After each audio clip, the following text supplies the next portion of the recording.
The Senate will come to order. Good afternoon, Senators. Feels like it's been a long time. It's good to see all of you here. Senators will please take their seats. Those not entitled to the privilege of the floor, please retire to the gallery.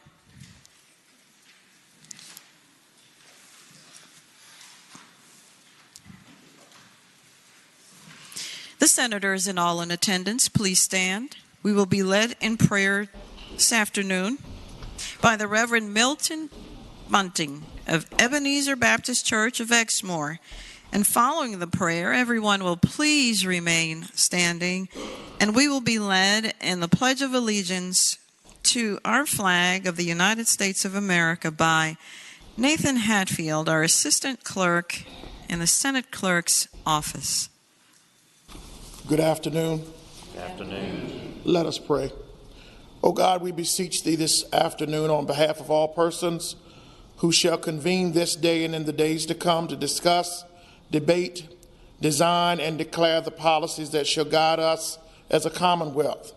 We ask you now to be with each of our legislatures in mind, body, and spirit, while you also protect the corridors of this historic facility. May your blessings guide them this day and in the days to come. Amen. Amen.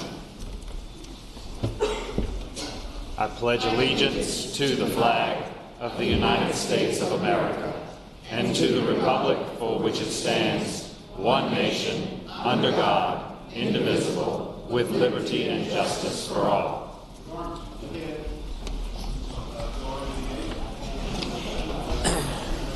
Wait.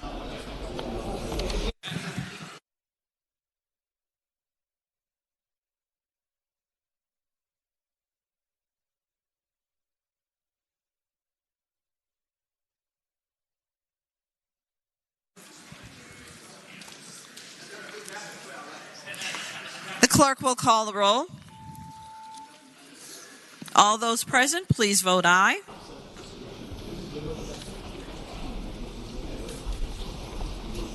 The clerk will close the roll.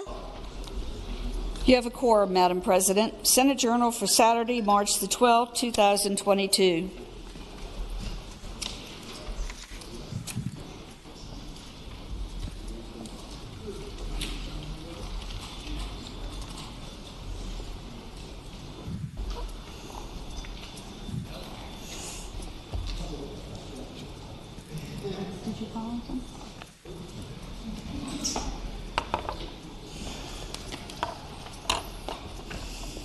The senator from Franklin County, Senator Stanley, moves that the reading of the journal be waived. All in favor of waiving the reading of the journal will record their votes aye. Those opposed, no. Are the senators ready to vote? Have all the senators voted? Does any senator desire to change their vote? The clerk will close the roll.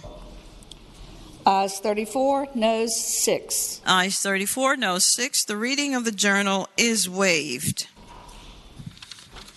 The clerk will now report any communications from the House of Delegates. We do not have one, Madam President. The clerk will now report any communications from the governor. We do not have one from the governor. Now comes the time in the morning hour when we get to hear about our wonderful guests in the Senate gallery. What will happen is please rise when you are recognized, and we will hold our applause until I speak about you then. And so with that, I now wish to call on the senator from Accomack, Senator Lewis. Madam President, rise for the purpose of an introduction. The senator has the floor. Madam President, members of the Senate, the wonderful prayer that we just had was delivered to us by Reverend Milton Bunting of Ebenezer Baptist Church in Exmoor. He has been the pastor there since 2002, where every Sunday he delivers powerful and impactful sermons. He is a 1999 graduate of St. Paul's College, a 2009 graduate of the Theology School at Virginia Union, where he got a master's in theology. Currently serves as first vice president of the Baptist General Convention of Virginia, and is also moderator of the Eastern Shore of Virginia and Maryland Baptist Association. And in what spare time he does have, Pastor Bunning is the owner of Bunning Produce Farms, specializing in sweet potatoes. So remember him come Thanksgiving time. He is truly an asset to the Eastern Shore community with his activism and leadership, not only in the church but outside the church. So please join me in giving him the warm welcome of the Senate. Pastor, good afternoon again, and thank you for coming, and thank you for your prayer, and thank you for all that you do in your community and all the help that you give others. And I'm a sweet potato fry girl myself, so maybe you'll send some down. And senators, let us give him the warm welcome of his Senate.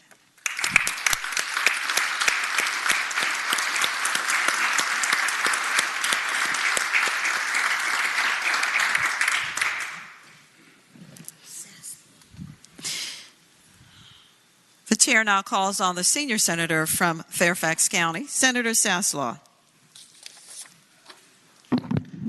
Madam President, I move that we suspend the rules of the Senate and grant the privileges of the floor to special guests.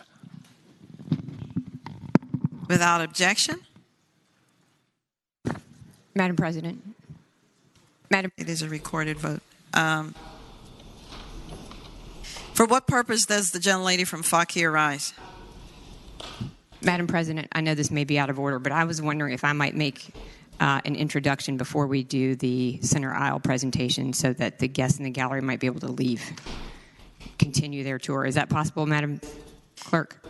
I will allow it, Senator. You may continue. Thank you, Madam President. I would like to rise for purposes of an introduction, please. The senator has the floor.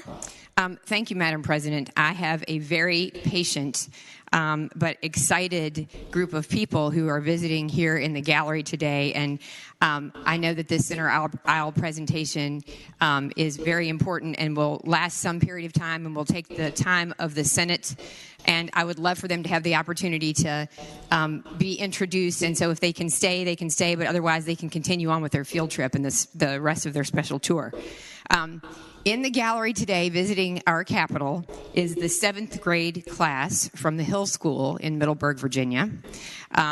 They are not just guests of mine because I represent Middleburg, but in a way they are also the guests of the gentleman from Western Fairfax County, Senator Marsden, whose own grandson is very, very close friends with many of the kids in this class. They specifically asked for him and wanted to know where he was, and he was sitting so far underneath them they couldn't see him. And the other thing, Madam Clerk, that I want to say, because they may disappear and I won't get to answer the question, there was a lot of curiosity in the gallery about the cat that was sitting at Madam Clerk's seat. And I had advised them that the clerk sat in that seat, but it was confusing because there was no clerk and instead there was a fuzzy cat. And so I wanted to make certain that the 7th grade got the opportunity to have that burning question answered, as I was curious to know why Madam Clerk had this cat that was actually doing this in her seat, and they informed me that it was in fact meowing, and I thought that they were delusional. And so I asked Madam Clerk, and she has advised me that this is in fact a very special cat. And Madam Clerk, I don't know if you'd like to perhaps explain. The cat's going to explain. Now, this cat was designed for dementia and Alzheimer's patients because they have found that animals calm these patients down when they get very hyper. And you can also get a dog, and they move and sound like real animals, and they have found that they are a tremendous asset in calming these people down and making them easy to deal with. They don't want to give them live animals because the live animals might get hurt or the person might get hurt, so this is taking the place of those. That's what it is. Thank you, Madam Clerk, for that explanation. And I'm glad to know that they actually weren't delusional, and I appreciate that you have actually a legitimate answer. And Madam Clerk, also leading this crowd today, and I can't tell you how impressed I am with their patience and how quiet they were while the gentlelady from Henrico seemed to hold up the session for all this time. Madam Clerk, We have Harrison Schroeder, who is a teacher at the Hill School. We have Dr. Hunt Lyman, and we have Kelly Johnson, who are faculty, and they're also here with the Hill School. So thank you for indulging me. Thank you for allowing me to make this introduction. And with that, I would ask that my colleagues join me in giving them the very, very warm welcome of the Senate. Join me and Senator Marsden. Thank you. Young ladies and gents, thank you for coming to see your Senate in action. This is how the laws are made. This is how we learn how to live in Virginia. And we're counting on you that one day you can be here or you will vote. And please ensure that part of your citizenship is voting. So get thee hens to a ballot box when you have the opportunity. And thank you again for coming. And senators, let us give them the warm welcome of their Senate.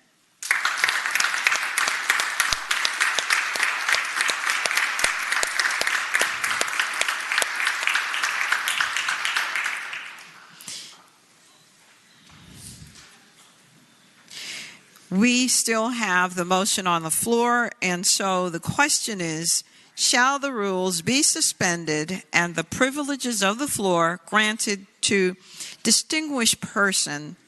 All in favor of the motion will record their votes aye. Those opposed, no. Are the senators ready to vote? Have all the senators voted? Does any senator desire to change their vote? The clerk will close the roll. Ayes 40, no 0. Ayes 40, no 0. The rules are suspended. The privileges of the floor are granted.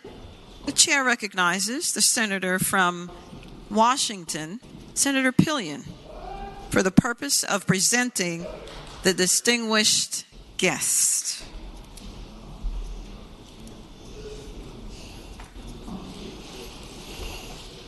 Thank you, Madam President. When most people think of country music, they think Nashville. But what if I told you that Nashville would be nothing without Southwest Virginia? That's right, because Southwest Virginia is the true birthplace of country music. You can trace its origins all the way back to Bristol and then over to Hilton's in the southeastern corner of Scott County, from which country music's first family hails. The legendary Carter family.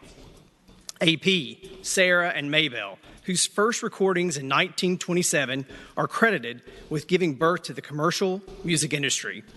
The Carter Family Memorial Music Center was founded by Jeanette Carter, daughter of AP and Sarah, who with Sarah's cousin Maybelle comprised the original Carter family.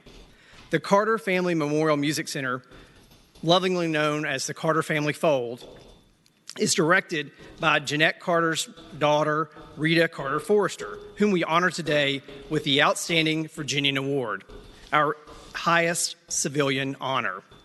Under Rita's leadership, significant progress has been made in making the Carter Family Memorial Music Center what it is today.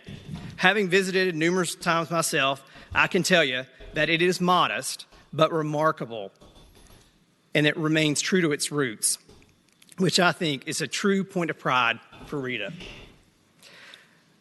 It's one of the greatest places to experience good music, and I invite each one of you to come down to Southwest Virginia and see it for yourselves.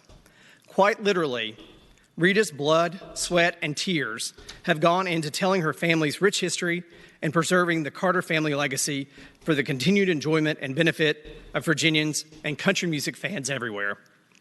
Joining Rita here today are John Adams, Chairman of the Outstanding Virginia Committee, James Rich, Vice Chairman, and Committee Member Charles Seilheimer.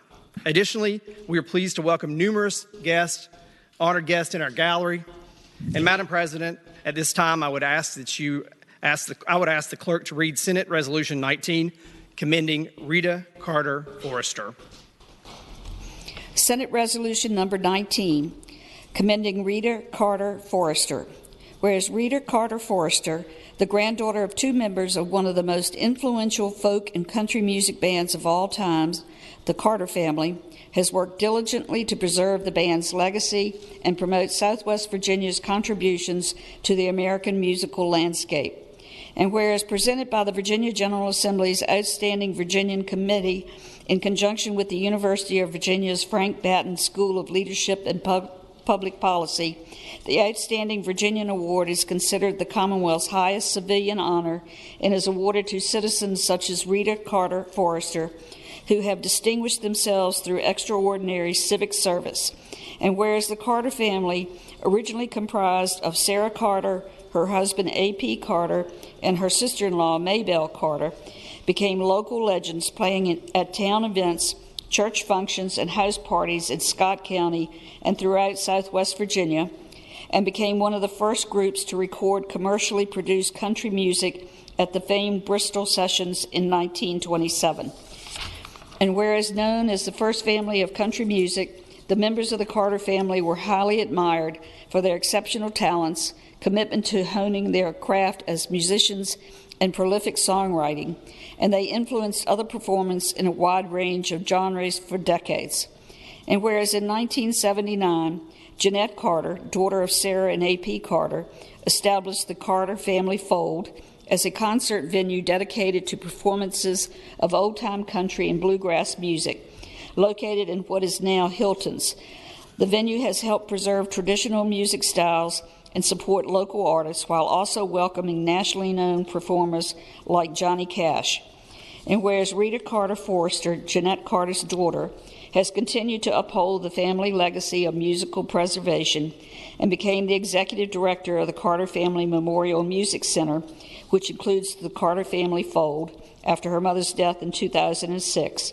And whereas the Carter Family Memorial Music Center has thrived under Rita Carter Forrester's leadership, with the Carter Family Fold hosting weekly concerts to celebrate traditional Appalachian music and dancing, as well as serving delicious family dishes based on recipes passed down through generations.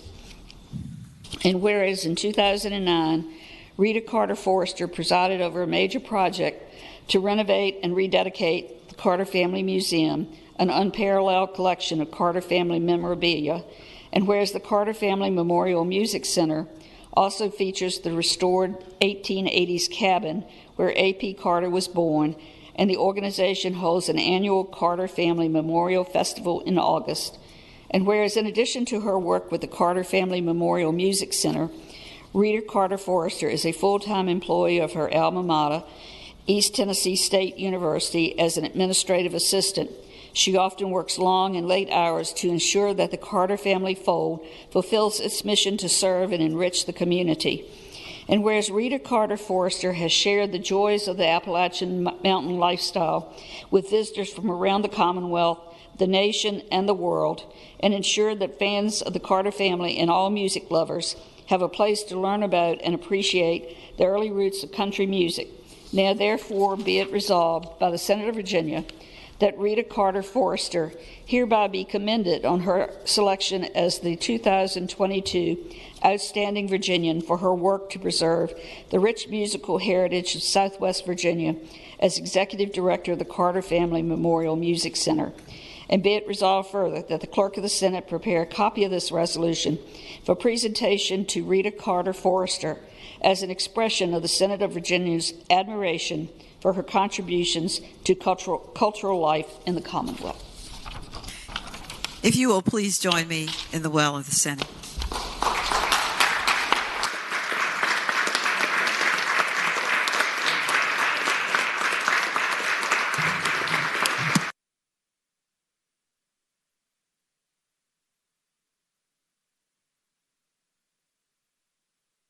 Welcome to your Senate.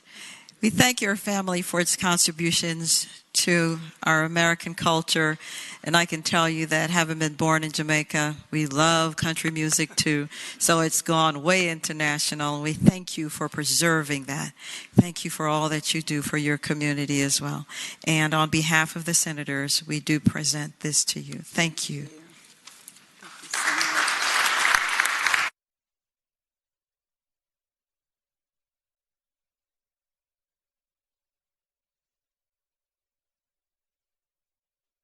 The Senate will be at ease.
The Senate will come back to order. Chair recognizes the junior senator from Richmond City, Senator Morrissey. Thank you, Madam President, and good afternoon to you. Good afternoon. Madam President, I rise for the purpose of an introduction. The senator has the floor. Madam President, ladies and gentlemen of this body, I am so pleased to be able to introduce this next lady. She is a iconic female trailblazer in law enforcement in Virginia, and as you'll find out at the end of my remarks, in the country. I want to introduce you to the Sheriff of Petersburg, Vanessa Reese Crawford. She's standing now. Let me share a few things about Sheriff Crawford with you. She, of course, was born and raised in Petersburg, and she became the first woman to run an all-male facility in the Virginia Department of Corrections, where she served for 28 years. She then was sworn in as the sheriff of the city of Petersburg in 2005 and was reelected in 2009, 13, 17, and 21. She is the only, for one period of time, from 2014 to 2017, she was the only female sheriff in the United States. She continues to reach accomplishments. Her peers elected her unanimously to serve as president of the Virginia Sheriff's Association in 2017 and 2018. And this coming June 28th, she will be recognized at the annual conference of the National Sheriff's Association. She will be presented with the Ferris E. Lucas Sheriff of the Year Award at their annual convention in Kansas City, Missouri on June 28th, 2022. So with that, Madam President, I'd ask that you and the body extend a warm and gracious welcome to Vanessa Crawford, the Sheriff of the City of Petersburg. Sheriff Crawford, you are indeed a trailblazer. You know, it's once said that we have found something that does the job of 5 men, 1 woman, and that's you. You are an inspiration to us all, and I'm sure there are little girls who are looking up to you and saying, I can be sheriff. And I know in your wildest dreams you probably never saw this, but here you are, and we thank you for being that example. And senators, please let us give her the warm welcome of her Senate.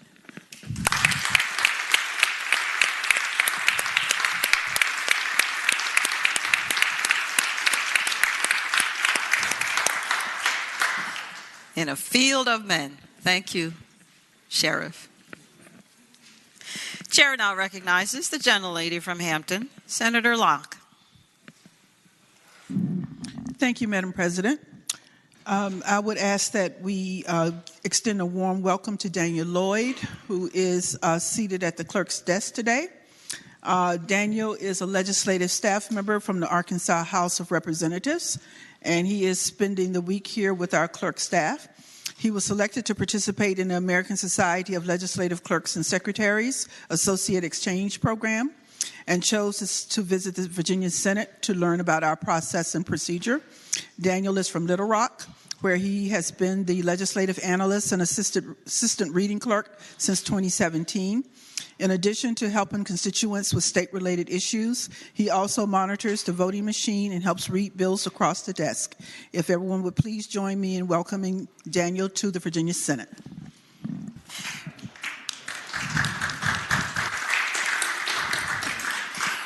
Well, Daniel, as you know, we here in Virginia, we're the first. So, yes, you can see all that we do, and we do it very well. And you can go back and tell the folks in Arkansas we give our hellos, and they can come visit us anytime. And we hope that you'll see good things coming, and maybe some things not to do. So you're going to get a lesson indeed. Thank you for coming.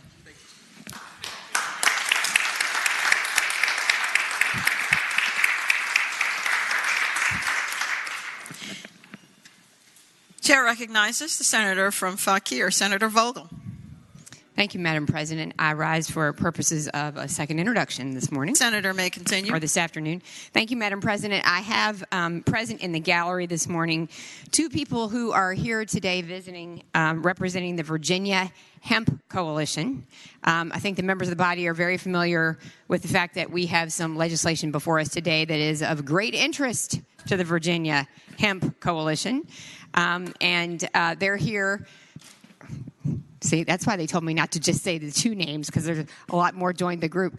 We're really glad that you're here and appreciate your work on this important issue during this legislative session. And I would ask that the members of the body please extend to them the very, very warm welcome of the Senate. Ladies and gents, thank you for coming to see your Senate in action. Please come back and visit, and please also visit the other body on the other side and give them our regards. And thank you for the industry that you're creating. Certainly, it's going to generate profit for you and taxes for us. And senators, let us give them the warm welcome of their Senate.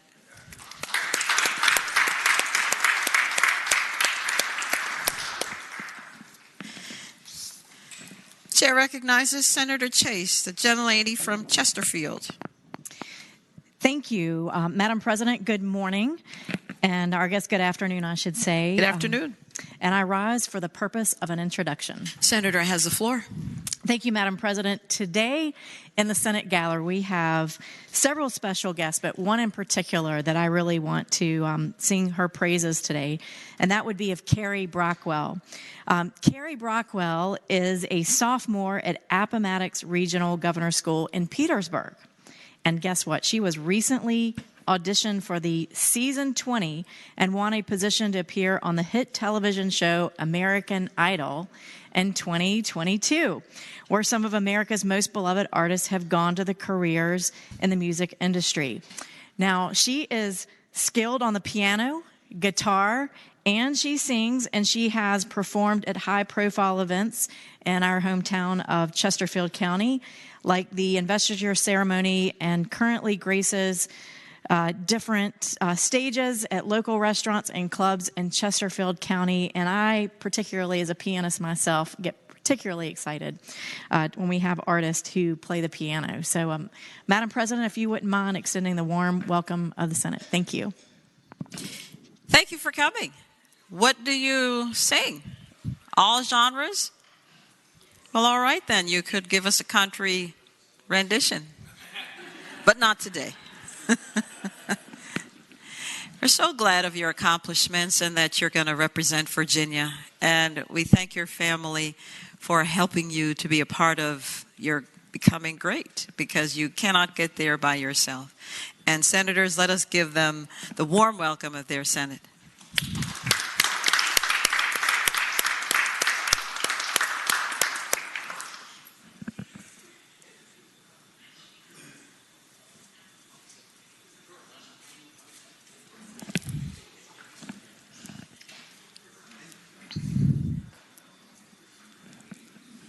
Is there any other business to come for the morning hour?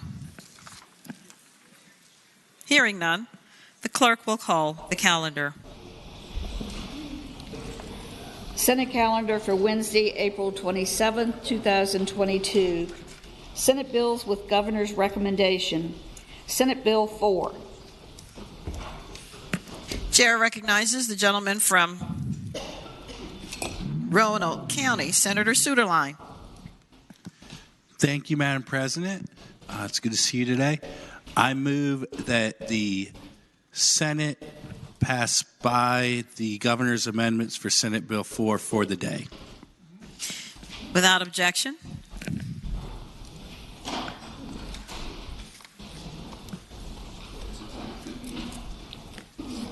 Senate Bill 9.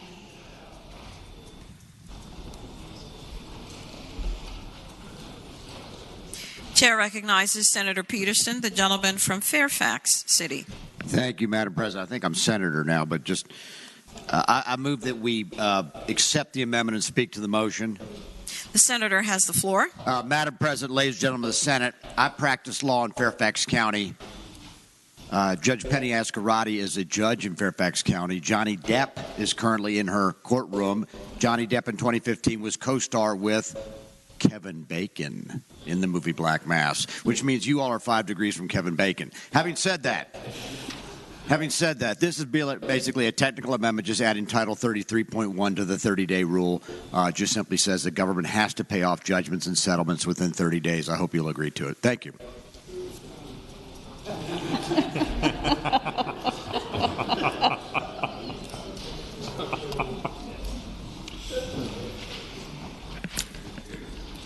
The chair recognizes Senator Favola, the gentlelady from Arlington. Madam President, I was put my light on to speak to the next bill. All right. The question is, shall the governor's recommendations to Senate Bill 9 be agreed to? As many as are in favor of the motion will record their votes aye. Those opposed, no. Are the senators ready to vote? Have all the senators voted? Does any senator desire to change their vote? The clerk will close the roll. Ayes 40, no 0.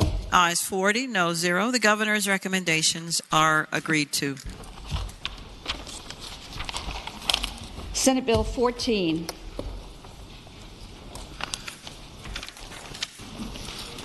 Chair recognizes Senator Favola, the gentlelady from Arlington. Thank you, Madam President. Madam President, I move that the bill be amended in accordance with the governor's recommendations, and the reason, speaking to that motion. The senator has the floor. Thank you, Madam President. What the governor did is he merely made it clear that the work group has to report back to the Senate Committee on Education and Health and the respective House Committee on Health and Welfare by December 1st, 2022.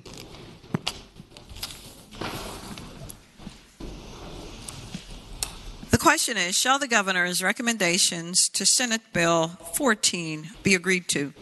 All in favor of the motion will record their votes aye. Those opposed, no. Are the senators ready to vote? Have all the senators voted? Does any senator desire to change their vote? The clerk will close the roll. Ayes 40, no 0. Ayes 40, no 0. The governor's recommendations are agreed to. Senate Bill 17. Chair recognizes Senator Hackworth, the gentleman from Tazewell. Thank you, Madam President. Good afternoon. Good afternoon. I move that the governor's recommendations to Senate Bill 17 be agreed to. It's just technical in nature.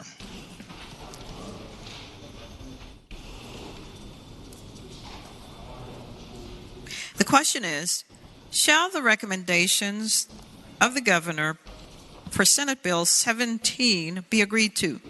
Those in favor of the motion will record their votes aye. Those opposed, no. Are the senators ready to vote? Have all the senators voted? Does any senator desire to change their vote? The clerk will close the roll. Ayes 40, no 0. Ayes 40, no 0. The governor's recommendations are agreed to. Senate Bill 24. Madam President. Chair recognizes the gentleman from Hanover. This is Senator Locke's bill, but I don't think she's going to be in favor of the governor's amendments if my ESPN is correct. So Madam President, I would move that the governor's amendments be agreed to, and I'll speaking to those briefly, Madam President. The senator may continue. Madam President, the governor's amendment on this bill is simply a reenactment clause.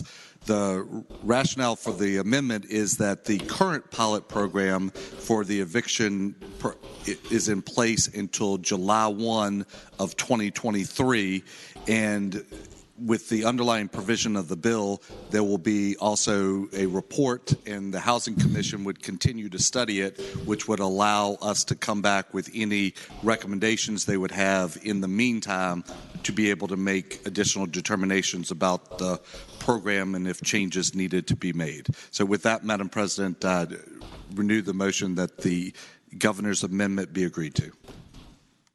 Chair recognizes the gentlelady from Hampton, Senator Locke. Madam President, speaking to that, I would hope that this gentlelady has the floor. Thank you. I would hope that we would reject the governor's amendment. The original intent of Senate Bill 24 was indeed to extend the sunset from 2023 to 2024. So it baffles me as to why we would need a reenactment clause on this bill. So I hope that we would indeed reject this amendment.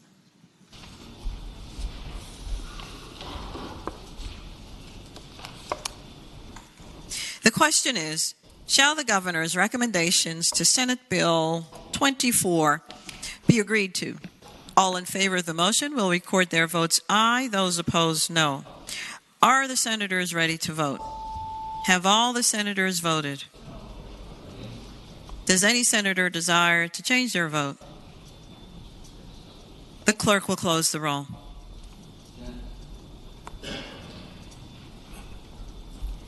Ayes 19, noes 21. Ayes 19, noes 21. The governor's recommendations are not agreed to. Senate Bill 31.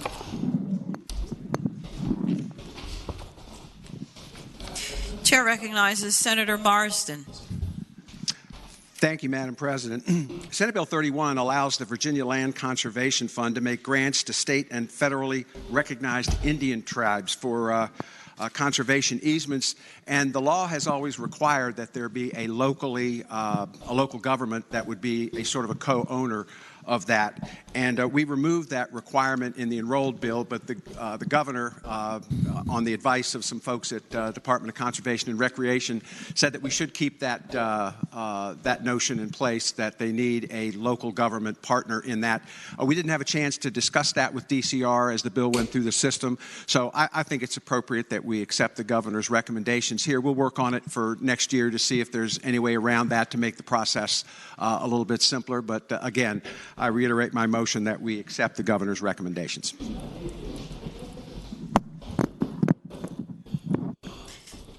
The question is, shall the governor's recommendations to Senate Bill 31 be agreed to? Those in favor of the motion will record their votes aye. Those opposed, no. Are the senators ready to vote? Have all the senators voted? Does any senator desire to change their vote? The clerk will close the roll. Ayes 40, noes 0. Ayes 40, no 0. The governor's recommendations are agreed to. Senate Bill 36. Chair recognizes Senator Norman, the gentleman from James City County. Thank you, Madam President. I respectfully move that we accept the amendments as proposed by His Excellency, and speaking to the amendment. The senator may continue. Ladies and gentlemen of the Senate Bill 36 went through a rather vigorous discussion both through the Senate and in the House of Delegates, and there were a number of very constructive suggestions that were made. Basically, what the bill does is it indicates when certain criminal offenses must be communicated to law enforcement and parents on it. The governor has proposed two changes, the first of which is that it eliminates the requirement that the threats be only communicated in writing in order to qualify for a referral to law enforcement. Some of us that have the opportunity or the misfortune to practice law in this arena know that sometimes some of the most egregious threats that are made verbally coupled with non-contact experiences. So I would respectfully ask that we accept that. The second one relates back to my comments about consideration before the House Education Committee. Several of their Democratic leaders suggested to me that they thought restricting this to an IEP was too restrictive, and they respectfully asked that I submit a budget request to the to the governor that would include the disability as opposed to an IEP. So I made that amended suggestion to the governor. But also what this bill was designed to do is to show a greater respect for children with disability, which would pick up autism. And I would say for the attorneys in the room, yesterday was the first time in my career that I've asserted a defense of autism, which would allow for a deferred decision by the courts. So I would respectfully request that we agree to the governor's two amendments. Chair recognizes the senior senator from Richmond City, Senator McClellan. Thank you, Madam President. I'm going to ask that we take up amendments 1 and 2 individually, and I'd like to speak to both of those at the appropriate time. The senator may continue. Which I guess is now. I'm going to. I thank the senator from James City and the governor for the second amendment to the bill, because not every student with a disability has an IEP, but there are often students who, in the heat of the moment, the way they may cope with something could, lash out. For example, if a student who has sensory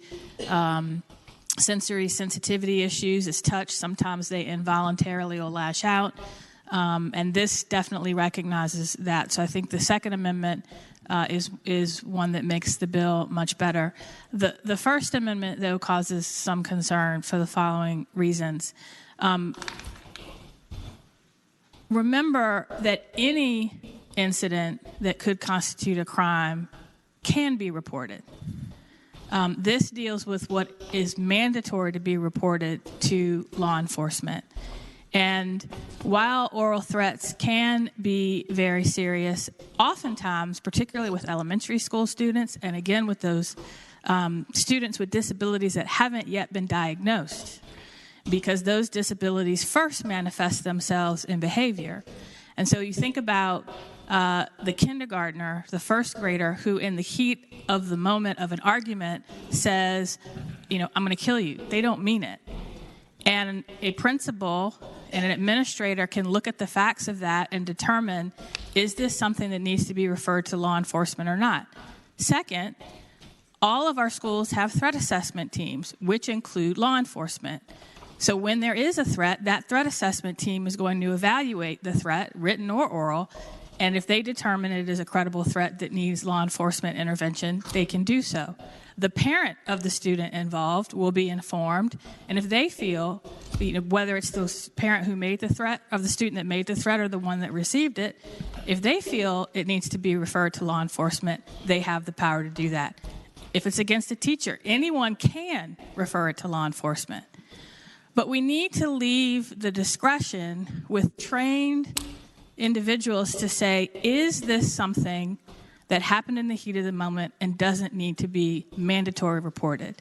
Because when law enforcement comes into a school, particularly with our young children, and takes them into custody, which sometimes happens in these cases, that in of itself can be very traumatizing for those children, especially in front of their peers, and especially if they are beginning to manifest those conditions that have not yet been diagnosed.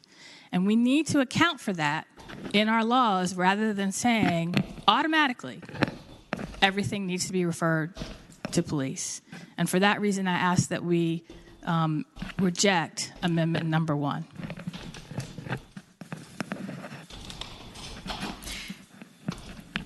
Chair again recognizes the gentleman from James City County, Senator Norman.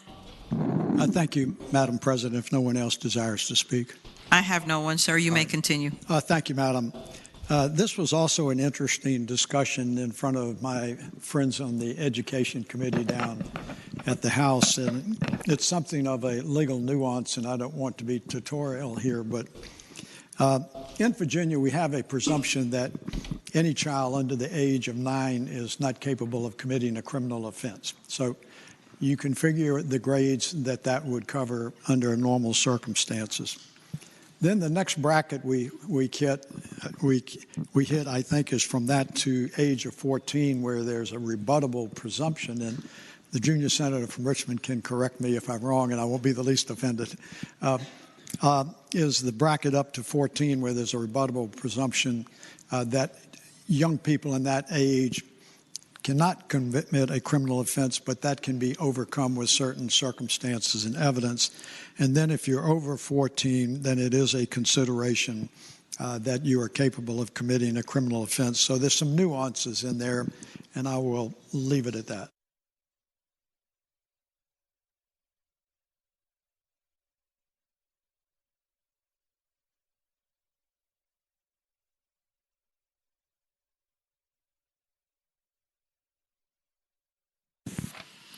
question is, shall the governor's recommendations to Senate Bill... Madam President. For what purpose does the gentlelady rise? I think a point of order. I requested that the amendments be severed and voted on separately. Yes, ma'am. We're voting on number 1. Okay. I heard you say amendments, so Yes. thank you for that clarification. I was going to be very specific in a second. Thank you. I'm still a rookie, but I got it. The question is, shall the governor's recommendations to Senate Bill 36, specifically recommendation number 1, be agreed to? All in favor of that motion will record their votes aye. Those opposed, no. Are the senators ready to vote? Have all the senators voted? Does any senator desire to change their vote? The clerk will close the roll. Ayes 19, noes 21. Ayes 19, noes 21. Recommendation number 1 is not accepted. Returning to Senate Bill 36, recommendation number 2. Shall the governor's recommendation number 2 be agreed to? All in favor of the motion will record their votes aye. Those opposed, no. Are the senators ready to vote? Have all the senators voted? Does any senator desire to change their vote? The clerk will close the roll. Ayes 40, noes 0. Ayes 40, noes 0. Recommendation number 2 is agreed to. Senate Bill 40. Chair recognizes the gentleman from Northern Chesapeake, Senator Spruill. Thank you, Madam President. Speaking to the measure. The senator has the floor. Madam President, Senate Bill number 40. I ask that we accept the governor's recommendation. Speaking to that measure. The bill enrolled requires that regulation of the Board of Social Service regarding involuntary discharge of residents from assisted living facilities provides certain safeguards. Number 1, the governor's recommendation number 1 directs the board to adopt regulation that allow assisted living facilities to involuntarily discharge the residents when the residents develop a certain condition or care based on law, which that I agree. The second one, Madam President, it says it remove the ability for the residents to remain in the facility while this is in process. Talked with the governor's staff yesterday, and they sent me a letter down in writing was saying that the biggest thing I had with the whole bill was that to allow the residents to stay in the facilities while the appeal process was going on. This will remove this. But I worked with the governor's staff yesterday. They assured me, also I have in writing, that if this the case, that the board of directors would assist their facilities in finding a place instead of just putting them out on the street. So with that, Madam President, I agree that we accept the governor's recommendations. The question is, shall the governor's recommendations to Senate Bill 40 be agreed to? Those in favor of the motion will record their votes aye. Those opposed, no. Are the senators ready to vote? Have all the senators voted? Does any senator desire to change their vote? The clerk will close the roll. Ayes 40, noes 0. Ayes 40, no 0. The recommendations are agreed to. Senate Bill 46. Chair recognizes Senator Peterson, the gentleman from Fairfax City. Thank you, Madam President. What I'd like to do is have these votes separated, and I'd like to take up amendments 1 and 2 first, if that's acceptable. Gentleman may continue. Thank you. Ladies and gentlemen of the Senate, this is Senate Bill 46, which dealt with standing by individuals to challenge executive orders issued under Title 44. It went through here, I think, on a 40-0 vote, and fought its way through the other side of the aisle, the other side of the hall, went up to the governor's desk where, unsurprisingly, they were not crazy about having their authority limited. And they've sent down 3 amendments. The first 2 basically limit the scope of the orders that will be affected, and I'm not going to die on this hill, so I will ask, first of all, a move that we agree to these amendments 1 and 2.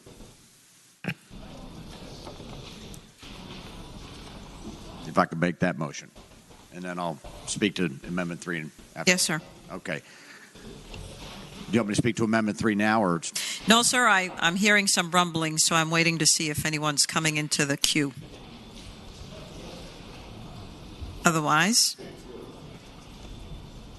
the question is, shall the governor's recommendation, specifically numbers 1 and 2, be agreed to?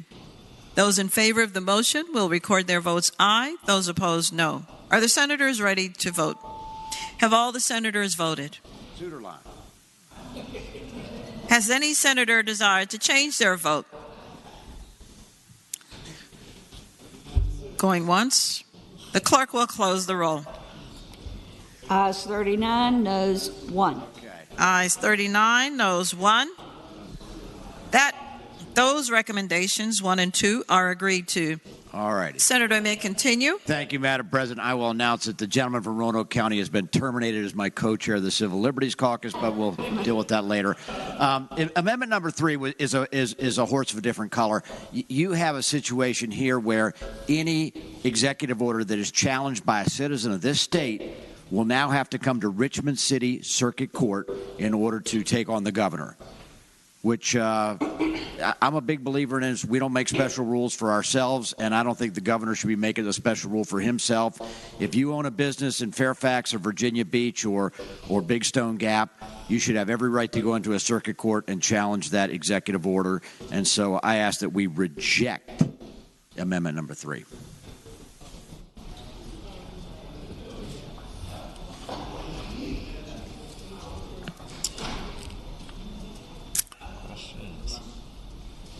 The question is, shall the governor's recommendations to Senate Bill 46, specifically item number 3, be agreed to?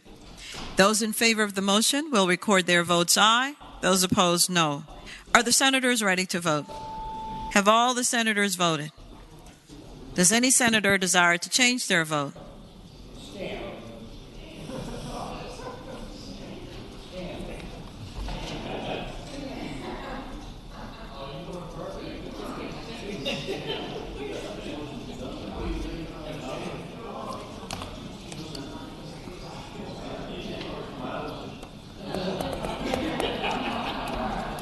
Does any senator desire to change their vote? The clerk will close the roll. Ayes 3, noes 37. Ayes 3, noes 37. The governor's recommendation, number 3, is rejected. Senate Bill 62. Chair recognizes gentlelady from Arlington, Senator Favola. Thank you, Madam President. Madam President, I move that the governor's amendment be agreed to. It is very straightforward. Senator has the floor. Thank you, Madam President. Speaking to the motion, the amendment's very straightforward. It merely states that the chair and vice chair of the Health Services Committee come from the membership and that the chair and vice chair be part of the elected General Assembly body. So again, I move that the amendments be agreed to. The question is, shall the governor's recommendations to Senate Bill 62 be agreed to? All in favor of the motion, please record your votes aye. Those opposed, no. Are the senators ready to vote? Have all the senators voted? Does any senator desire to change their vote? The clerk will close the roll. Ayes 40, noes 0. Ayes 40, no 0. The governor's recommendations are agreed to. Senate Bill 78. Chair recognizes the gentleman from James City County, Senator Norman. Thank you very much, Madam President. In speaking to the governor's amendments, which I am recommending that we accept. The senator has the floor. Thank you, Madam President. What this dealt with was arose from a constituent out of a very tragic situation where she lost a son as a result of an accident that included a driver that was not as well educated and had not been through driver education. Those of you from Northern Virginia will recall that in Planning District number 8 for quite some period of time there has been a requirement of a 90-minute parent-student driver education classroom component as part of the students' participation under the standard driving education program. The First Amendment is merely a technical amendment seeking to restore for the parent or guardian to participate in it. We did make a provision, a couple of provisions on it before the bill came out. First, that it could be a remote participation, and secondly, if you had multiple children, that you only had to do it one time. The Second Amendment is contained in the current law and is preserved in the gross bill, but for some reason was not in the enrolled bill. So I would respectfully ask that you accept the amendments. The question is, shall the governor's recommendations to Senate Bill 78 be agreed to? Those in favor of the motion will record their votes aye. Those opposed, no. Are the senators ready to vote? Have all the senators voted? Does any senator desire to change their vote? The clerk will close the roll. Ayes 39, noes 1. Ayes 39, noes 1. The governor's recommendations are agreed to. Senate Bill 100. Gentleman from Augusta, Senator Hanger. Thank you, Madam President. Speaking to the bill. The senator has the floor. Thank you, Madam President. Senate Bill 100, I'm very glad that the governor chose to amend this because I have two other bills on the calendar today that won't be as simple to deal with, and I at least want to accomplish something here today. This bill, while it's a simple bill, was amended in every step of the process. So this is just following suit. Subcommittee, full committee on this side, same thing on the other side. And now we find it's just a clarification, a requirement that we honor a written CPR request in the Department of Behavioral Health that are in for all program participants. It is clearly a technical amendment, so I would ask you to accept the governor's amendments. Thank you. The question is, shall the governor's recommendations to Senate Bill 100 be agreed to? Those in favor of the motion will record their votes aye. Those opposed, no. Are the senators ready to vote? Have all the senators voted? Does any senator desire to change their vote? The clerk will close the roll. Ayes 40, no 0. Ayes 40, no 0. The governor's recommendations are agreed to. Senate Bill 108. Chair recognizes the junior senator from Richmond City, Senator Morrissey. Thank you, Madam President. Madam President, I move that we accept the governor's recommendation and speaking to the measure. The senator has the floor. Madam President, ladies and gentlemen of the body, you may recall that the final iteration of Senate Bill 108 directed that the Department of Correction convene a work study to study solitary confinement, or what it's also known as restorative housing. The governor's recommendation, I think, is a positive one. He recommended that on line 14 that he add, provided that such persons are not the subject or involved in pending litigation. You may recall that 25 people at least will be interviewed. I think it's appropriate that they not be involved in pending litigation so that there's no bias. And therefore, Madam President, I'd move that we accept the governor's recommendation. The question is, shall the Senate accept the governor's recommendations to Senate Bill 108? All in favor of the motion will record their votes aye. Those opposed, no. Are the senators ready to vote? Have all the senators voted? Does any senator desire to change their vote? The clerk will close the roll. Ayes 39, noes 1. Ayes 39, noes 1. The governor's recommendations are agreed to. Senate Bill 120. Senator Hackworth, gentleman from Tazewell. Thank you, Madam President. I move that the governor's recommendations to Senate Bill 120 be agreed to, and speaking to that motion. The senator may continue. The this amendment actually comes at request from the Department of Environmental Quality to move the work group to the Department of Energy.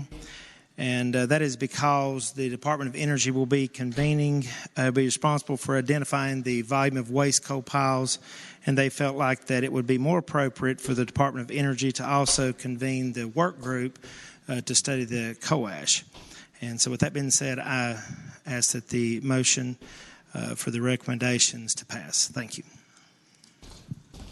The question is, shall the governor's recommendations to Senate Bill 120 be agreed to? Those in favor will record their votes aye. Those opposed, no. Are the senators ready to vote? Have all the senators voted? Does any senator desire to change their vote? The clerk will close the roll. Ayes 40, no 0. Ayes 40, no 0. The governor's recommendations are agreed to. Senate Bill 130.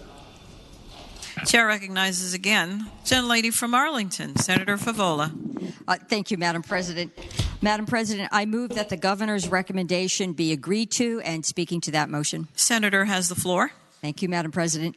What the governor's amendment does is it merely states that when a nursing home or hospital applies for a certificate of public need waiver during a public health emergency, they need additional beds, or they need beds in a satellite unit, that they have enough staff to safely staff those beds. This amendment is agreeable to the Virginia Health and Hospital Association and other providers who would be affected by the amendment. So again, I ask that the body adopt the governor's amendment. Thank you. The question is, shall the governor's recommendations to Senate Bill 130 be agreed to? Those in favor will record their votes aye. Those opposed, no. Are the senators ready to vote? Have all the senators voted? Does any senator desire to change their vote? The clerk will close the roll. Ayes 40, no 0. Ayes 40, no 0. The governor's recommendations are agreed to. Senate Bill 142. Chair recognizes the gentleman from Roanoke City, Senator Edwards. Madam President, I move that the governor's recommendations be agreed to. The senator has the floor. By way of explanation, this is a bill dealing with delinquent tax liens.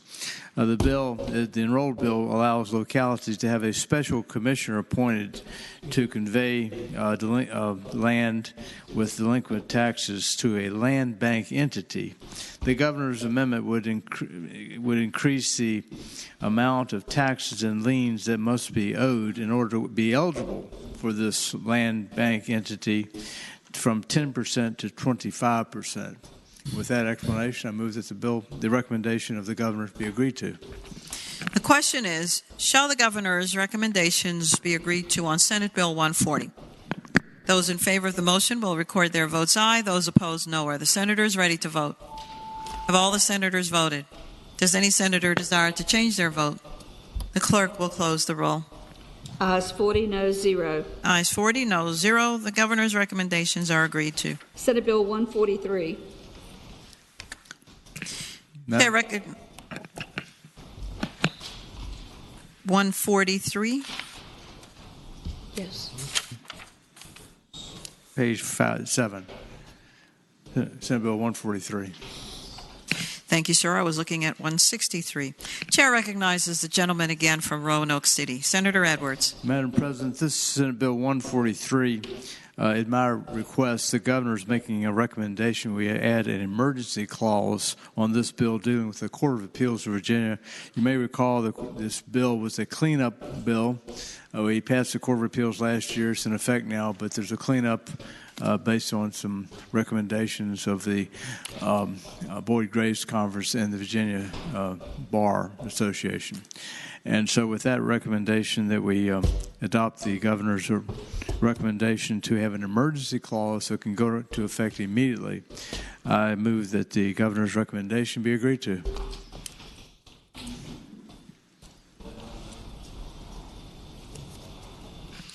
The question is, shall the governor's recommendations to Senate Bill 143 be agreed to?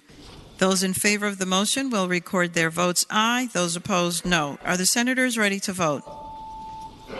Have all the senators voted? Does any senator desire to change their vote? The clerk will close the roll. Ayes 35, noes 5. Ayes 35, noes 5.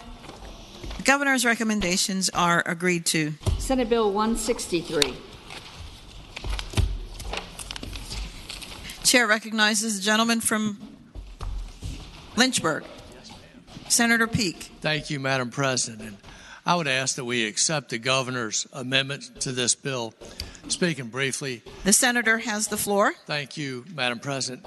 This bill goes back several years when this body passed the surrogacy bill, which looked at contracts for couples having children through surrogacy. I had proposed over the years a bill that would, many of these surrogacy contracts contained a provision that required the host mother to have an abortion, which would be done in some cases if the mother was pregnant with 2, 3, or 4 children, was the most frequent, and would require a selective reduction. My original bill just said prohibit abortion requirements. The governor, as it came out of this body and in the Senate Courts Committee, it was added or prohibiting abortion. So that is the way it passed. The governor's amendment removes the language or prohibiting abortion. And I would just submit that the bill is fine as the governor has amended it, which prohibits requiring an abortion, because the whole point of a surrogacy contract is to actually have a baby for the couple that has contracted for the host mother to have that baby. So requiring having an abortion in that process negates the whole point of the contract. So I submit that the governor's bill, the governor's amendment, is consistent with the surrogacy contracts and the purpose of the surrogacy contracts. I would ask the body to approve the amendment. Chair recognizes the gentlelady from northwestern Fairfax County, Senator Boysko. Thank you, Madam President. Speaking to the bill. The senator has the floor. Thank you, Madam President. I would urge the body to vote in opposition to this amendment. One thing that was not taken into consideration is that sometimes, even though everyone has a plan that it's all going to be working out, sometimes a crisis occurs and the mother's health is at risk. And I don't believe that we have the right to make a decision in advance for any person whose health is at risk when dealing with these issues around pregnancy. The governor's amendment would remove the language so that if, let's say, a woman got preeclampsia, the HELP syndrome, had some other life-threatening illness, she would not be allowed through the contract, at least as written, to terminate the pregnancy, even if she intended to carry it to term, even if that was what she wanted and the family wanted. And I think that it's irresponsible of us, and I don't think that it would hold up in court, although I am no lawyer. And I would ask the body to vote against this. We worked hard to find a compromise in this bill, and I wanted to thank the patron for being willing to amend the bill when I requested it. And I think we really need to think long and hard before we pass a provision that does not allow someone to save their own life if that is the case.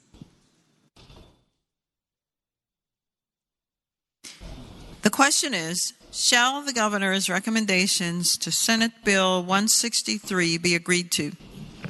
Those in favor of the motion will record their votes aye. Those opposed, no. Are the senators ready to vote? Have all the senators voted? Does any senator desire to change their vote?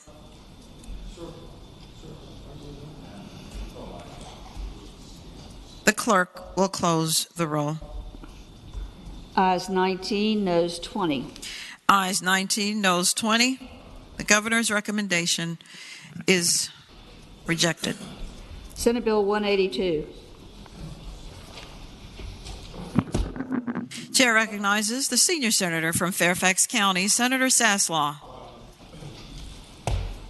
Madam President, I'm going to ask that the amendments be separated, and I'm going to make recommendations. I want to talk about each one and the gentleman may continue. Bill. Thank yes, you. sir.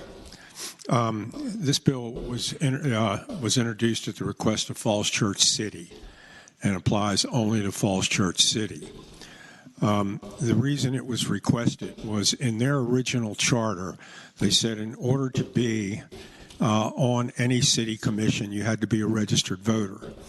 As time has gone on, they have gotten a lot of people who come in, high-ranking military officers, field-grade officers, that's lieutenant colonel and above, or Navy commander and above, and business executives who come in on 1-, 2-, and 3-year assignments, and they don't want to give up their the residency from wherever they come. And the city itself, a little description, because one of the amendments talks about people who aren't in the country legally. And as a reminder, this bill passed without all this 40-0 here and 100-0 in the House. The city has got a little under 16,000 people. The median family income, and I've been told it's the wealthiest incorporated jurisdiction in the Mid-Atlantic region. The median family income is over $160,000. One-bedroom apartments start at $2,000 a month. One of the city officials I talked to said they've never heard of anyone applying for a city commission. That's undocumented, and given the demographics of the city, they doubt if there's even any there. So I put the bill in thinking there was hardly any problem. In addition to this, the governor has put a reenactment clause on it. I don't know why he would do that. I mean, either it's a bad idea or it's not. It's not going to change. It's not going to change, and I just don't see a need for this. But I wanted them separated because people may have certain feelings one way or another. But it definitely does not need to be reenacted, and I don't think there's any need for that First Amendment because I don't think that situation exists or is ever likely to exist there and probably in most other places. So I'll leave it up to you all, but neither of these amendments are needed, and definitely not the second one. Thank you, Madam President.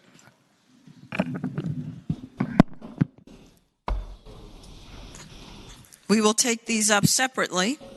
Therefore, the question is, shall the governor's recommendation number 1 to Senate Bill 182 be agreed to? All those in favor of the motion will record their votes aye. Those opposed, no. Are the senators ready to vote? Have all the senators voted? Does any senator desire to change their vote?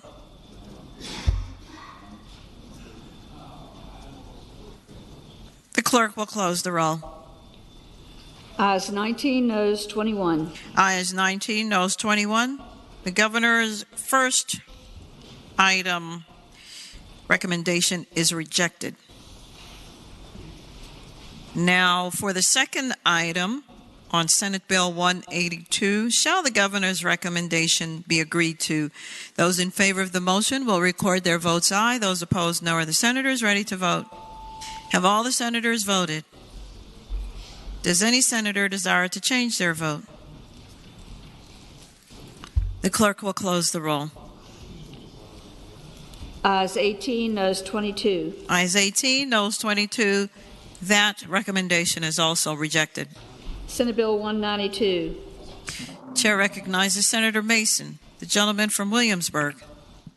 Thank you, Madam President. Madam President, I move that the governor's amendments be rejected. In speaking of that motion. The senator has the floor. Thank you, Madam President. As many of you know, this bill was expanding the opportunity for local health directors to go beyond being a medical doctor, which it's always been in Virginia. I came to this bill having met a young lady who had a master's in public health and was running our vaccine clinic, and it was running like clockwork. And she said, you know, surprisingly, this is what I went to school for, I couldn't run our local health department. And so the governor's amendment allows still to be a doctor, but strikes the portion that says a master's or a doctoral degree in public health and at least 3 years professional experience in a full-time position or in a public health-related position. That's the key part as far as the legislative negotiation. We hear about stakeholders all the time. When I came in here, I was the only stakeholder. But throughout the legislative process, I worked with many folks to get their agreement by including that language.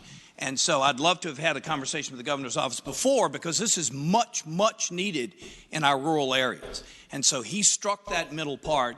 This does continue to expand more, to have more opportunities for people trained to run our local health departments. And remember, it still allows the commissioner to say that, hey, this person, I believe, has the qualifications accordingly. So I think we're in the same place, but because of the way I got here and the way this bill is negotiated through the legislative process, I'd ask that you stand and reject the governor's amendment while expanding the opportunities for local health departments to go beyond medical doctors. Thank you, Madam President. The question is, shall the governor's recommendations to Senate Bill 192 be agreed to? Those in favor of the motion will record their votes aye. Those opposed, no. Are the senators ready to vote?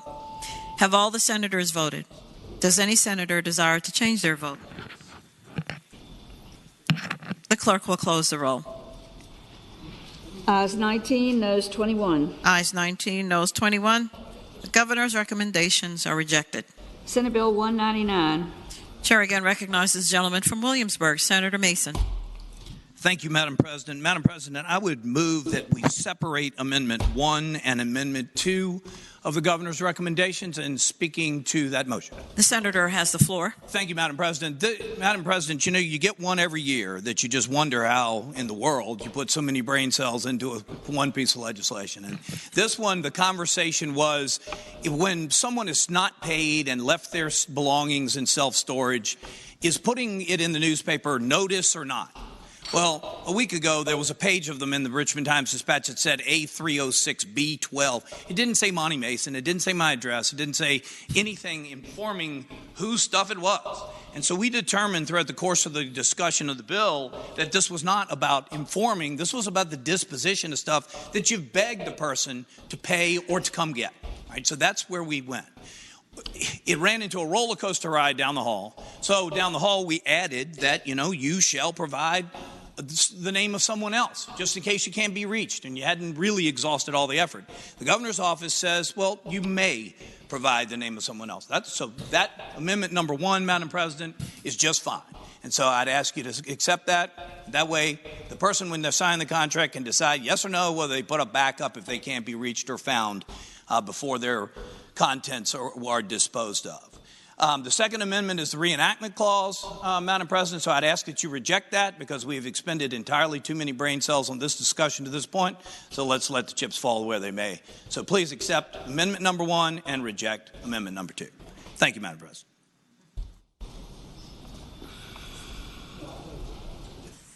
The question is,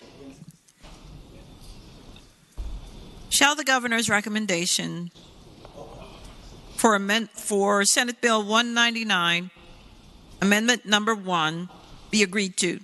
Those in favor of the motion will record their votes aye. Those opposed, no. Are the senators ready to vote? Have all the senators voted? Does any senator desire to change their vote? The clerk will close the roll. Ayes 36, noes 2, Rule 36-2. Ayes 36, noes 2, Rule 36-2. Recommendation number 1 is agreed to. Madam President. For what purpose does the gentleman from Roanoke County rise? Having voted on the prevailing side by which we just adopted recommendation 1, I'd ask that we reconsider that. The question is, shall the vote by which Senate Bill 199, specifically recommendation number 1, be reconsidered? All those in favor of the motion will record their votes aye. Those opposed, no. Are the senators ready to vote? Have all the senators voted? Does any senator desire to change their vote? The clerk will close the roll. Ayes 39, noes 0, Rule 36-1. Ayes 39, no 0, Rule 36-1. The vote is reconsidered. Madam President, having been previously explained, I apologize. I meant to mention that there were 3 abstentions previously, and I apologize. I neglected to do that, but I'll now move passage. I'm sorry, sir. What was it that you said? Nothing special, ma'am. Having been previously explained, please vote yes for 1, no for 2. Thank you.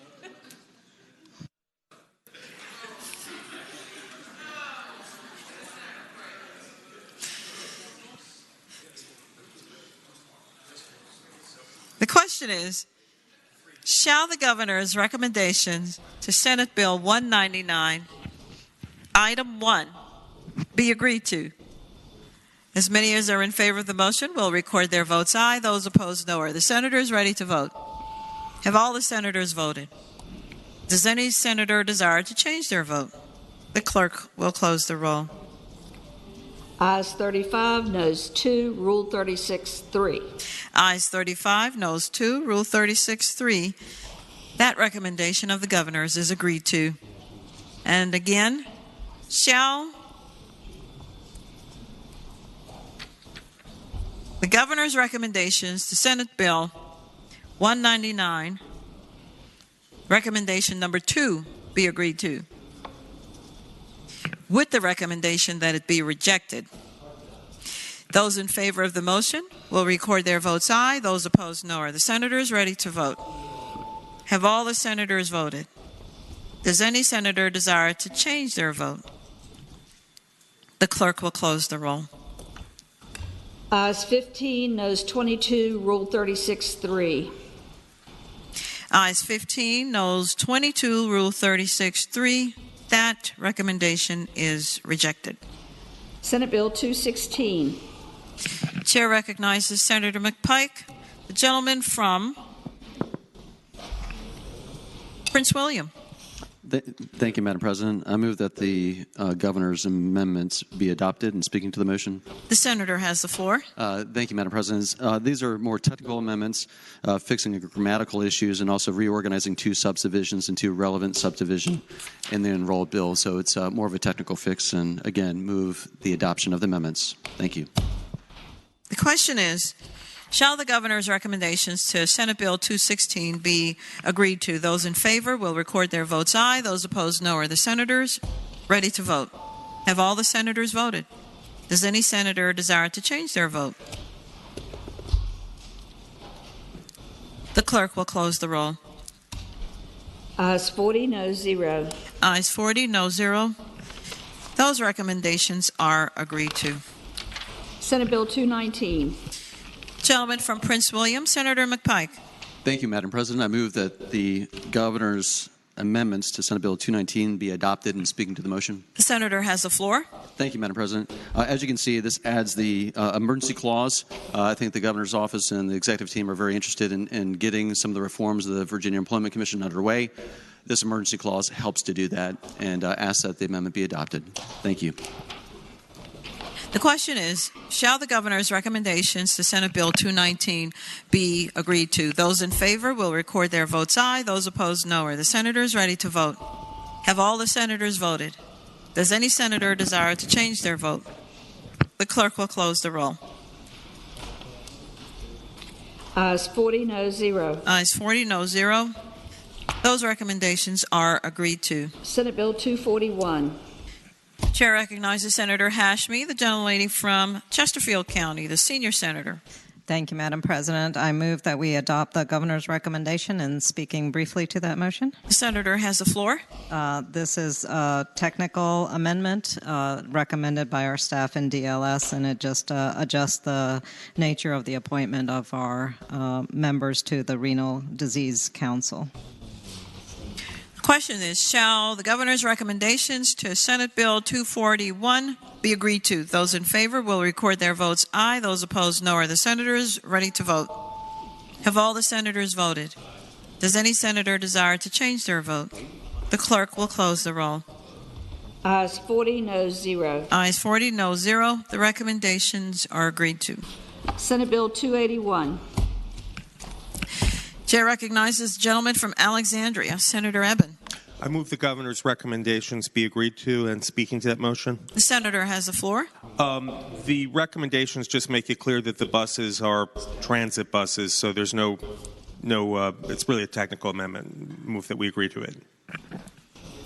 With the recommendation that the governor's recommendations on Senate Bill 281 be agreed to. Those in favor of the motion will record their votes aye. Those opposed, no. Are the senators ready to vote? Have all the senators voted? Does any senator desire to change their vote? The clerk will close the roll. Ayes 40, no 0. Ayes 40, no 0. The recommendations are agreed to. Senate Bill 283. Senator Hanger, the gentleman from Augusta on the popular bill. Thank you, Madam President. Speaking to the bill. The senator has the floor. Thank you, Madam President. I'm sure you don't want to hear a whole lot about the Augusta County Courthouse today, but I do want to make a couple comments that are relative here. First, the governor was trying to be helpful, but it was not understood by some that the county had already had an architect in employ and spent well over $1 million developing plans for both the sites in Augusta County and in Stanton. And this would require, the governor's proposal would require 2 different architects and would also postpone the referendum to 2023, which would not be acceptable to the judge because there's already a court order in place and we have to move along with this. So I would ask that the governor's proposed substitute for Senate Bill 283 be passed by for the day. Without objection, governor's recommendations on Senate Bill 283 pass by for the day. Senate Bill 342. Chair recognizes Senator Barker, the gentleman from Southern Fairfax County. Madam President, I move that we agree to the bill, to the changes proposed by the governor. The senator has the floor. This bill deals with the transit ridership incentive program TRIP, which has been a success in Virginia since it got enacted in 2020. There are 3 amendments that are proposed. 2 are just technical in nature. The third one would place a sunset on the aspects of this amendment to the existing code section 2 years down the road. We think that's reasonable to have that sunset there, and then we can evaluate things and decide whether to move forward with this provision. And so I would hope that everybody would support the governor's amendments. The question is, shall the governor's recommendations to Senate Bill 342 be agreed to? Those in favor of the motion will record their votes aye. Those opposed, no. Are the senators ready to vote? Have all the senators voted? Does any senator desire to change their vote? The clerk will close the roll. Ayes 40, no 0. Ayes 40, no 0. The governor's recommendations are agreed to. Senate Bill 345. Madam Senator Barker, the gentleman from Southern Fairfax County. Madam President, speaking to this bill, I move that we reject. The senator has the floor. Reject the provisions, the recommendations of the governor, and speaking to that. Gentleman may continue. This bill deals with allowing an individual to have blood type listed on a driver's license or identification card provided through the Department of Motor Vehicles. We worked very hard on this bill this year. There are other states that have this type of provision, so there's precedent for this. And what it does is it provides something that can be life-saving in rare circumstances. It's not something that is highly common that we would have to provide transfusion at a setting where the emergency services people are in place and providing a transfusion or other support for someone who has a bloodletting that's out there.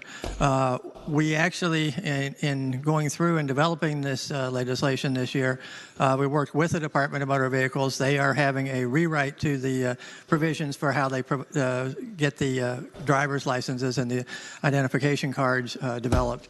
And by postponing the implementation of this until July of next year, which was what we did when we adopted the bill here, there would be no fiscal impact to it.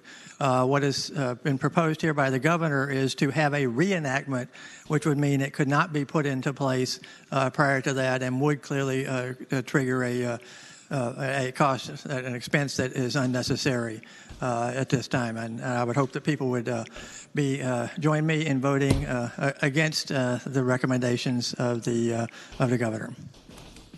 Chair recognizes Senator McDougall, the gentleman from Hanover. Thank you, Madam President. Speaking to the amendment. The senator may continue. Speaking in favor of the amendment, Madam President. Madam President, I think that the bill as articulated by Senator Barker is a good concept. I think it is helpful to be able to have your blood type placed on your driver's license, particularly in situations where there are emergencies. The concern that came about the bill as it went through the committee was the ability for emergency medical personnel to be able to rely on that information and whether they would still have to test and what is the form of proof do you have to provide to the division for them to be able to put that information on. So as the process went through, the governor became concerned after hearing from EMS that unless there was a process by which you had a letter from a doctor or some sort of medical report so there could be reliance on that information, emergency medical personnel would have to continue to actually test for your blood type before they could actually do something.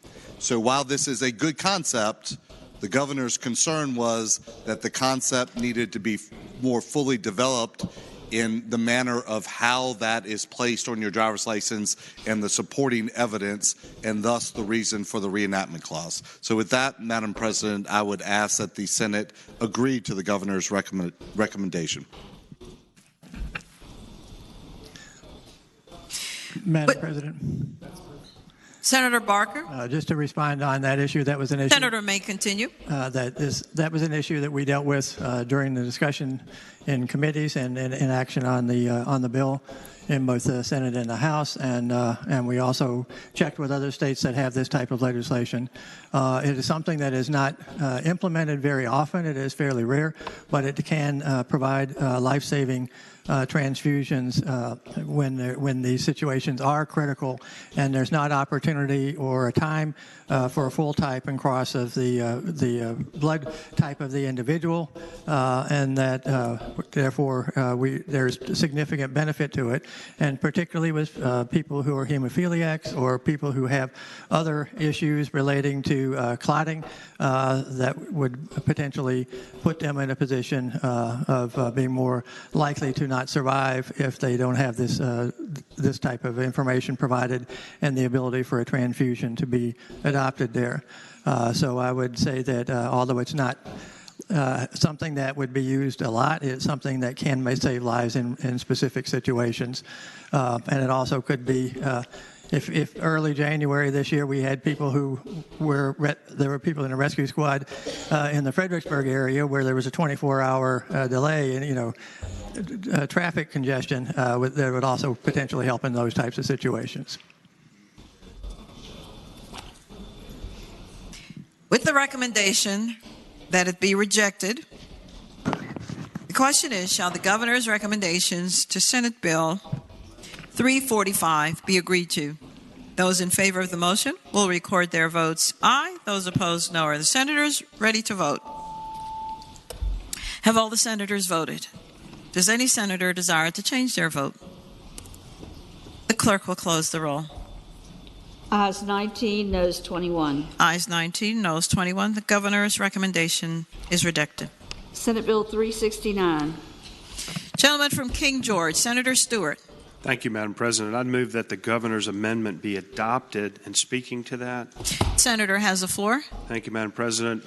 As the members will recall, this was a telehealth bill, and it was essentially a codification of Governor Northam's executive order, which allowed telehealth or telemedicine services during the pandemic. That executive order expired on March 23rd. And so the governor has recommended an emergency clause, which I heartily support.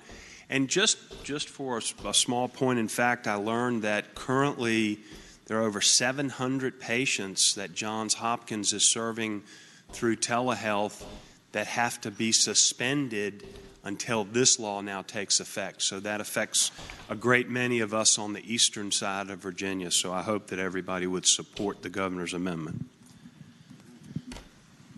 The question is, shall the governor's recommendations to Senate Bill 369 be agreed to? Those in favor of the motion will record their votes aye. Those opposed, no. Are the senators ready to vote? Have all the senators voted? Does any senator desire to change their vote? The clerk will close the roll. Ayes 40, no 0. Ayes 40, no 0. The recommendations are agreed to. Senate Bill 401. The gentleman from Loudoun, Senator Bell. Thank you, Madam President. I move that we accept the governor's amendment and speaking to the motion. Gentleman may continue. The governor's amendment is a substitute amendment in nature of substitute, and it simply renames the office of the Gaming Enforcement Coordinator. Was originally created for enforcing illegal gaming, and it's part of the state police. It changes the name and it modifies related language in the enrolled bill and removes the term illegal. Again, recommend that we accept the governor's amendments. The question is, shall the governor's recommendations to Senate Bill 401 be accepted? Those in favor will record their votes aye. Those opposed, no. Are the senators ready to vote? Have all the senators voted? Does any senator desire to change their vote? The clerk will close the roll. Ayes 37, no 0. Rule 36-3. Ayes 37, no 0. Rule 36-3. The governor's recommendations are accepted. Senate Bill 403. Gentleman from Spotsylvania, Senator Reeves. Thank you, Madam President. I would move that we agree to the governor's amendments and speaking to that. Senator has the floor. Ladies and gentlemen of the body, the governor did some correcting. This is the charitable gaming social quarter bill that made its process through the House and the Senate. What the governor's amendments do, quite frankly, is it changes the fee schedule for the adjusted gross, or from gross to adjusted gross receipts, beginning July 1st. And then it cut the audit fee from 1.5 down to 0.75 to get a little more break to the charities who do the business with those gaming folks. And finally, the amendment will allow 501c7s, nonprofits, to conduct charitable gaming. They'll actually lower the total audit fee currently allowed and utilize the adjusted gross receipts from the offset instead of a delayed enactment. I ask we support the governor's amendments. Chair recognizes the junior senator from Richmond, Senator Morrissey. Would the gentleman yield for a question? Will the gentleman from Spotsylvania yield? Certainly. My first gentleman from Richmond City has the floor. Thank you, Madam President. My first question is, does that charitable gaming organization need that break that you just spoke about? And a companion question, how does this affect the enforcement coordinator that my gentleman from Spotsylvania just spoke about a moment ago as far as having the resources needed to enforce illegal gaming? Gentleman from Spotsylvania. Thank you, Madam President. Taking up the first part of his two-part question, I would say the governor's office heard from some of the folks after we got all the bills passed. The governor thought it was in his best interest to go back and correct the 501c7s. We had a lot of discussion on that. They made an argument for that. I'm fine with that part of the bill and allowing them in there. They're only allowing them 40,000 in gross receipts, so they're going to be limited. Once they hit 40,000, they can't play anymore. So we're not going to have that mass proliferation that we were trying to avoid. The second part of that goes to the Senator Bell's bill, which is 401. Those funds, part of those funds would be supported by this. But what we found out, Senator, is that we had so many machines we didn't even know were there, and now as a result of being able to track all those other machines, there's going to be ample amount of money to help support that position. I thank the gentleman. The question is, shall the governor's recommendations to Senate Bill 403 be agreed to? Those in favor will record their votes aye. Those opposed, no. Are the senators ready to vote? Have all the senators voted? Does any senator desire to change their votes? The clerk will close the roll. Ayes 37, no 0. Rule 36-3. Ayes 37, no 0. Rule 36-3. Governor's amendments are agreed to. Senate Bill 416. Chair recognizes a senior senator from Virginia Beach, Senator DeSteff. Good afternoon, Madam President. Good afternoon.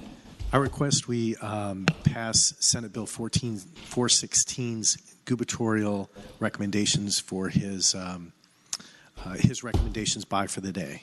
Thank you very much. Without objection, Senate Bill 416, the recommendations go by for the day. Senate Bill 423. Chair recognizes Senator Edwards, the gentleman from Roanoke City. Madam President, I move that we adopt the governor's recommendation to Senate Bill 423. And by way of explanation, Senator may continue. Senate Bill 423, which was adopted 39-0 by this body, was a request of the Virginia Criminal Sentencing Commission to clarify its authority to make some recommendations regarding revisions of the discretionary sentencing guidelines based on historic sentencing data of judges. It's a data collection agency, basically. And what the governor's recommendation is that it not go into effect to October 1, 2023, and in checking with the staff, they say, well, they're probably not going to have the data ready until after 2023. It may take 2 or 3 years to do that, so there's no problem there. The governor also says his recommendation is that they provide a report by October the 1st, 2022. Every year they make a report in the 1st of December, so the staff says they can do a report by 2022, so that's not a problem either. So with that explanation, I move that we agree with the governor's recommendation to Senate Bill 423. The question is, shall the governor's recommendations on Senate Bill 423 be agreed to? Those in favor will record their votes aye. Those opposed, no. Are the senators ready to vote? Have all the senators voted? Does any senator desire to change their vote? The clerk will close the roll. Ayes 40, no 0. Ayes 40, no 0. The governor's recommendations are agreed to. Senate Bill 436. Chair recognizes Senator Barker, the gentleman from southern Fairfax County.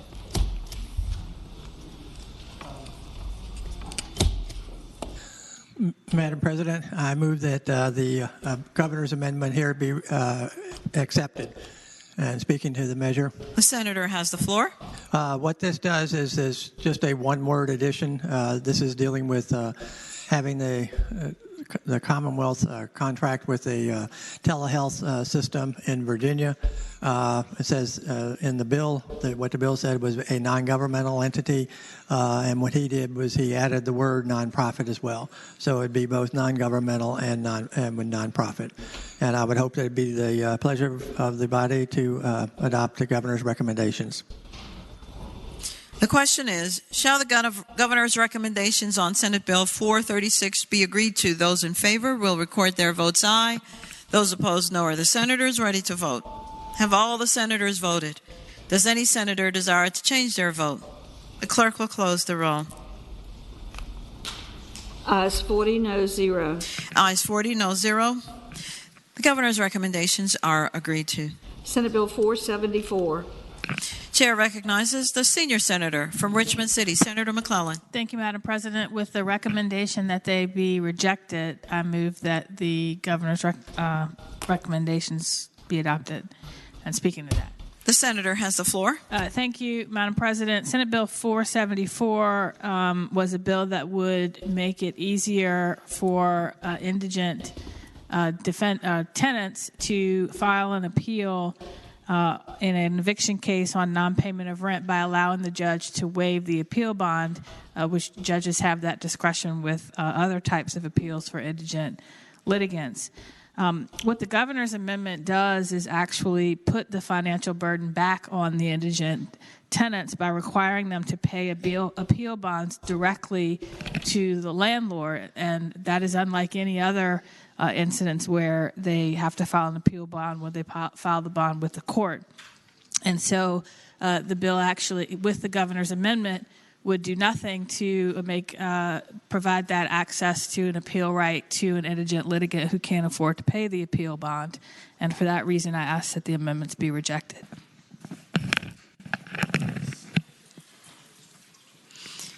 With the recommendation that they be rejected, The question is, shall the governor's recommendations to Senate Bill 474 be agreed to?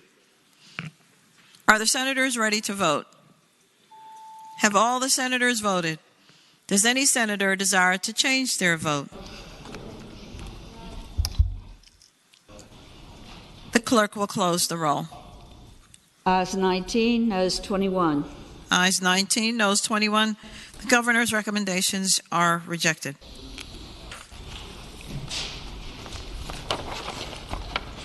Senate Bill 508. Gentleman from Accomack, Senator Lewis. Madam President, I move that we ever so courteously reject the governor's amendment in the nature of a substitute. And speaking to that, The senator has the floor. Madam President, Senate Bill 508 was a policy decision embraced at one point by all 40 members of this body.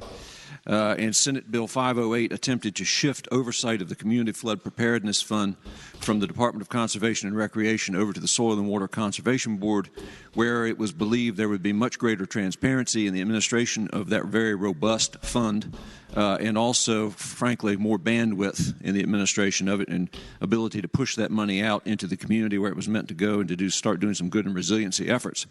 And in line with that, we also reconfigured the Soil and Water Conservation Board by adding appointments to it with expertise in the flooding area to deal with that, and also by changing the quorum requirements. So what the governor's amendment in the nature of a substitute does is obviously does away with the main policy thrust of the original bill, which was oversight of the Community Flood Preparedness Fund by the Soil and Water Conservation Board.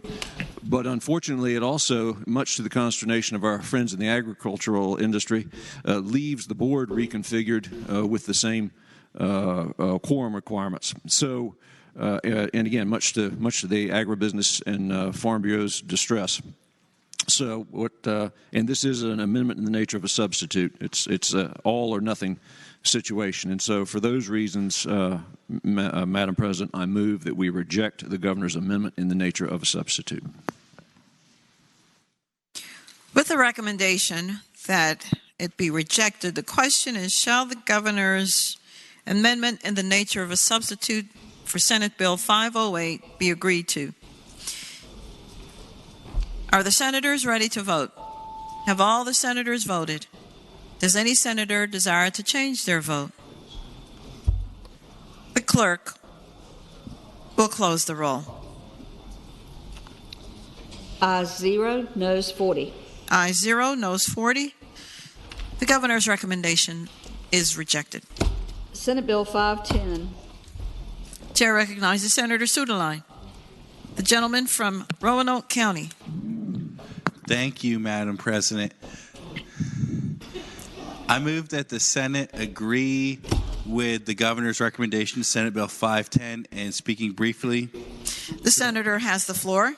Thank you, Madam President. Senate Bill 510 was the death of a broker bill.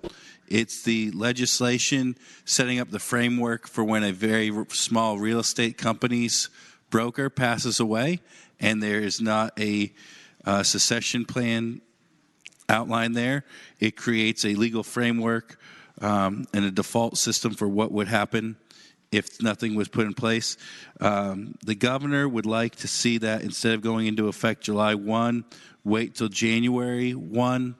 I think that's fine, and I hope it'll be the pleasure of the body to adopt the recommendation.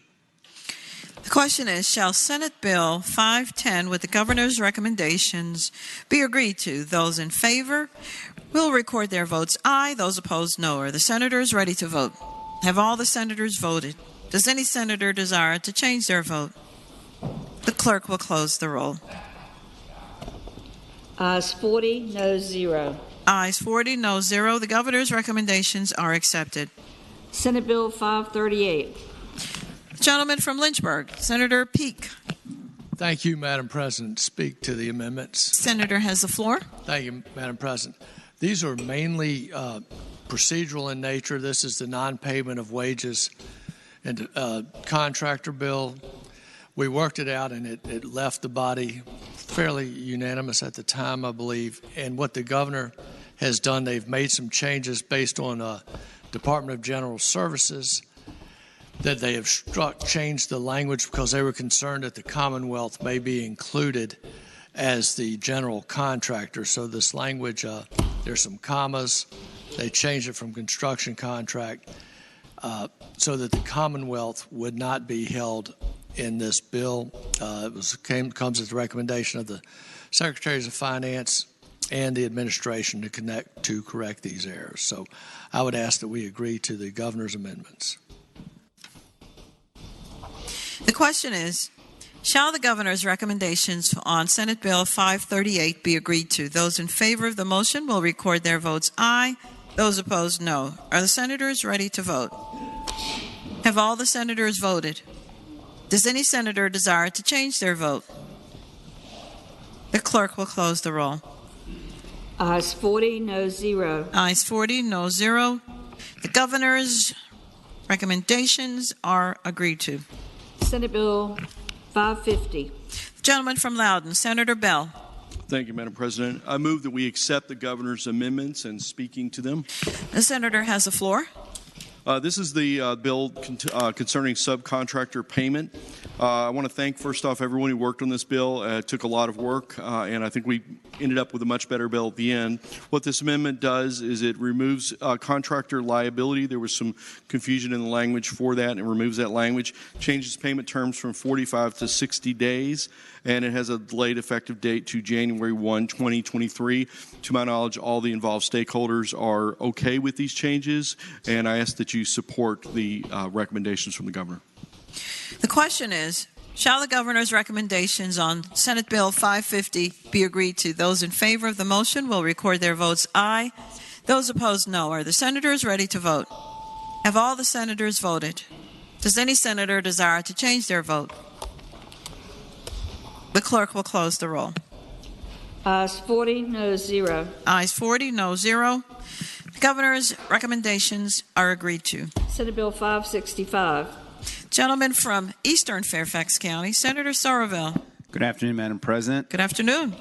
I move that we agree to the governor's amendment and speaking to that motion. The senator has the floor. Thank you, Madam President. Ladies and gentlemen, this is the bill that had to do with biogas and energy efficiency. And the governor's amendment singles out this test called the societal test, which relates actually to a policy that really didn't have a lot to do with the bill. There's an energy efficiency program that LDCs, our incumbent gas companies, are allowed to do and get reimbursed from taxpayers as part of legislation my seatmate passed about 5, 6, 7 years ago. 10 years ago, okay. And the bill added one new test called the societal test, which is basically a new test where you look at the effects of carbon pollution on health or, for example, cancer or climate change, things like that. And the governor didn't like that test. He thought it was a little bit too newfangled and whatnot. And so he basically strikes that test from how we measure energy efficiency programs. I'm not excited about the amendment, but I'm not totally wedded to this language either. And so again, I move that we agree to it because I'd rather not tempt fate on a veto on this. Thank you, Madam President. The question is, shall the governor's recommendations to Senate Bill 565 be agreed to? Those in favor will record their votes aye. Those opposed, no. Are the senators ready to vote? Have all the senators voted? Does any senator desire to change their vote? The clerk will close the roll.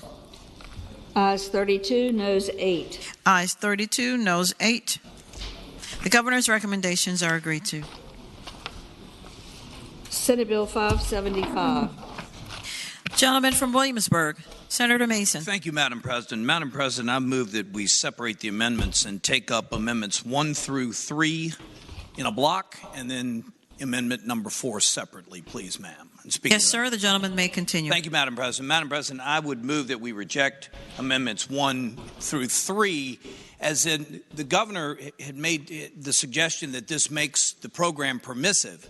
But the reason this bill passed both chambers unanimously is it is a cost-efficient and cost-savings measure.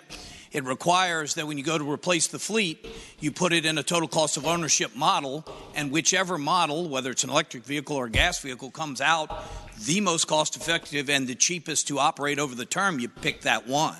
We excluded emergency vehicles. We excluded incident response vehicles. We excluded law enforcement, as well as kept it to light duty because we determined when we were talking about it that the calculator wasn't ready for heavy duty, and plus we're not producing those vehicles. So the governor switched the language a little in 1 through 3, and I don't even think it gets to what they were trying to do. But what it would do is take away the cost savings that the bill gets to. And remember, this doesn't mandate you buy a particular type car. It just says you buy the one that's the cheapest and the most cost effective.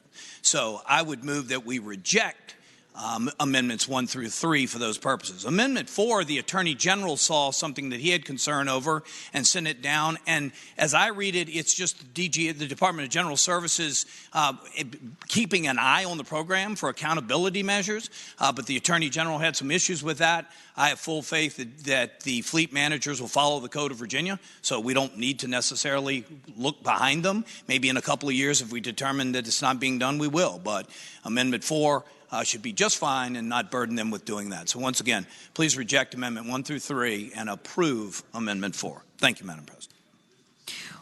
With the recommendation that it be rejected, shall the governor's recommendations on Senate Bill 575, items 1, 2, and 3 be agreed to? Those in favor of the motion will record their votes aye. Those opposed, no. Are the senators ready to vote? Have all the senators voted? Does any senator desire to change their vote?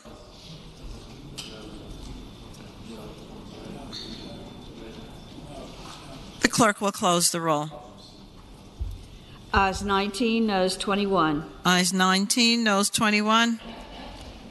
Those recommendations are rejected. Regarding item number 4, with the recommendation that it be agreed to, shall the governor's recommendations on Senate Bill 575 pass? Those in favor will record their votes aye. Those opposed, no. Are the senators ready to vote? Have all the senators voted? Does any senator desire to change their vote? The clerk will close the roll. Ayes 40, noes 0. Ayes 40, no 0. Though recommendation number 4 is accepted. Senate Bill 577.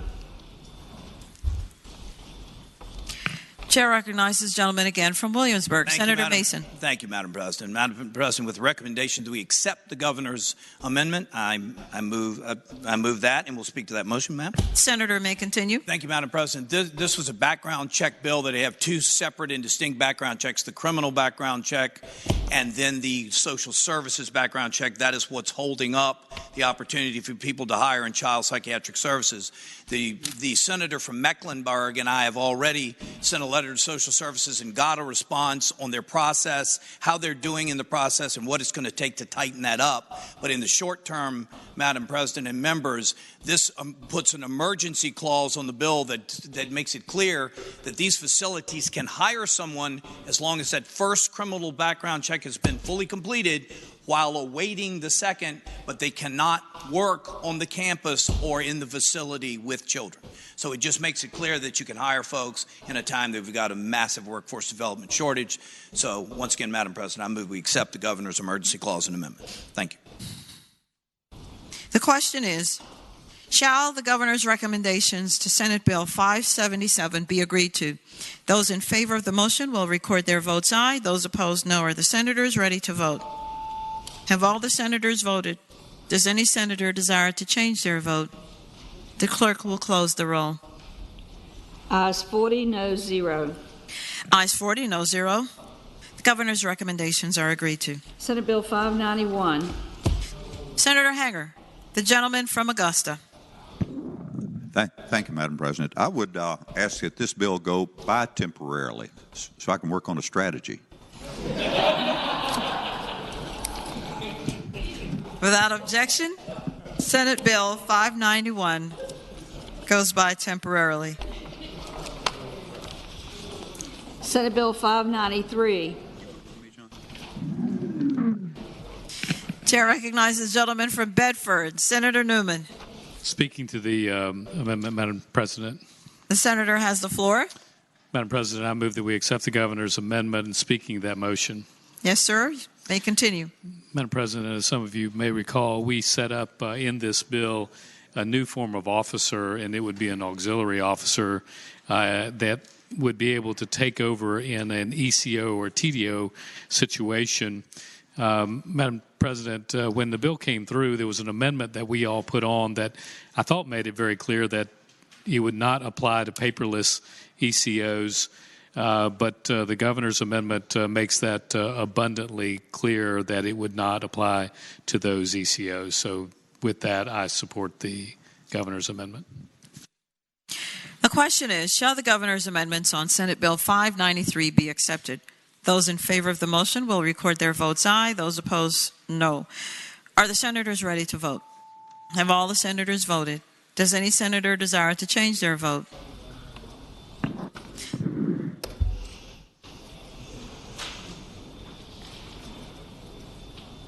The clerk will close the roll. Ayes 39, no 0. Ayes 39, no 0. Governor's recommendations are agreed to. Senate Bill 595. Senator Pillion, the gentleman from Washington.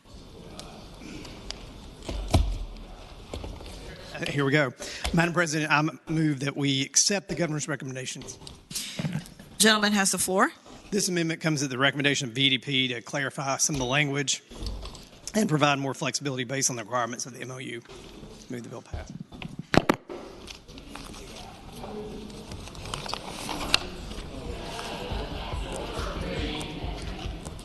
The question is, shall the governor's recommendations on Senate Bill 595 be accepted? Those in favor of the motion will record their votes aye. Those opposed, no. Are the senators ready to vote? Have all the senators voted? Does any senator desire to change their vote? The clerk will close the roll. Ayes 40, no 0. Ayes 40, no 0. The governor's recommendations are accepted. Senate Bill 622. Chair recognizes Senator Favola, the gentlelady from Arlington. Thank you, Madam President.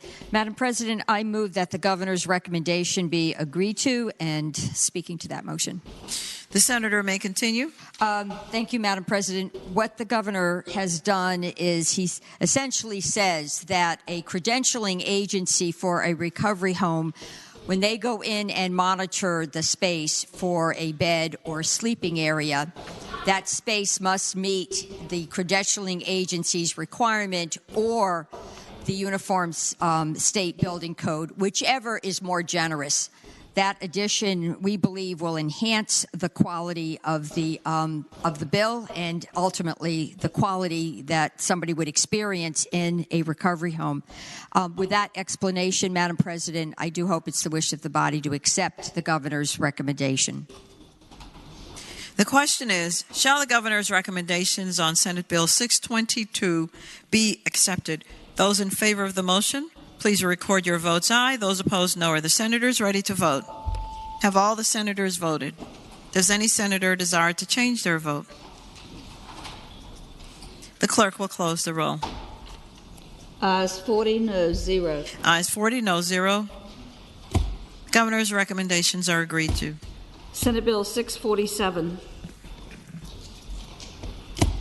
Chair recognizes the senator from Enrico, Senator Donovan. Thank you, Madam President. I move that we accept the recommendations from the governor and speak to those.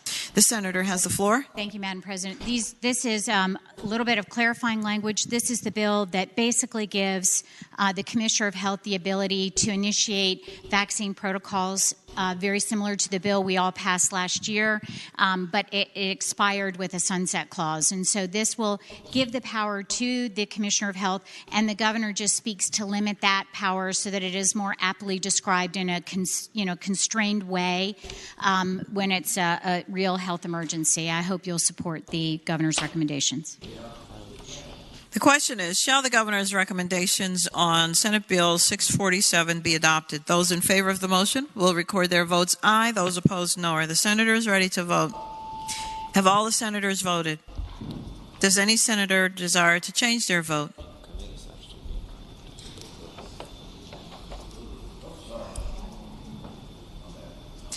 The clerk will close the roll. Ayes 39, noes 1. Ayes 39, noes 1. Governor's recommendations are agreed to. Senate Bill 666. Senator Peterson, gentleman from Fairfax City. Thank you, Madam President. Move that we accept the governor's amendments and speak in support of that motion. The senator has the floor. Madam President, ladies and gentlemen of the Senate, this is Senate Bill 666, the sign of the apocalypse. Obenshain and Peterson as the two co-patrons. Had a little bit of a wrestling match with the administration to make sure that they respected individual rights, but they agreed to do so finally. Basically, the amendments that you have before just matches me up or matches the legislation up with Senator Obenshain's bill, which is of similar import. So I ask that we agree to the amendments, and I will sit down and shut up. Thank you. The question is, shall Senate Bill 666, with the governor's recommendations, be agreed to? Those in favor will record their votes aye. Those opposed, no. Are the senators ready to vote? Have all the senators voted? Does any senator desire to change their vote? The clerk will close the roll. Ayes 40, noes 0. Ayes 40, no 0. The Senate bill, the governor's recommendations are agreed to. Senate Bill 672. Chair again recognizes Senator Donovan. Gentlelady from Enrico. Thank you, Madam President. Can that go by temporarily? Thank you. Without objection, Senate Bill 672 goes by temporarily. Madam President. Chair recognizes the senior senator from Richmond City. Having voted on the prevailing side by which we passed the governor's recommendations to Senate Bill 647, I move that we reconsider that vote. On page 21. The question is, shall the vote by which the governor's recommendations passed on Senate Bill 647 be reconsidered? Those in favor will record their votes aye. Those opposed, no. Are the senators ready to vote? Have all the senators voted? Does any senator desire to change their vote? The clerk will close the roll. Ayes 40, no 0. Ayes 40, no 0. The vote is reconsidered. The question is,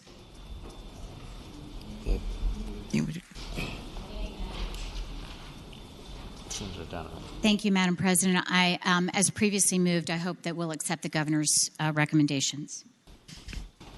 The question is, shall the governor's recommendations on Senate Bill 647 be agreed to? Those in favor will record their votes aye. Those opposed, no. Are the senators ready to vote? Have all the senators voted? Does any senator desire to change their vote? The clerk will close the roll. Ayes 40, no 0. Ayes 40, no 0.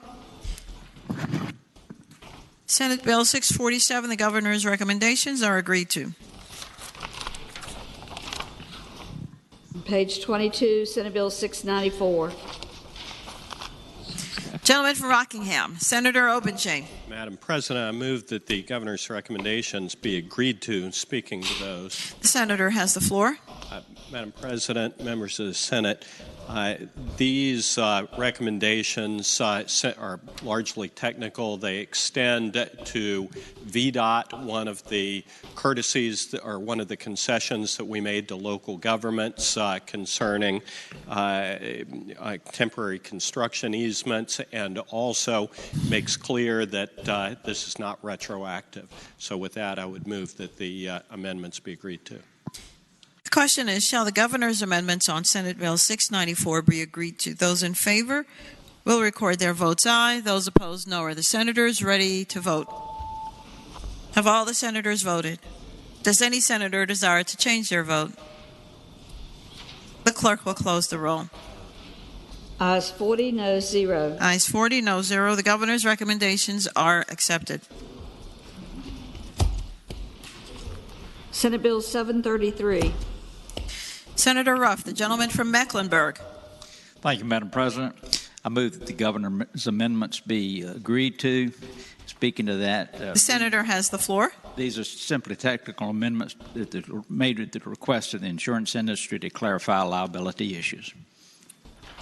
The question is, shall the governor's recommendations on Senate Bill 733 be agreed to? Those in favor will record their votes aye. Those opposed, no. Are the senators ready to vote?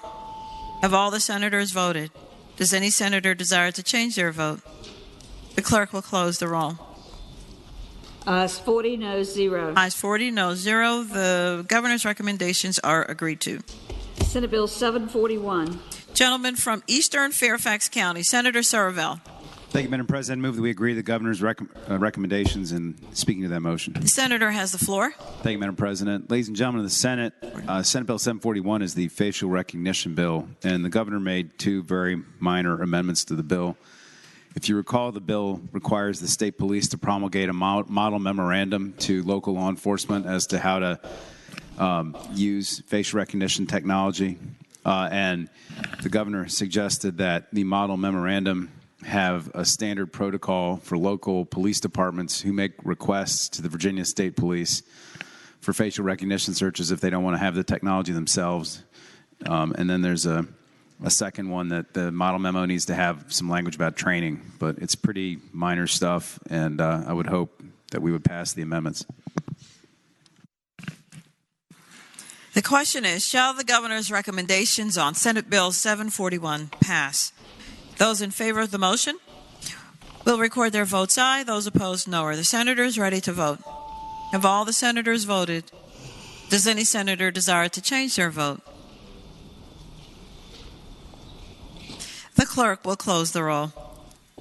Ayes 28, noes 12. Ayes 28, noes 12. Governor's recommendations are agreed to. Senate Bill 748. Senator McDougall, the gentleman from Hanover. Thank you, Madam President. Madam President, I move that the governor's recommendations be agreed to, and speaking to that briefly. Senator may continue. Thank you, Madam President. Madam President, the governor's amendments were suggested by Legislative Services to make sure that all the requirements we currently had in the code would continue to be honored by remote retail sellers. The question is, shall the governor's recommendations for Senate Bill 748 be agreed to? Those in favor will say aye. Those opposed will record their votes aye. Those opposed, no. Are the senators ready to vote? Have all the senators voted? Does any senator desire to change their vote?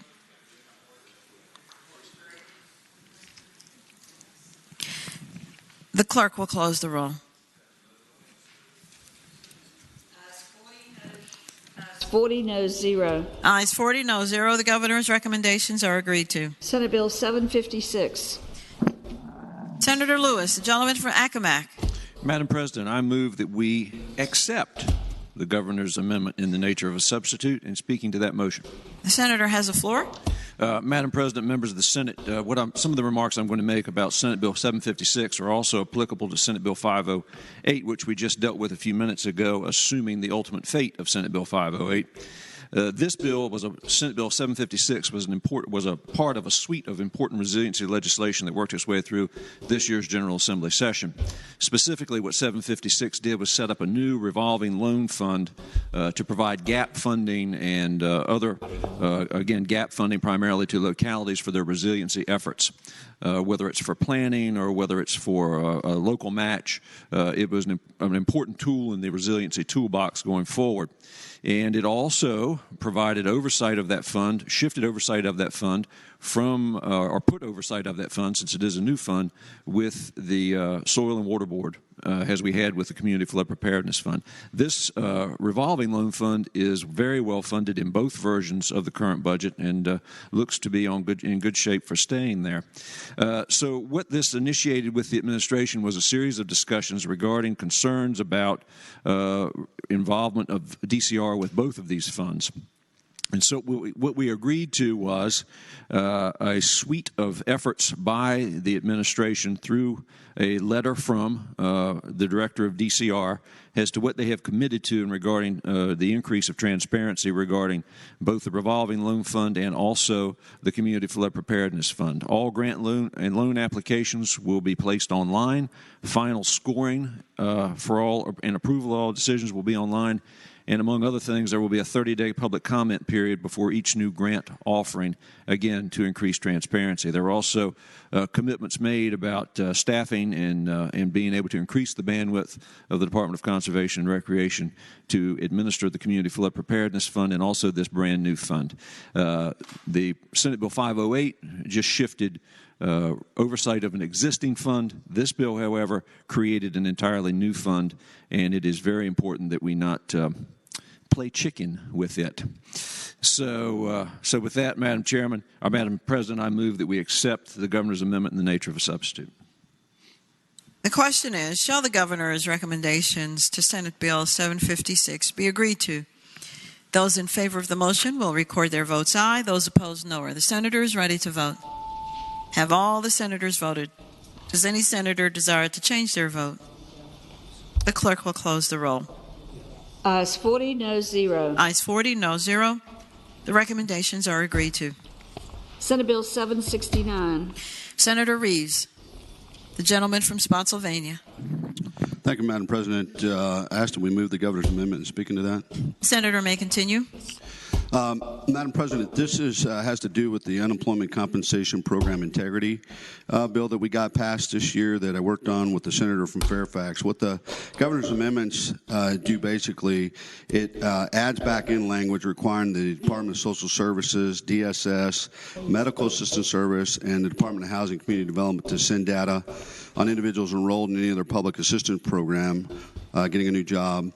The other part that they put back in, and I don't know how this sits with the chairman of the Senate Finance, but the governor has said he will introduce it into the budget, is they wanted to fix DSS and DMAS computer updates and some of those things, and that was $180,000 to upgrade that technology. So the governor put that back in on this amendment. I would yield to the senior senator for the Center of Senate Finance to find out whether or not that is appropriate or not appropriate. But I don't have a problem with the First Amendment, but I'm not sure about the second.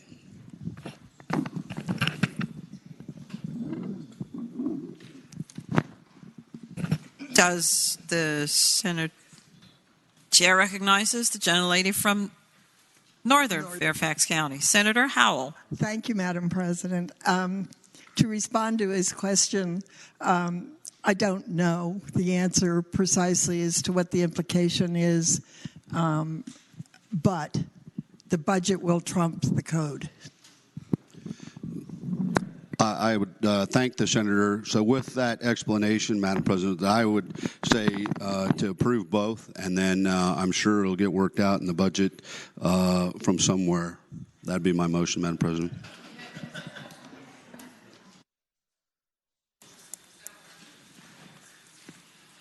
The question is, shall the governor's amendments to Senate Bill 769 be agreed to? Those in favor will record their votes aye. Those opposed, no. Are the senators ready to vote? Have all the senators voted? Does any senator desire to change their vote? The clerk will close the roll. Ayes 40, no 0. Ayes 40, no 0. Governor's recommendations are agreed to. Senate Bill 776. Gentlelady from Hampton, Senator Locke. Thank you, Madam President. I move that we adopt the governor's amendment. And speaking to that, the senator has the floor. Thank you, Madam President. It is my understanding that what the governor is recommending is done automatically. And therefore, in the words of the senator from Bath, I believe this amendment is declaratory. So I move that it be approved. The question is, shall the governor's recommendations on Senate Bill 776 be agreed to? Those in favor will record their votes aye. Those opposed, no. Are the senators ready to vote? Have all the senators voted? Does any senator desire to change their vote? The clerk will close the roll. Ayes 39, noes 1. Ayes 39, noes 1. Governor's recommendations are agreed to. Chair recognizes the senior senator from Fairfax County, Senator Saslaw. I just wanted to comment. The senator has the floor. Thank you. At the end of this, which is one bill away, the bills will start being processed to the House. So if there's any one that you want it reconsidered, find it now and make the request, because they're going to be leaving pretty shortly in a block. Actually, Senator, we are at that point.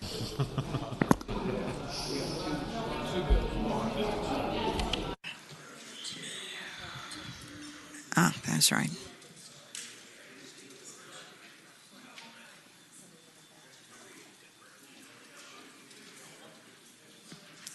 So we have the mayor.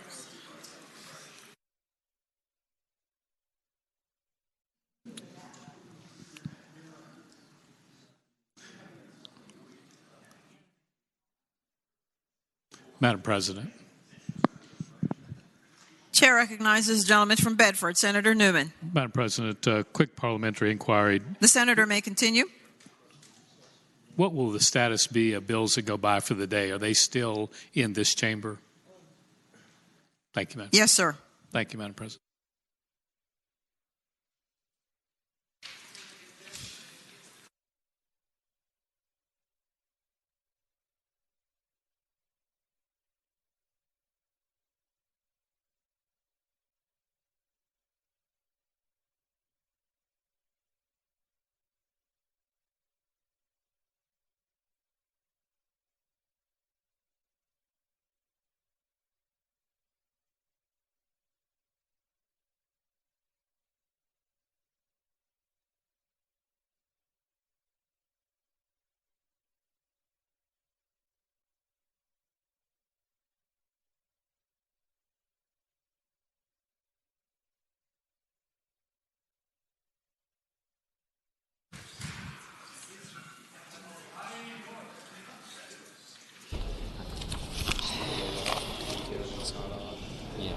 Turning to page 25,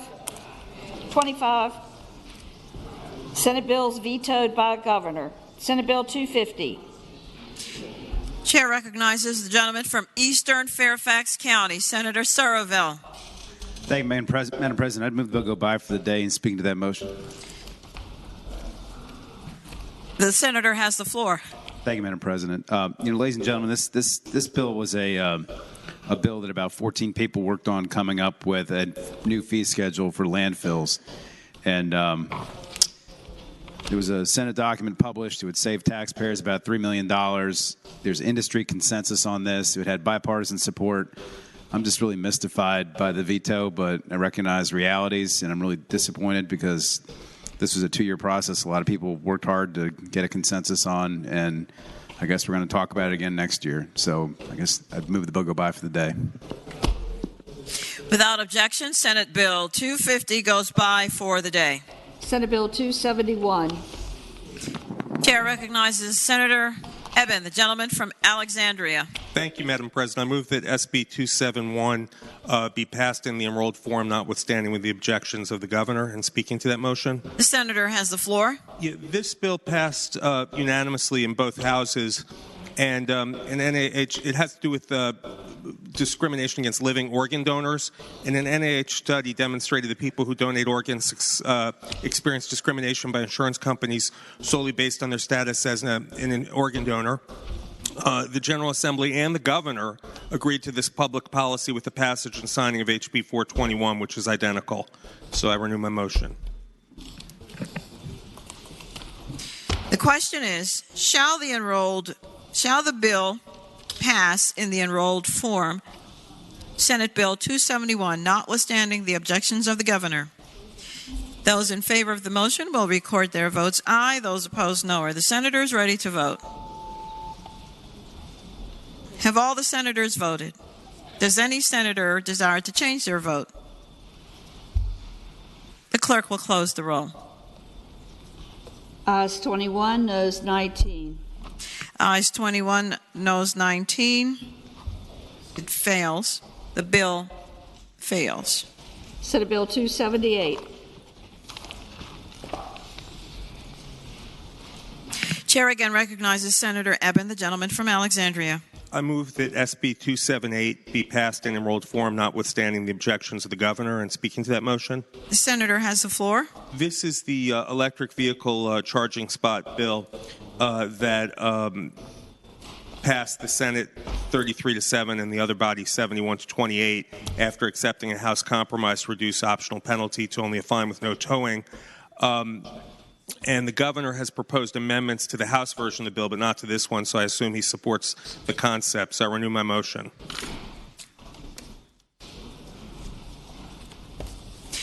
The question is, shall the bill pass in the enrolled form, that is Senate Bill 278, notwithstanding the objections of the governor? Those in favor of the motion will record their votes aye. Those opposed, no. Are the senators ready to vote? Have all the senators voted? Does any senator desire to change their vote? The clerk will close the roll. Ayes 22, noes 18. Ayes 22, noes 18. The bill fails. Senate Bill 280. Chair again recognizes Senator Eben. I move that Senate Bill 280 be passed in the enrolled form, notwithstanding the objections of the governor. And speaking to that motion, The senator has the floor. this is dealing with local reliability data from electric utilities to be reported, and it passed the Senate and the House unanimously. And identical legislation carried by Delegate Herring of Alexandria passed the Senate and House unanimously and has been signed by the governor. So this is just voting on something that we've already agreed to, this policy.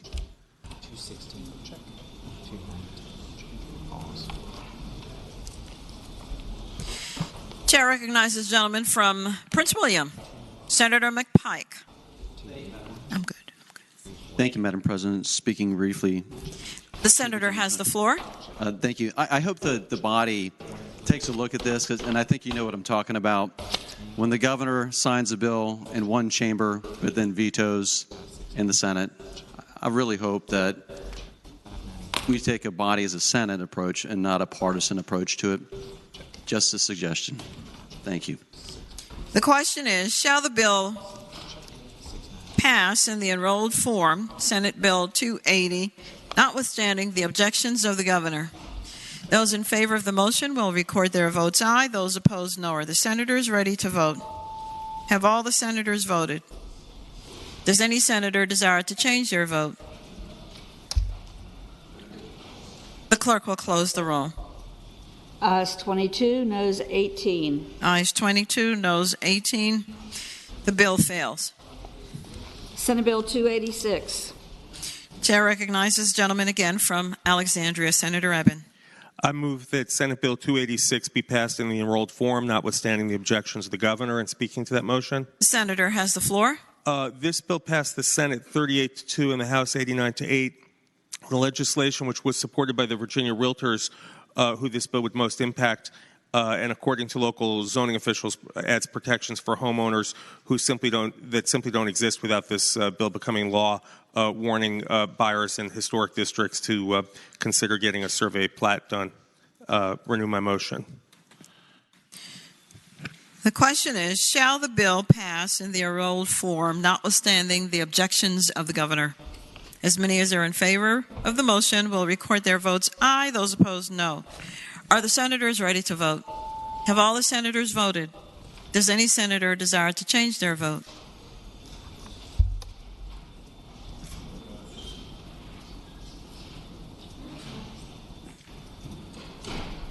The clerk will close the roll.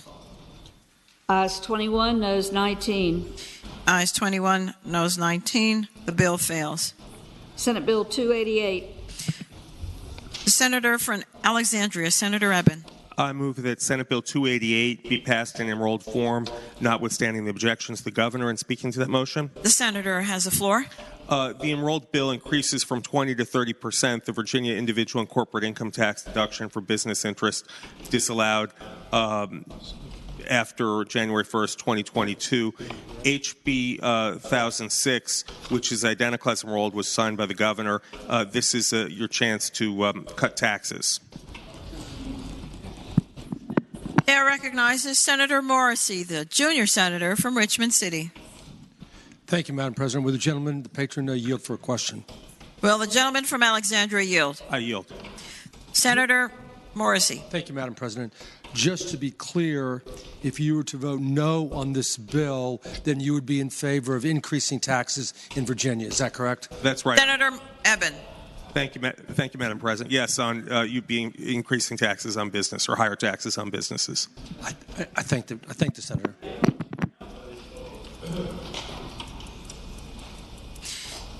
The question is, shall the bill pass in the enrolled form, notwithstanding the objections of the governor? Those in favor of the motion will record their votes aye. Those opposed, no. Are the senators ready to vote? Have all the senators voted? Does any senator desire to change their vote?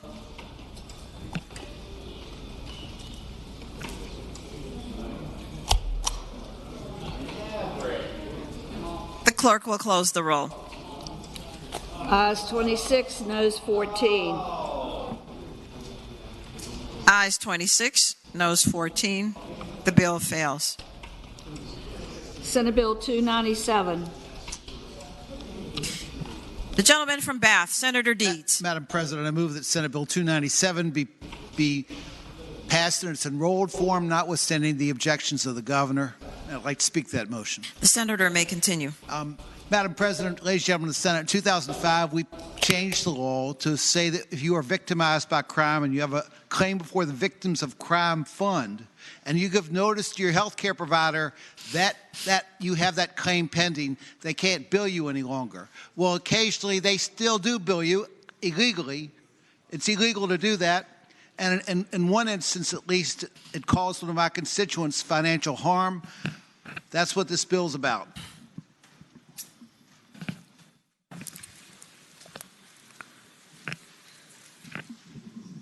The question is, shall the bill pass in the enrolled form, notwithstanding the objections of the governor? Those in favor of the motion will record their votes aye. Those opposed, no. Are the senators ready to vote? Have all the senators voted? Does any senator desire to change their vote?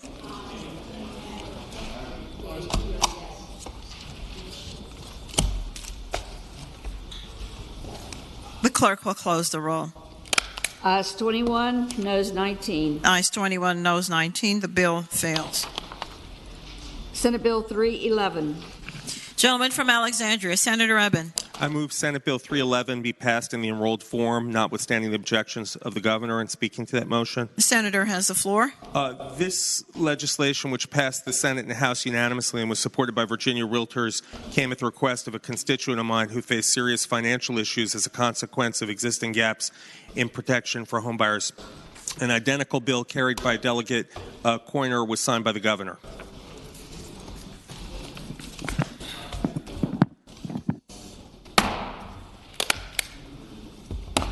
With the recommendation, wait, wrong question. The question is, shall the bill pass in the enrolled form, notwithstanding the objections of the governor? Those in favor of the motion will record their votes aye. Those opposed, no. Are the senators ready to vote? Have all the senators voted?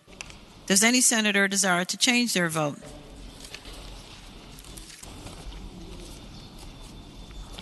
The clerk will close the roll. Ayes 24, noes 16. Ayes 24, no 16. The bill fails. Senate Bill 347. Senator Bell, the gentleman from Loudoun. Thank you, Madam President. I move that we pass SB 347 by for the day and speaking to the motion. The senator has the floor. Thank you, Madam President. It's unfortunate that this bill was vetoed.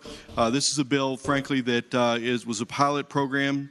All the stakeholders, frankly, people who are on different sides of energy efficiency issues in many cases, came together and worked to find a pilot program that would help people who are very poor, disabled veterans, etc. I hope to work with all the stakeholders and the administration next year so we can find a way to pass this bill, because I think it helps a lot of people who frankly are in a position because of energy efficiency losses that they may not be able to pay a bill that's higher than it should be. With that, I renew my motion to pass it by for the day. Without objection, Senate Bill 347 goes by for the day.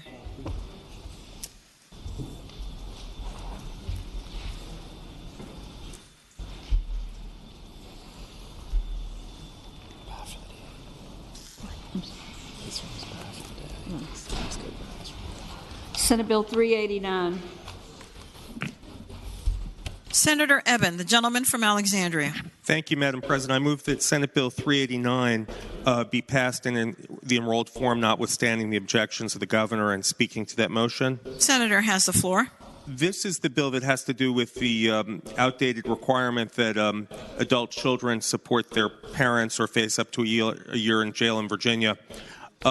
It's rarely used in outdated statute, and there are many systems in place for assisting indigent adults today, like Social Security, Medicaid, Medicare, and hospital-specific financial assistance that were not in place when this law was adopted, I believe, in the 1920s or so. Several other states have recently repealed similar laws, and the governor's veto statement doesn't really track with reality in that it says that it's a bankruptcy concern because a bankruptcy attorney who conducted a Lexis search of bankruptcy court decisions could not find a single reference to Virginia Code Section 20-88. The federal bankruptcy code allows states to apply their own exemptions in bankruptcy cases in respect to property, not income or expenditures. So trying to apply Virginia Code Section 2088 to this bill would appear to try to apply the concept of exemptions instead to bankruptcy debtors' disposable income. It's really not relevant to the purpose of this bill. So I renew my motion.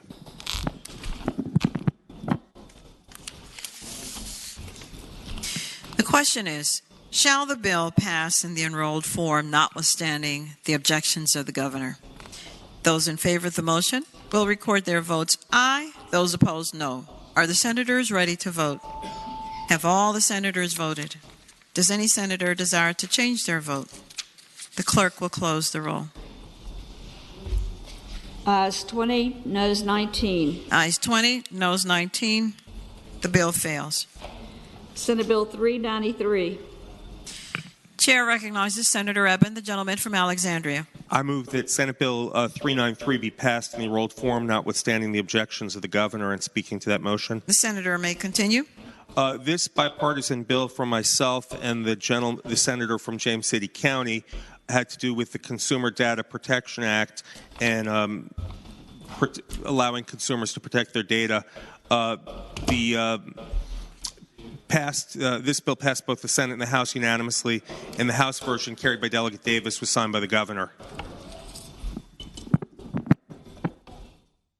The question is, shall the bill pass in the enrolled form, notwithstanding the objections of the governor? Those in favor of the motion will record their votes aye. Those opposed, no. Are the senators ready to vote? Have all the senators voted? Does any senator desire to change their vote? The clerk will close the roll. Ayes 23, noes 17. Ayes 23, noes 17. The bill fails. Senate Bill 422. Gentleman from Roanoke City, Senator Edwards. Madam President, I move that Senate Bill 422 be passed in the enrolled form, notwithstanding the objections of the governor. And by way of explanation. The senator may continue. Madam Chair, this bill was recommended by the Joint Commission on Health Care on a bipartisan basis unanimously with one abstention. It passed this body, Madam President, 37-1 on January the 28th. Madam President, what this bill does, at the recommendation of the Joint Commission on Health Care, they studied the high cost of health insurance in Virginia, which is a problem that all Virginians I know are concerned about. And the Joint Commission found that there was a tobacco surcharge put on premiums as much as 50% of the cost of the premium for, in some cases, by insurance companies for those that are smokers, rather than having and not charging smokers that extra charge. But the numerous studies that have been done has shown that the tobacco surcharge does not stop people from smoking, but it does stop people from buying insurance. And it's a barrier to people purchasing health insurance, especially for younger, healthier tobacco users, and many of whom are low-income people. And the Joint Commission on Health Care found that the number of people in the individual market could be increased by as much as 13,000 more people if we did not have the tobacco surcharge. And some of those that support the abolishing the tobacco surcharge to encourage people to buy insurance and take advantage of what a lot of insurance companies have, cessation of smoking programs. And some of those that support this bill, this concept, are the American Lung Association, take this in mind, American Cancer Society, the American Poverty Law Center, and others. There's no organization that came out against this bill. So if you want to reduce the high cost of health insurance, you want to vote for the bill. If you want to encourage more people to buy insurance, you want to vote for the bill. And in fact, this body did, as I mentioned, 37-1. What the governor did in vetoing the bill he stated that it would force insurance companies to recover costs associated with tobacco users by raising premiums on non-tobacco users. Actually not, Madam President. The legislation would not raise premiums, but would reduce premiums and help many families that need health insurance get health insurance. And I hope this body would do what it did on January the 28th and vote 37 yes votes for this bill to overturn the governor's bad veto. I'm not sure the governor fully understood what happened here, what really was going on here. If you think the American Cancer Society and American Lung Association support this idea of not having a tobacco surcharge to encourage people to buy insurance, and then also encourage them to take advantage of tobacco cessation programs that the insurance companies have. This lowers the price of health insurance and encourages more people to buy health insurance, especially the low-income people. And Madam President, I would hope that we would pass the bill in the enrolled form, notwithstanding the objections of the governor. With that recommendation, I move that we, as I say, pass the bill, notwithstanding the governor's veto. Thank you, Madam President. Chair recognizes Senator Favola, the gentlelady from Arlington. Thank you, Madam President. Madam President, I rise to speak to the motion that this be. The senator has the floor. Thank you, Madam President, that this be passed in spite of the objections of the governor. I just wanted to add one element to the very thorough conversation that the senator from Roanoke gave, and that is our committee, when we heard presentations on why you should actually lower the insurance premiums for smokers, we concluded, after going through much data, that your health care costs overall will go down. So from a selfish perspective, if you want to lower the health care costs, you should make insurance more available to everyone, because the probability of a smoker quitting actually increases if that smoker finds a medical home and a doctor or nurse practitioner persuades the individual that actually you should quit smoking because you're going to be a healthier person and you'll have, less opportunity to come to the doctors. So having said that, I do hope it is the will of the body to, again, pass this, and notwithstanding the objections of the governor. Thank you, Madam President. The question is, shall the bill pass in the enrolled form, notwithstanding the objections of the governor? Those in favor will record their votes aye. Those opposed, no. Are the senators ready to vote? Have all the senators voted? Does any senator desire to change their vote? The clerk will close the roll. Ayes 21, noes 19. Ayes 21, noes 19. The bill fails. Senate Bill 464. Senator from Eastern Fairfax County, Senator Sorovell. Thank you, Madam President. I'd move the bill be passed by for the day and speaking to that motion. The senator has the floor. Yeah, Madam President, this is another one that just left me scratching my head. There wasn't a single person that voted against this bill in this body, in committee, or in the chamber. There wasn't a single vote against it on the floor of the House. There wasn't a single person that spoke against it in committee, in either committee, or in either chamber. But apparently, a Harvard MBA gives you insight into witness subpoena process for prosecutors, because the governor thought this bill deserved a veto with this bizarre veto statement of 3 problems that nobody else seemed to find with the bill the entire way through the process. So I can just say, Madam President, I'm disappointed. It's not a big bill. It's not the bill of the century. I'm not really clear why he felt it necessary to throw a veto on this, but it's a bad harbinger, I think, for the future of how we're going to operate together. But anyway, I just ask the bill goodbye for the day. I recognize the realities of overriding this. Thank you. Chair recognizes the junior senator from Richmond City, Senator Morrissey. Thank you, Madam President. Would the gentleman from Fairfax County yield for a question? Will the gentleman yield? I yield. Senator Morrissey has the floor. Thank you, Madam President. Madam President, I understood that one of the justifications for vetoing this bill is that it increased prosecutors' duties to file copies with the clerk's office, and that there could be possibly be criminal penalties imposed upon the prosecutors if they didn't do this. Could the gentleman tell me whether or not VECA objected to this bill? Senator. Madam President, during the committee hearing, I believe somebody looked out at the crowd and asked the Virginia Commonwealth Attorneys Association if they had any problems with the bill, and they shook their head and said no, they didn't, and they didn't speak against it. Senator Morrissey.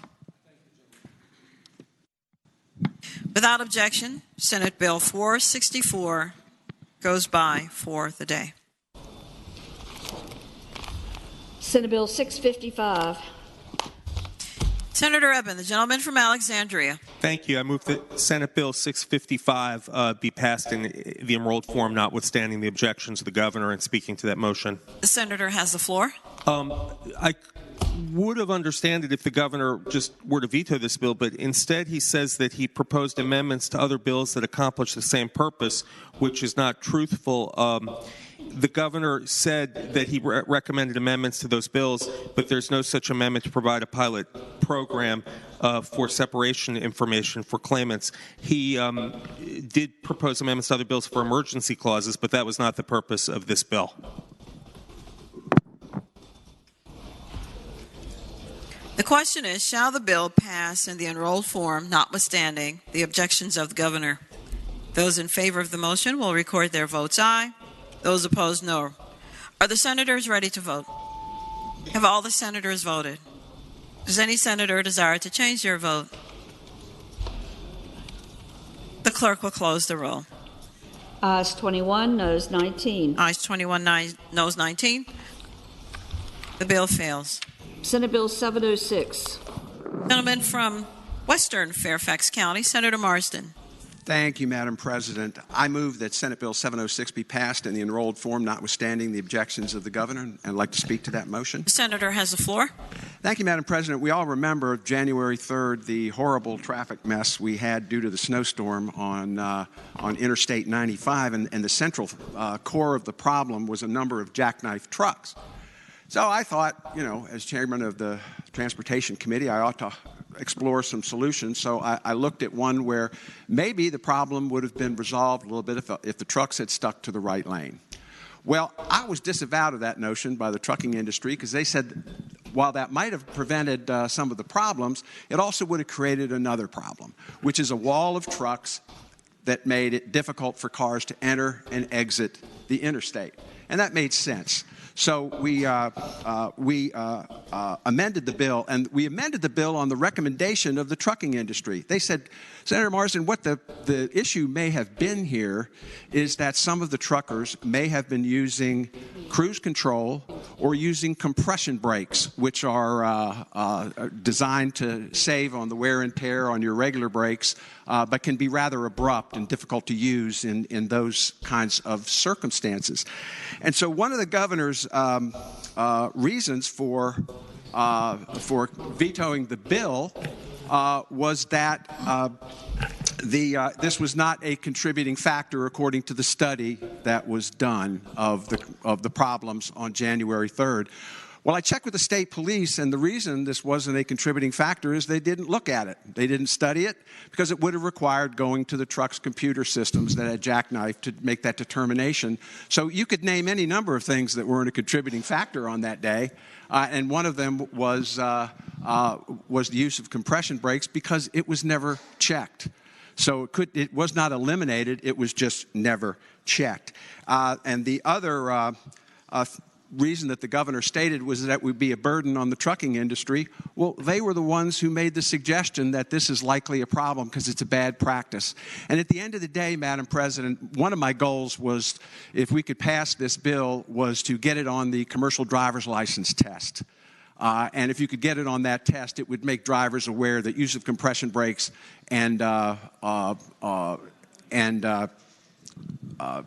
cruise control during freezing precipitation was a bad idea, and it would be been an educational thing. So I renew my motion, Madam President, that the bill be passed in the enrolled form, notwithstanding the objections of the governor. The question is, shall the bill pass in the enrolled form, notwithstanding the objections of the governor? Those in favor of the motion will record their votes aye. Those opposed, no. Are the senators ready to vote? Have all the senators voted? Does any senator desire to change their vote?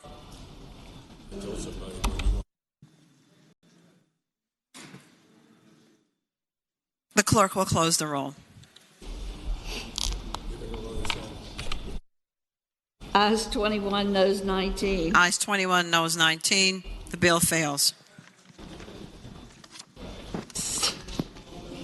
Senate Bill 722. Senator Marsden, again, the gentleman from northern Fairfax County, western Fairfax County. Thank you, Madam President. This will be the last bill on the veto list today. I wish that the governor's office had reached out to talk to me about this one, because they seem to have gotten confused, because the language that they used in making a justification for vetoing the bill was based on the enrolled bill, not the bill that was actually passed through both bodies of the legislature. In the original bill, it said that you could not park a vehicle on top of a curb. And I have a huge problem in my district. I have a road that's 1.5 miles long. On one side are apartments and condominiums and townhouses. On the other side is a riparian boundary between the curb and the sound wall on Interstate 495. And what's happened is the residents of this community have all of a sudden started parking up on top of the curb. Some of them are straight-in parking when it's not designated for that, and they're damaging state property. If you put heavy vehicles on a curb, it's going to create damage, and I've gotten my first report of a storm drain along the curbing system having been crushed. Now, the problem is, how do you prove who did it? You find somebody sitting on a crushed thing. He says, I didn't do it. It was like that when I got here. So clearly, all the bill did was give local governments in Planning District 8 the ability to pass a local ordinance that say you can't pass on curbs. It creates damage, and it has also led to people, for some unknown reason, to use that as a way of screening themselves from being caught dumping construction materials in this riparian boundary. And one of my good citizens, Amy Gould, I'll give her a shout out right now, twice a year has to organize cleanup efforts to do this, and which exacerbates the problem to some extent, because they just keep doing it because Amy's going to clean it up. And we're destroying state property. We're creating a situation where people feel like they can do whatever they would like to do. And so I would reiterate my motion that we need this ability in my jurisdiction to create a local ordinance to prevent parking on the curb. It's doing a lot of damage. Thank you.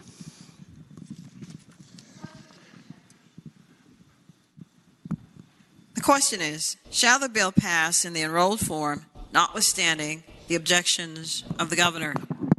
Those in favor will record their votes aye. Those opposed, no. Are the senators ready to vote? Have all the senators voted? Does any senator desire to change their vote? The clerk will close the roll.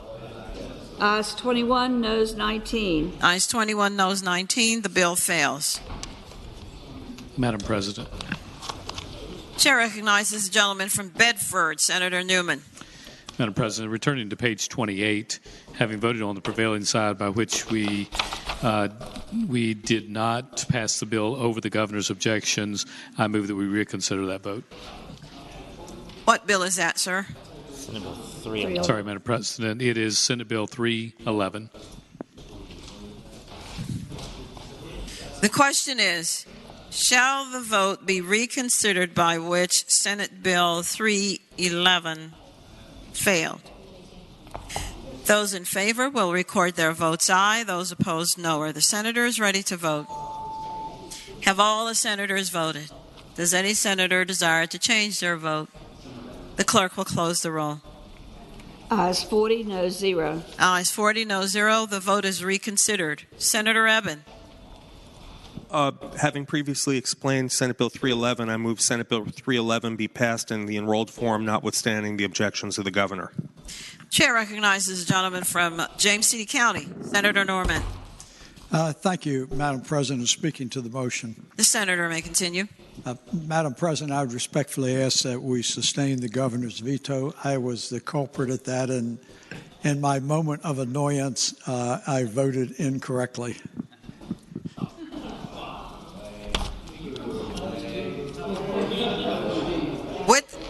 The question is, shall the bill pass in the enrolled form, notwithstanding the objections of the governor?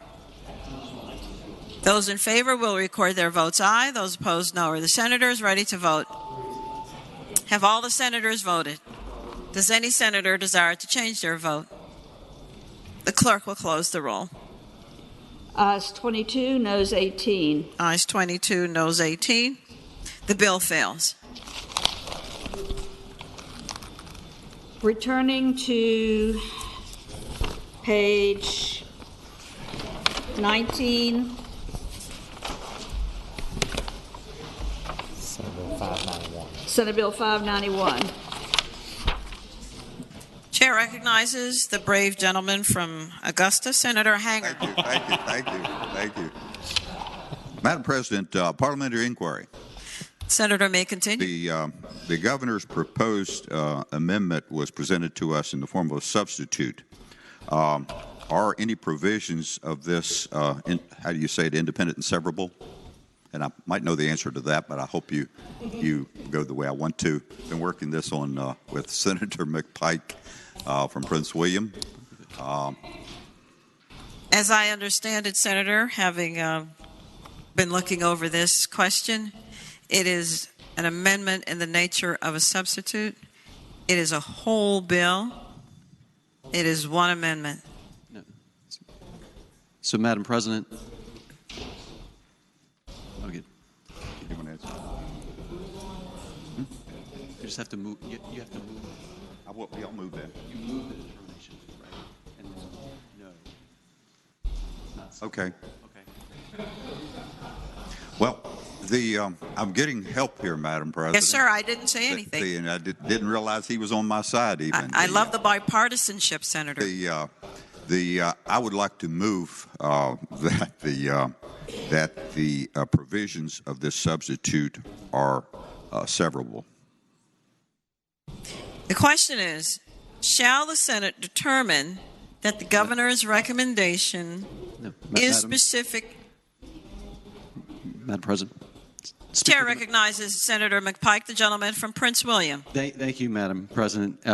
Speaking to the motion, and I guess maybe from a parliamentary clarity standpoint, a no, which means the bill as presented as a substitute as a whole, would allow the chamber to, I think, do what the gentleman wants, which is to send it to committee. There's been some discussions with the governor's office and folks down the hall on some work that needs to be done.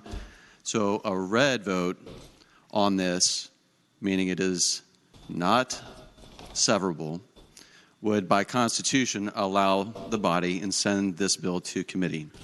Is that correct, Madam President? From what I understand, sir, a yes vote means it will be taken up on the floor. and not sent back to committee. That's correct. So no. So, speaking to the motion. The senator may continue. Thank you. I'd encourage the body to vote no, as the gentleman has proposed to vote, and puts it in a posture to work through a number of different things that I think folks realize.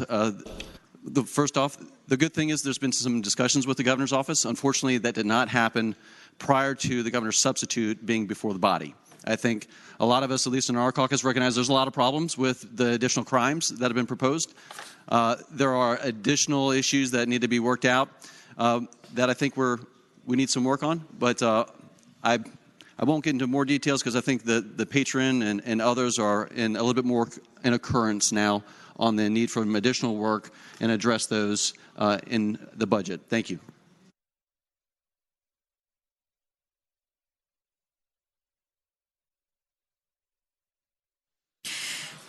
Chair recognizes the gentlelady from Arlington, Senator Favola. Madam President, I rise for a parliamentary inquiry. The senator may continue. Thank you, Madam President. If, in fact, the bill is recommitted to the Committee of Rehabilitation and Social Services, that would preclude the governor then from signing the underlying bill. Is that a correct interpretation? That is correct because we are taking up the substitute. You said the underlying bill. May I, Madam President, may I clarify further?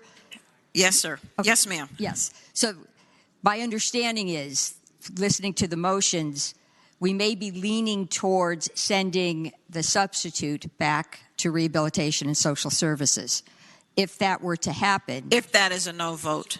Correct. So if that were to happen, that does preclude the governor, however, from signing the underlying bill. The enrolled bill... Yes, that's right. The enrolled bill goes back to the committee. So that I am correct. And the substitute then is not before you. It's not before us, and it's not before the governor. No. Or the enrolled bill is not before the governor. You're taking action on the governor's. Yeah. I just wanted to be clear that everybody can understand that that's what, in fact, would happen with the most, depending on how the vote comes out. Yes, ma'am. Thank you, Madam President. Chair recognizes the gentleman from James City County, Senator Norman. Thank you, Madam President. Before the gentlelady sits down, if she would be so gentle to yield for a question. Will the gentlelady from Arlington yield? Yes, Madam President, I yield. Senator Norman has the floor. Is she chair of rehab? Yes, I am the chair of rehab. Madam President, before I ask the question, I wanted to be sure I didn't trip over my shoelaces a second time today. Hypothetically, if the body as a whole were to vote no, then the bill would be in its present form, an amendment in the nature of the substitute, and the governor could not sign it. But with an appropriate motion, it could be referred back to committee, which would be unusual circumstances as far as the protocol of the Senate. But my question to you would be, as chairman of that committee, would it be your intention to, at some future date, convene the Committee on Rehabilitation and Social Services to consider it? The senator from Arlington has the floor. Thank you, Madam President. It would not be my intent to convene the committee during this period, if you're asking through December 30th, to reconsider the bill. We do have session 2023 before us. I would encourage those who have an interest in the bill to certainly work on it and come up with options that we may be willing to consider. But that is my answer. Madam President. Senator Norman has the floor. Thank you, Madam President.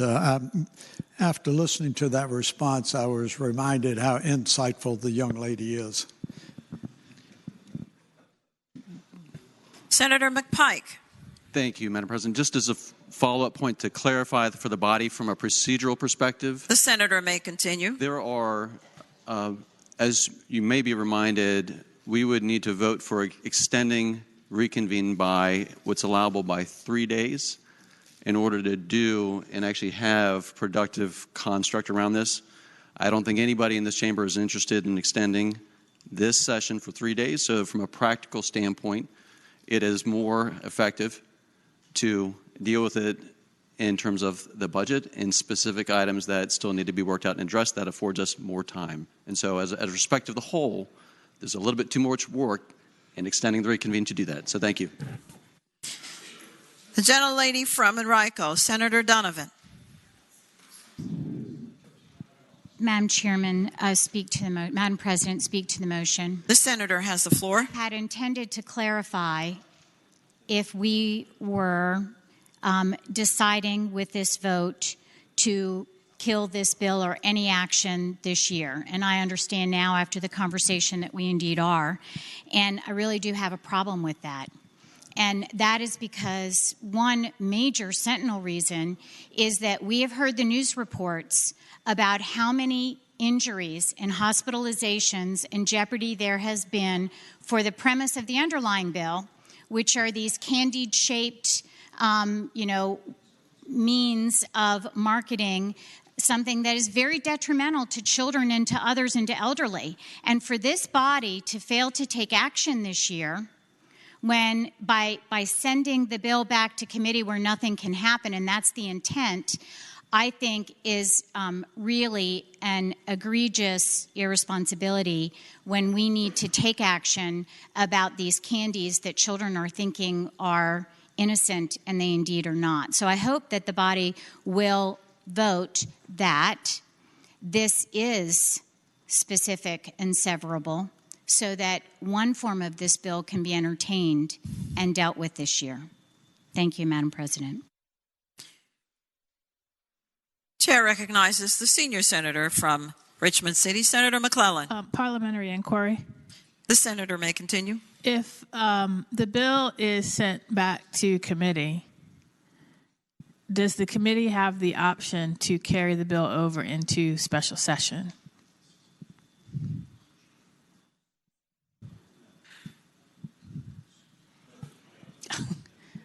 I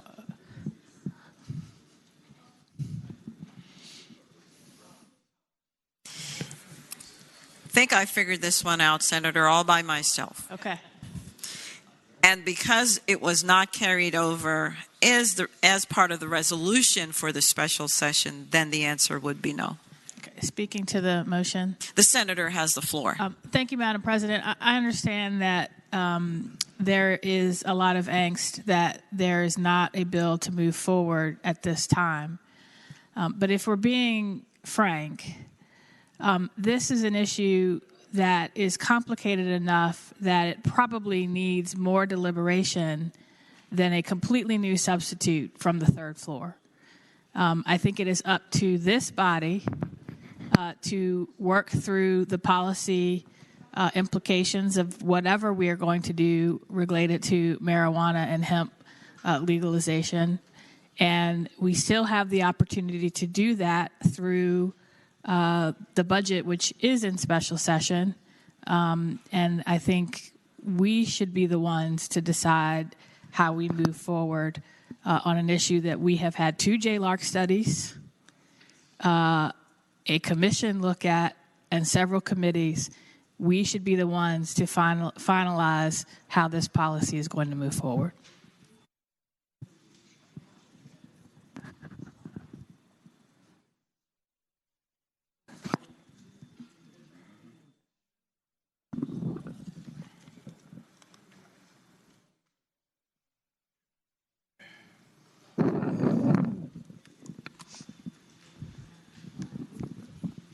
Madam President.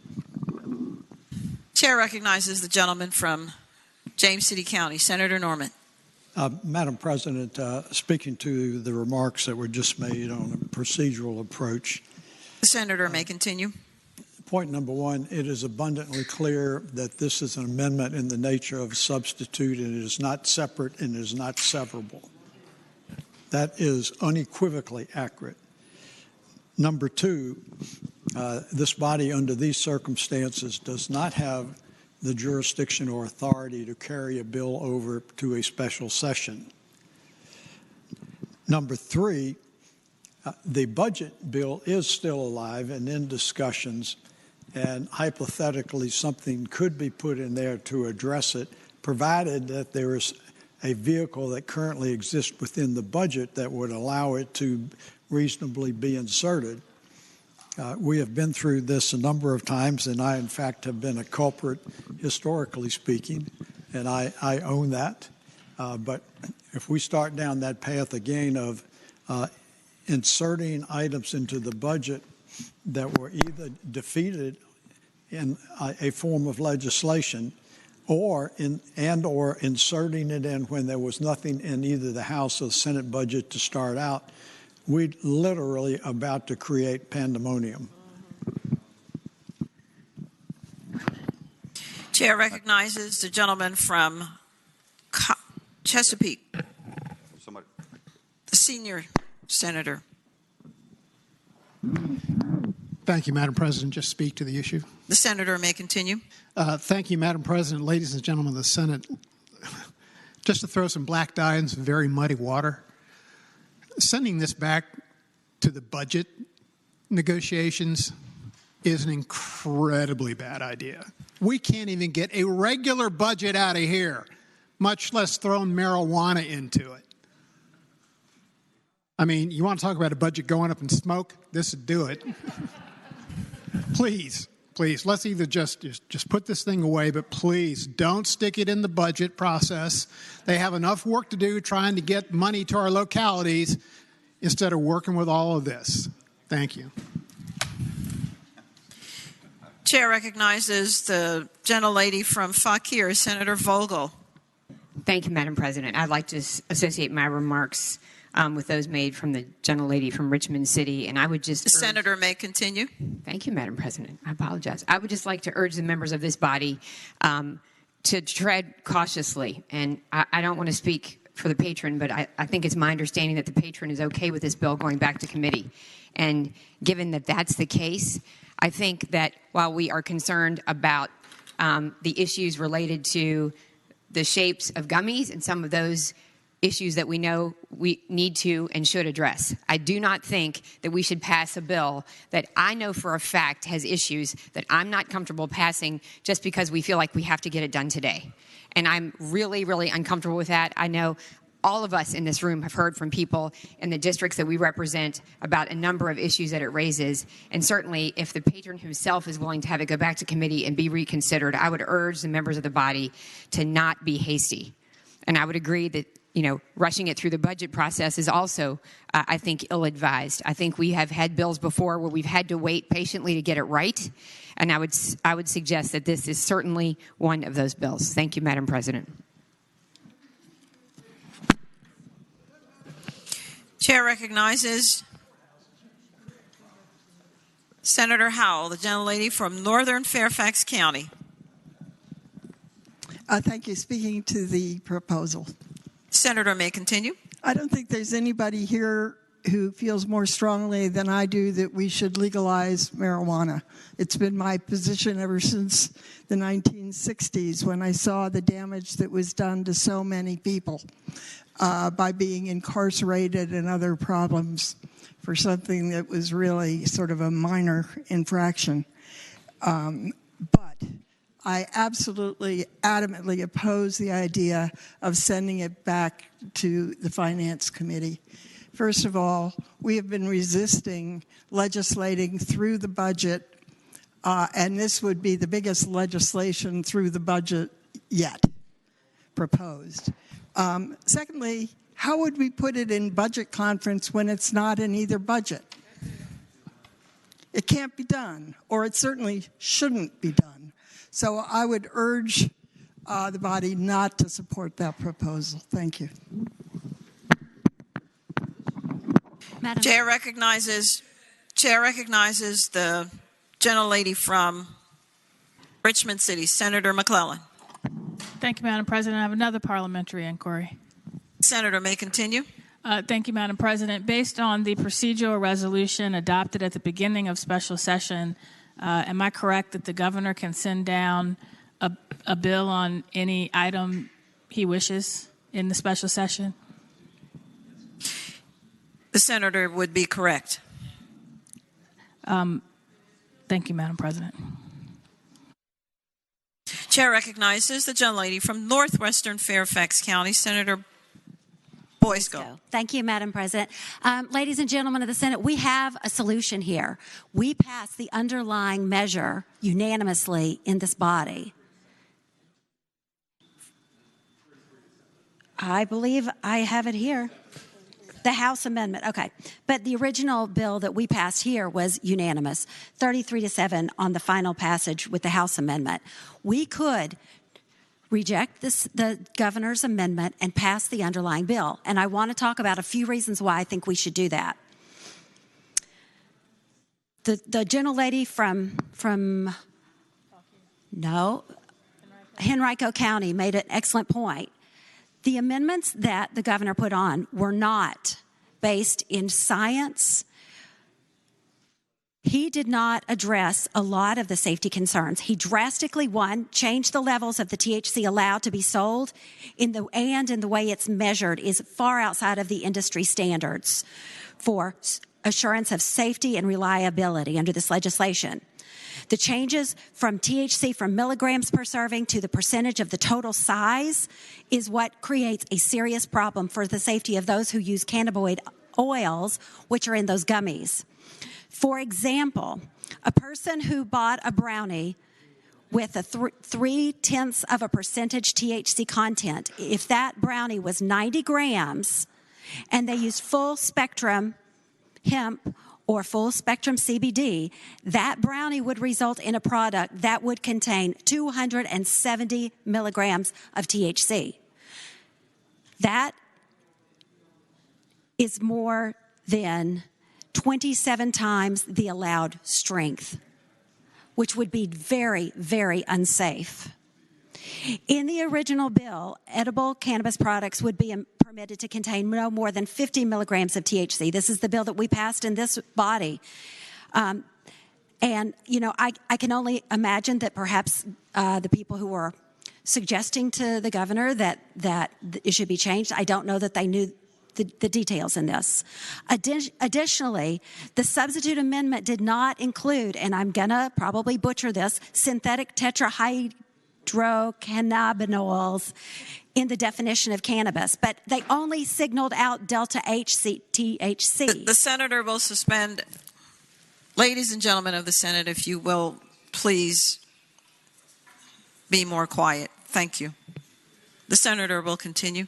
He only singled out delta H THC, but there are others. There's delta 7, there's delta 10, and those would be completely unregulated as they are today. If we decide to do nothing on this bill and send it back to committee, all of those will still be unregulated, and there will be kids who are being hurt. There will be elderly people who are being hurt. We owe it to the people of Virginians to take a step. I propose that we reject the governor's amendment and let him decide if he's going to veto it or not. I hope that he will realize that the underlying bill is good policy that was well vetted and well researched, working with experts. I don't claim to be an expert. I know many of us aren't, but that is the advice that I believe we should take. And I move that we reject the Senate amendment and allow the underlying bill to go back to the governor, and hopefully he'll sign it.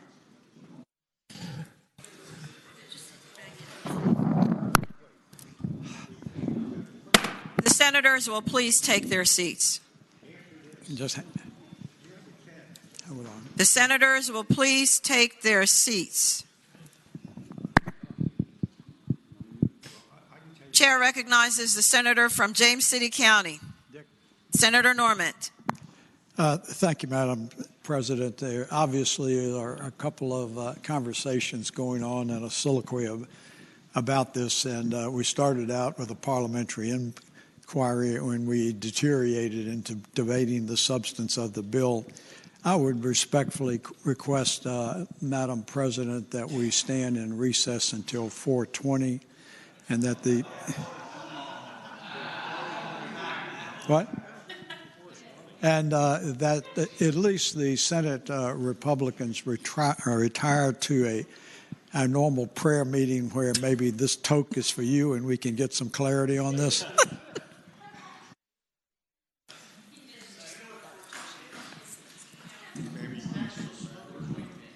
Chair recognizes the senator from Hampton, Senator Locke.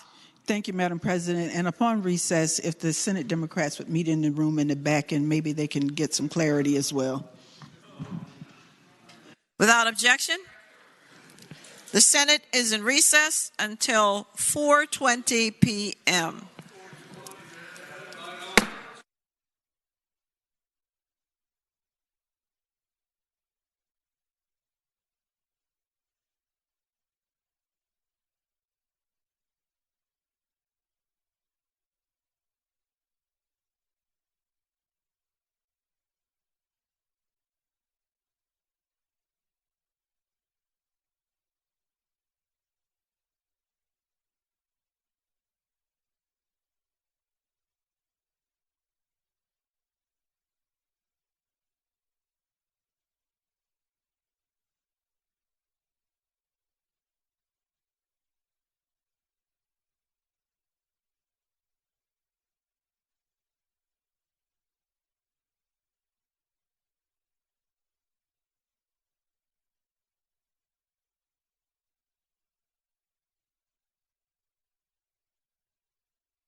Senate will return to order.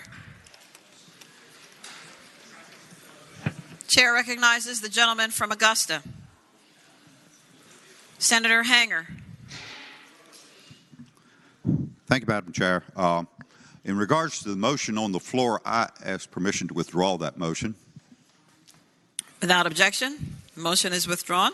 Thank you, Madam President. I would then offer the motion that the proposed governor's amendments to Senate Bill 591 be passed by for the day. Without objection. Madam President, objection. Madam President. For what purpose does the gentleman rise? Well, first an objection. Ask without objection. Objection. Senator Newman has the floor.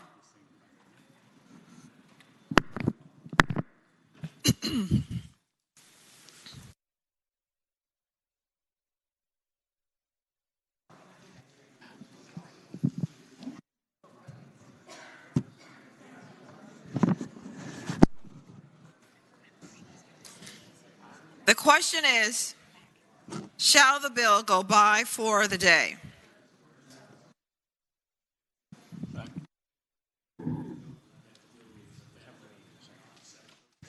Those who are in favor of the motion will say aye. Those opposed, no. The bill goes by for the day. 8 hands. This will be a recorded vote. The question is, shall the bill pass by for the day? Those in favor will record their votes aye. Those opposed, no. Are the senators ready to vote? Have all the senators voted? Does any senator desire to change their vote?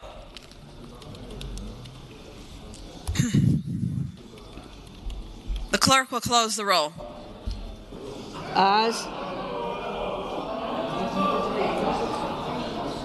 Ayes 20, noes 20. The chair rules aye. The bill goes by for the day.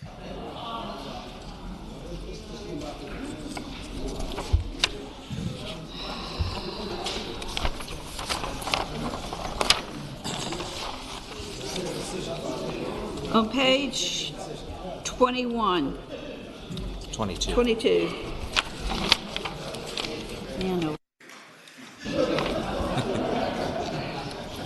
Senate Bill 672.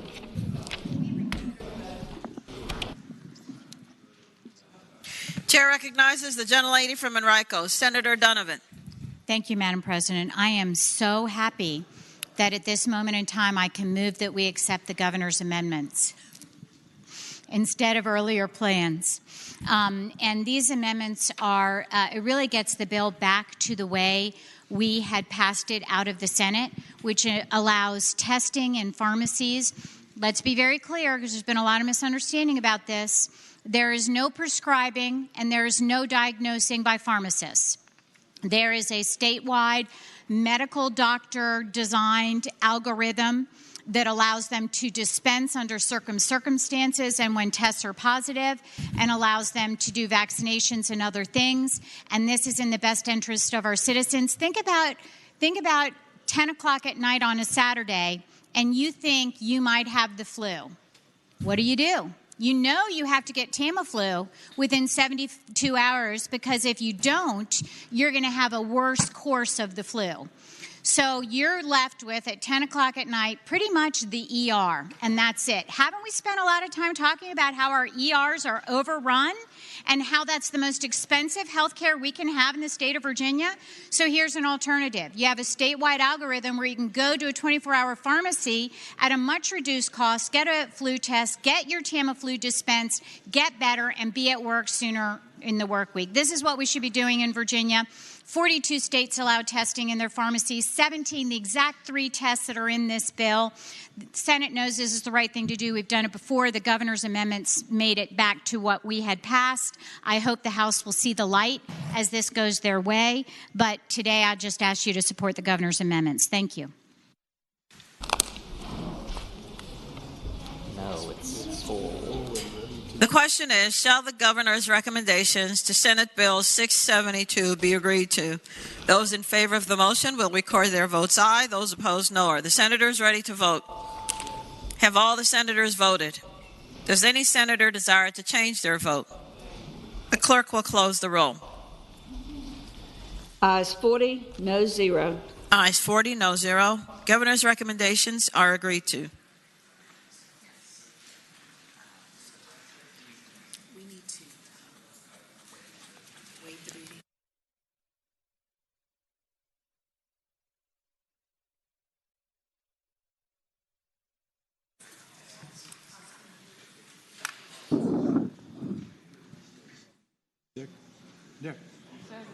Chair recognizes the senior senator from Fairfax County, Senator Saslaw.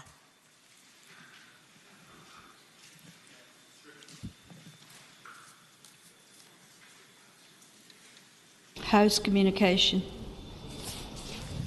Madam President, I move to waive the reading of communications on behalf.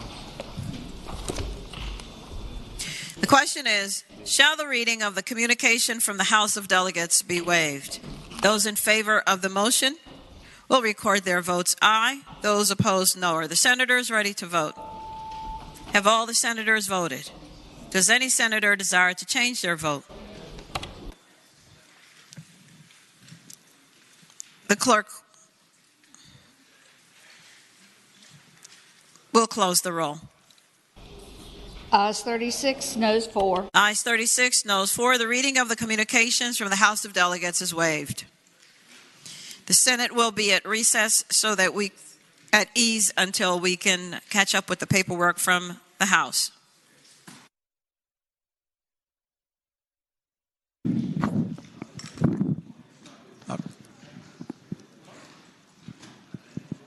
Madam President. Chair recognizes the senator from James City County. Thank you, Madam President. Having some familiarity with the exchange of communications between the House and delegates, I know it will take the clerk staff, even working arduously, a few minutes to reconcile that. So if we could stand at ease for about 5 or 7 minutes, please. Without objection.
The Senate would return to order.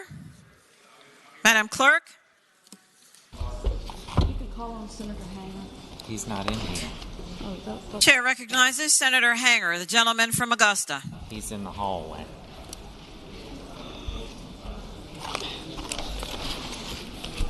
All right.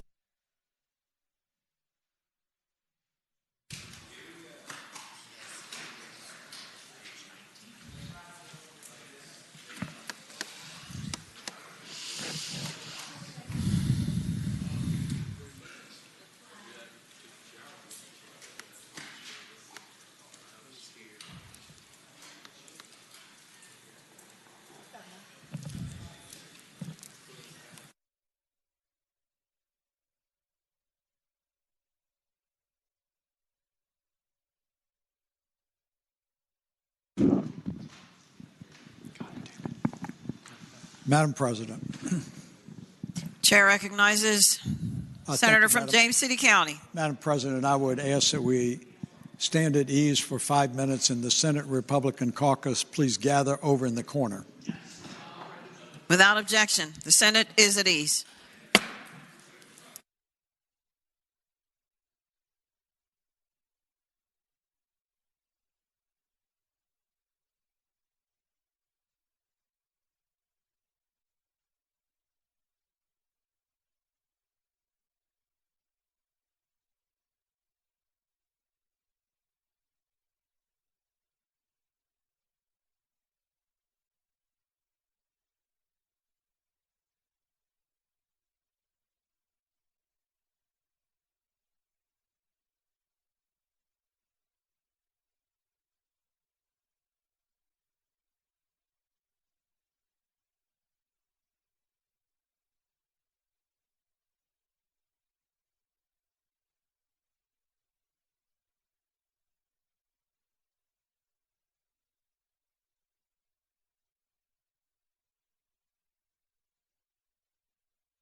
The Senate will return to order.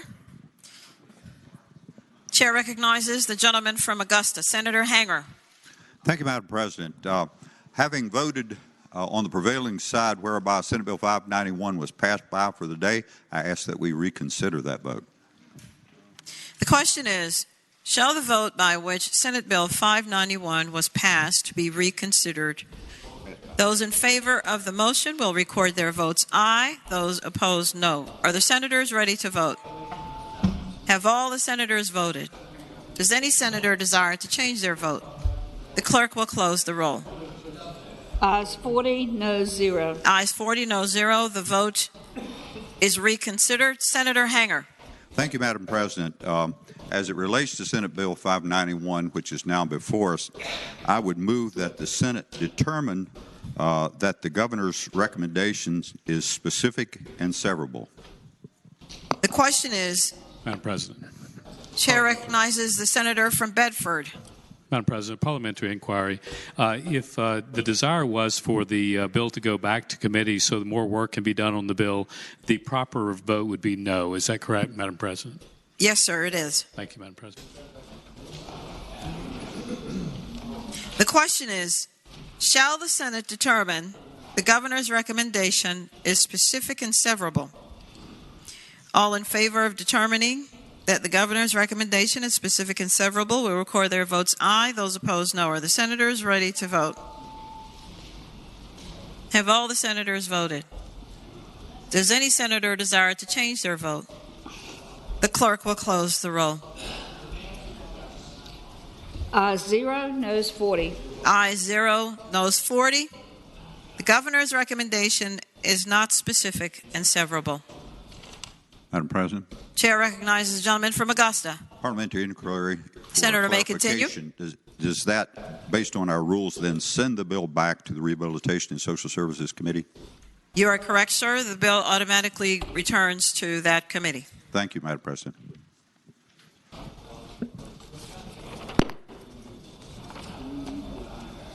Chair recognizes the gentlelady from Arlington, Senator Favola. Thank you, Madam President.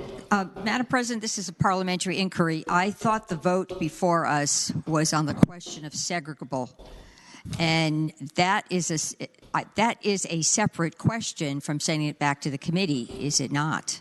No. It's automatic.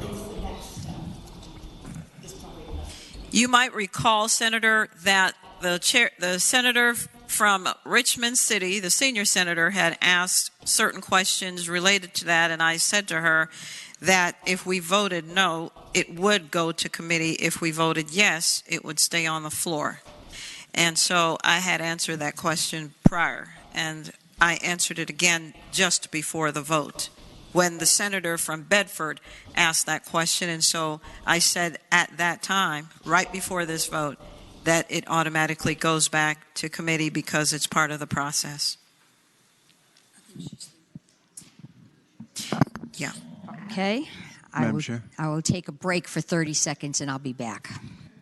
The senator from Accomack, Senator Lewis. I have a parliamentary inquiry just for my own edification. It's not all that sexy, but since the motion was that we reconsider the vote by which we had it go by for the day, don't we need to vote on it going by for the day again? No, sir. No? Okay. It is in the form as in all the others that we have voted. We immediately went to the matter before us itself. Madam President. Chair recognizes the senior senator from... A 10-minute recess. If I can please be allowed to recognize the gentleman properly. The senator from Fairfax County. Could we have a 10-minute recess, and I would request that we meet in the back room. We, sir? No, just the Senate Democrats. No, just the good guys. Without objection.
The Senate will come back to order. Chair recognizes the senior senator from Fairfax County, Senator Saslaw. Madam Chairman, Madam President, I would move that we waive the reading of the communications from the House. The question is, shall the reading of the communications from the House of Delegates be waived? Those in favor of waiving the reading will record their votes aye. Those opposed, no. Are the senators ready to vote? Have all the senators voted? Does any senator desire to change his vote or her vote? The clerk will close the roll. Ayes 37, noes 3. Sorry. Ayes 37, noes 3. The reading of the communications from the House of Delegates is waived.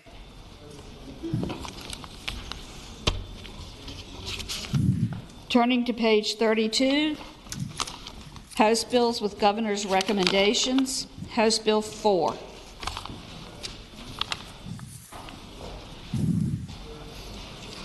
Chair recognizes Senator Lucas, the gentlelady from Portsmouth. Thank you, Madam President. Madam President, House Bill 4 on page 32 will be taken up by Senator McClellan, the senator from... Oh, I'm sorry. Senator from James City. Madam President. Chair recognizes the gentleman from James City County, Senator Norman. Thank you very much, Madam President. This is a companion bill that I had dealing with the reporting of potential criminal events to parents and law enforcement. If you recall, there were two amendments that were offered on it, as I recall, as a result of the incredible persuasiveness of the senior senator from Richmond. The First Amendment was rejected by this body, and the Second Amendment, I believe, was adopted without objection on it. So I would respectfully move that the Second Amendment on House Bill 4, which would conform it with what the Senate has previously done, that Second Amendment be agreed to. But he needs to move. Wants us to accept.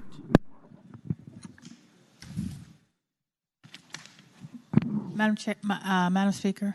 Madam Chair recognizes the gentlelady from Richmond City, Senator McClellan. Thank you, Madam President. I ask that amendment number 1 go by for the day. Amendment number 1. Without objection. Yes, ma'am.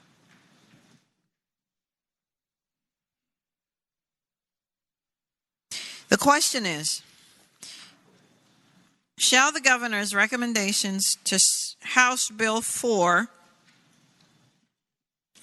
Amendment number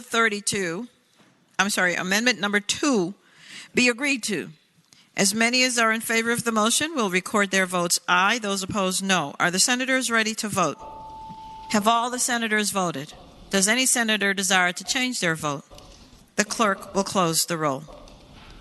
Ayes 40, noes 0. Ayes 40, no 0.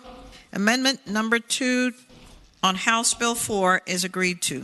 House Bill 81. Chair recognizes the senior senator from Fairfax County. Madam President, to facilitate things, what would be helpful and a little quicker is if a bill coming from the House is identical or similar to yours, take it, just raise your hand. And then whoever it happens to be, because the general policy has been the chairman of that particular committee would get up and do the bill, but it'd be a lot quicker if just raise your hand that you'll take the bill. And that would make it go a lot quicker. Thank you, Madam President. I thank the senator. House Bill 81.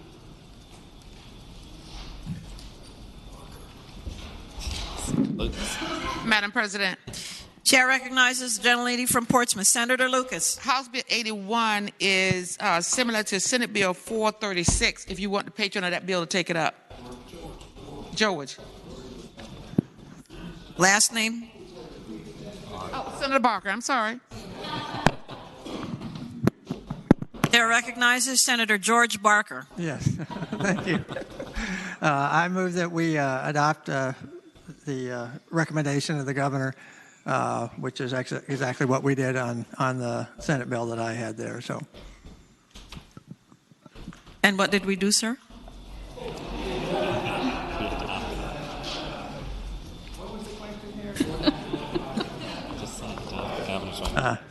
All right. So this would be a motion to adopt the recommendations of the governor.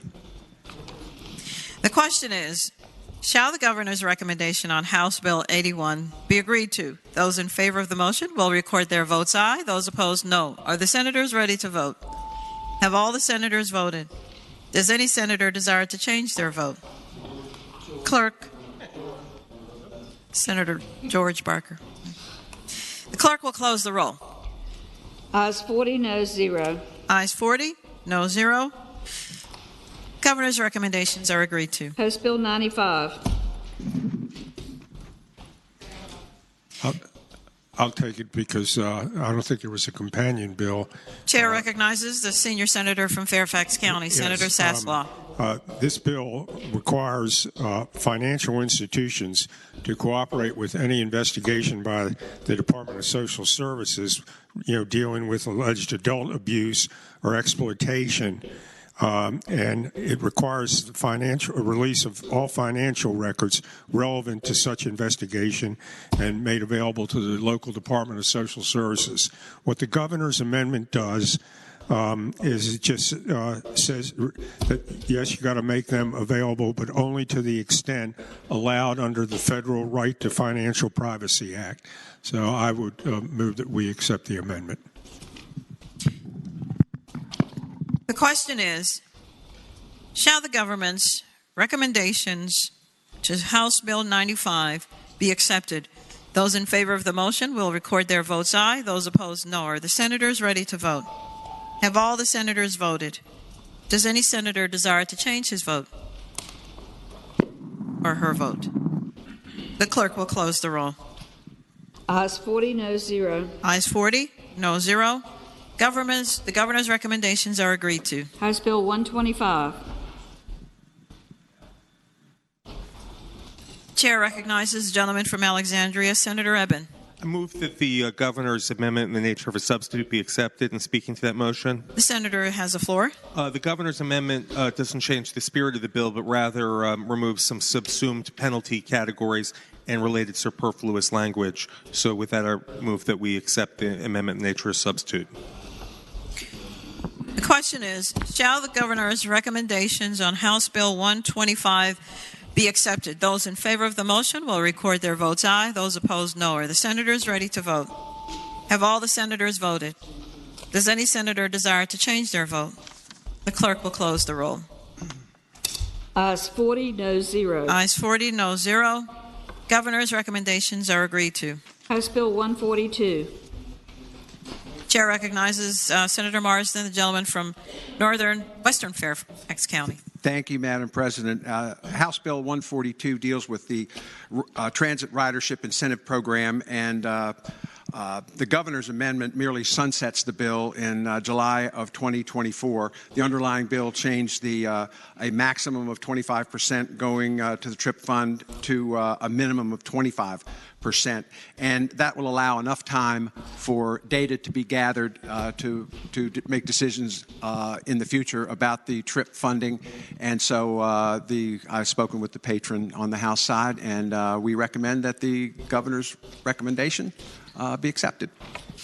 The question is, shall the governor's recommendations to House Bill 142 be accepted? Those in favor will record their votes aye. Those opposed, no. Are the senators ready to vote? Have all the senators voted? Does any senator desire to change their vote? The clerk will close the roll.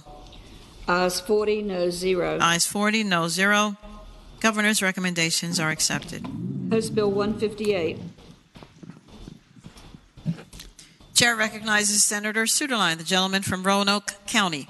Thank you, Madam President. House Bill 158 is the emergency powers bill. It is the House. The gentleman rises to speak to the bill. To make a motion, yes, ma'am. Gentleman may continue. Thank you. It's the companion to Senate Bill 4, by which earlier today we took those amendments by for the day. I would now move that we also take these amendments by for the day. Without objection, House Bill 158 goes by for the day.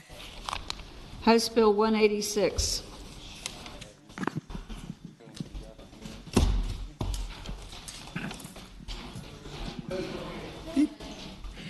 Chair recognizes the gentleman from Washington, Senator Pillion.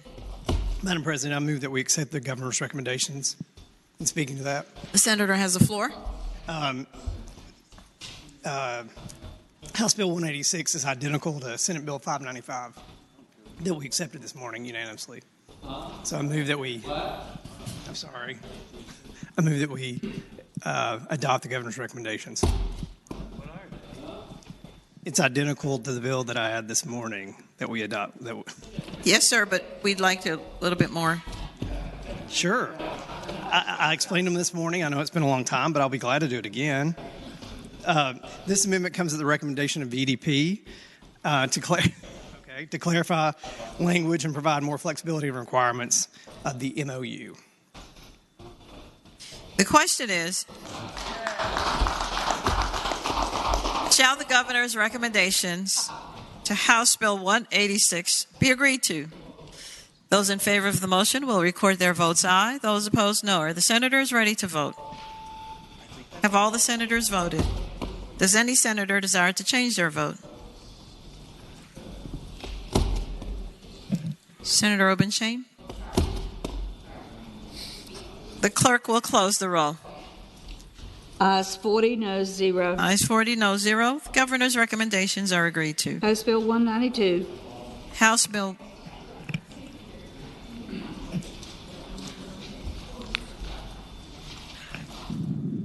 Chair recognizes the gentlelady from Enrico, Senator Donovan. Thank you, Madam President. I recommend that we accept the governor's amendments in the nature of a substitute on this, which simply extends the sunset clause for 5 years. This is the bill that limits prescribing of narcotics. You have to check the PMP if you're prescribing for more than 14 days. Just extending the sunset. Thank you, Madam President. The question is, shall the governor's recommendations to House Bill 192 be accepted? Those in favor will record their votes aye. Those opposed, no. Are the senators ready to vote? Have all the senators voted? Does any senator desire to change their vote? The clerk will close the roll. Ayes 40, noes 0. Ayes 40, no 0. The governor's recommendations are agreed to. House Bill 210. Madam President. Chair recognizes Senator Reeves, a gentleman from Spotsylvania. I speak to the bill and ask that the bill pass with an explanation. Gentleman may continue. Madam President, this amendment puts this legislation in the exact same posture as the senator from Loudoun's bill, SB 256, which was signed into law already by Governor Youngkin. It's part of a grant program to help recruit young men and women to the Virginia National Guard. I ask that it pass. The question is, shall the governor's recommendations to House Bill 210 be agreed to? Those in favor will record their votes aye. Those opposed, no. Are the senators ready to vote? Have all the senators voted? Does any senator desire to change their vote? The clerk will close the roll. Ayes 40, noes 0. Ayes 40, no 0. Governor's recommendations are agreed to. House Bill 215. Chair recognizes the gentlelady from Hampton, Senator Locke. Thank you, Madam President. This bill is identical to Senate Bill 62. For what purpose does the gentlelady run? I am asking that we agree to the amendment. Senator may continue. Okay. The governor's technical amendment adds standard language inadvertently omitted from the enrolled bill that provides for the election of a chairman and vice chairman for the School Health Services Committee. And I move that we agree to the amendment. Gentlelady from Arlington, Senator Favola. Madam President, this bill is exactly the same as my bill that the Senate voted on this morning, or this afternoon, maybe at noon today. So I ask that the bill, the amendment pass. Thank you. The question is, Shall the governor's recommendations to House Bill 215 be agreed to? Those in favor will record their votes aye. Those opposed, no. Are the senators ready to vote? Have all the senators voted? Does any senator desire to change their vote? The clerk will close the roll. Ayes 40, no 0. Ayes 40, no 0. The governor's recommendations are agreed to. House Bill 229.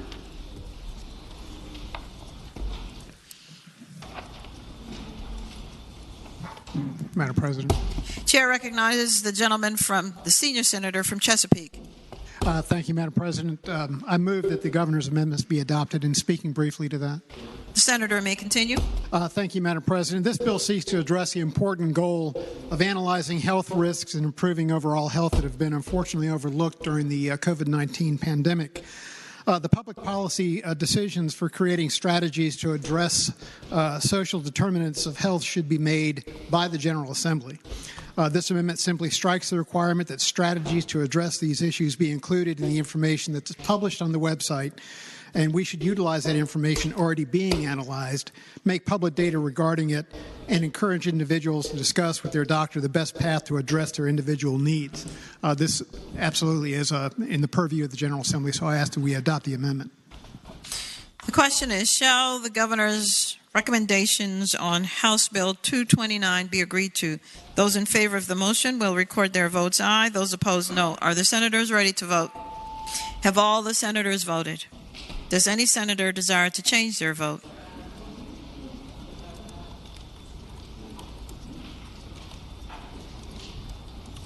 The clerk will close the roll.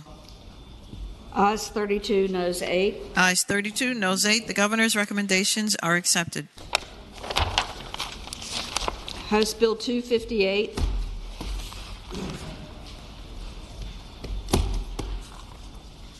Chair recognizes Senator Dees, the gentleman from Bath. Madam President, I move that the governor's recommendations be agreed to, and speaking to that motion. Senator has the floor. You, ladies and gentlemen, you will recall that this is the bill that deals with human trafficking in hotels that we dealt with at the very end, and we took a lot of time with that. This bill simply delays its effective date 6 months. The governor didn't talk to me, and I'm not sure he talked to anybody about it, but I can understand how it would take some businesses a little bit longer to come into compliance.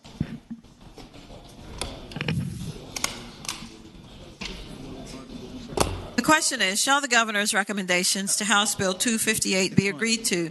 Those in favor will record their votes aye. Those opposed, no. Are the senators ready to vote? Have all the senators voted? Does any senator desire to change their vote? The clerk will close the roll. Ayes 39, noes 1. Ayes 39, noes 1. The recommendations are agreed to. House Bill 259. Chair recognizes Senator McPike, the gentleman from Prince William. Thank you, Madam President. I move the adoption of the governor's amendments. And speaking to the motion, Senator has the floor. This is identical to Senate Bill 216 that we passed earlier. It was technical amendments that DLS picked up and also reorganizes one of the subsections to make it more appropriate. So I move the bill pass. The amendments pass. The question is, shall the governor's recommendations on House Bill 259 be agreed to? Those in favor will record their votes aye. Those opposed, no. Are the senators ready to vote? Have all the senators voted? Does any senator desire to change their vote? The clerk will close the roll. Ayes 38, noes 0.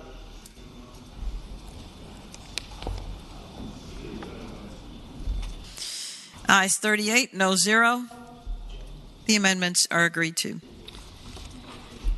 House Bill 264. Madam President. Chair recognizes the gentleman from King George. Madam President, I move the amendments be adopted, and speaking to that. Senator has the floor. Thank you, Madam President. This is identical to the Senate bill that I carried regarding the telehealth, and the governor's put an emergency clause on this one as well. I ask that you all support it. The question is, shall the governor's recommendations be agreed to? Those in favor will record their votes aye. Those opposed, no. Are the senators ready to vote? Have all the senators voted? Does any senator desire to change their vote? The clerk will close the roll. Ayes 40, no 0. Ayes 40, no 0. Governor's recommendations are agreed to. House Bill 270. House Bill 270. Chair recognizes the gentleman from Prince William, Senator McPike. Thank you, Madam President. I move the adoption of the governor's amendment and speaking to the motion. Senator has the floor. Thank you, Madam President. This is identical to the VEC bill. The Senate version of the bill we passed earlier simply adds the emergency clause, and so move its passage. Thank you. Question is, shall the governor's amendments be agreed to? Those in favor of the motion will record their votes aye. Those opposed, no. Are the senators ready to vote? Have all the senators voted? Does any senator desire to change their vote? The clerk will close the roll. Ayes 40, no 0. Ayes 40, no 0. Governor's recommendations are agreed to. House Bill 277. The senator from Arlington, Senator Favola. Thank you. Thank you, Madam President. Madam President, House Bill 277 the amendments are exactly the same to the amendments the governor offered on Senate Bill 622. We adopted those this morning, or at noon today. I move that the governor's amendments be adopted, and I will just say very briefly, they improve the quality of the bill and the quality of the experience of individuals in recovery homes, because the governor's amendment requires that either the credentialing agency's square footage regarding beds or sleeping rooms must meet the entity's requirements, or the state uniform building code, whichever is greater. With that explanation, again, I ask that the amendments be adopted. The question is, shall the governor's recommendations be agreed to? Those in favor of the motion will record their votes aye. Those opposed, no. Are the senators ready to vote? Have all the senators voted? Does any senator desire to change their vote? The clerk will close the roll. Ayes 40, no 0. Ayes 40, no 0. Governor's recommendations are agreed to. House Bill 307. Chair recognizes the gentleman from Eastern Fairfax County, Senator Somerville. Thank you, Madam President. Having voted on the prevailing side by which we adopted the governor's amendments to House Bill 229 on page 35 of the calendar, I'd move that we reconsider that vote. The question is, shall the vote by which the governor's recommendations on House Bill 229 passed be reconsidered? Those in favor of the motion will record their votes aye. Those opposed, no. Are the senators ready to vote? Have all the senators voted? Does any senator desire to change their vote? The clerk will close the roll.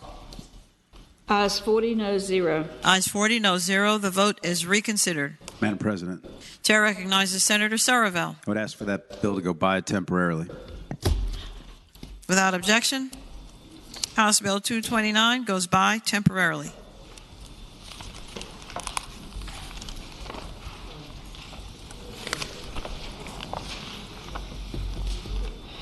House Bill 307.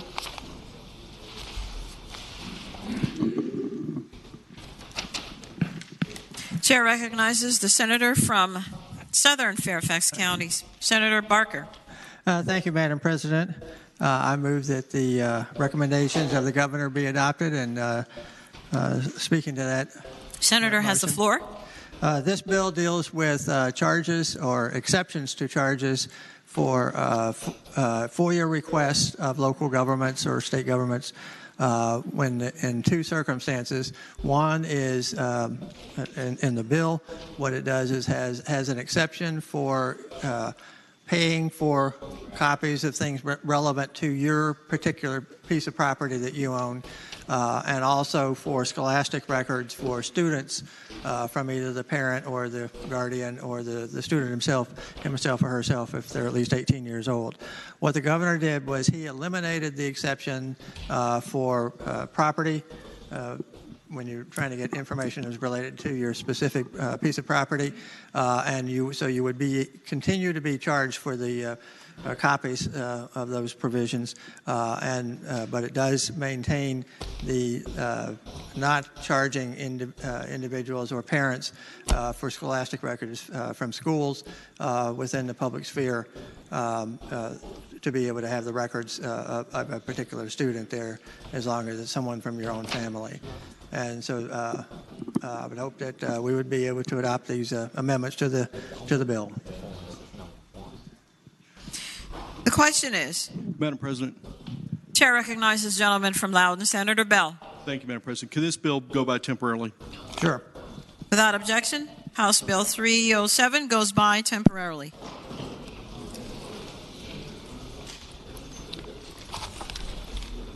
House Bill 339, only amendment number 1 is before you.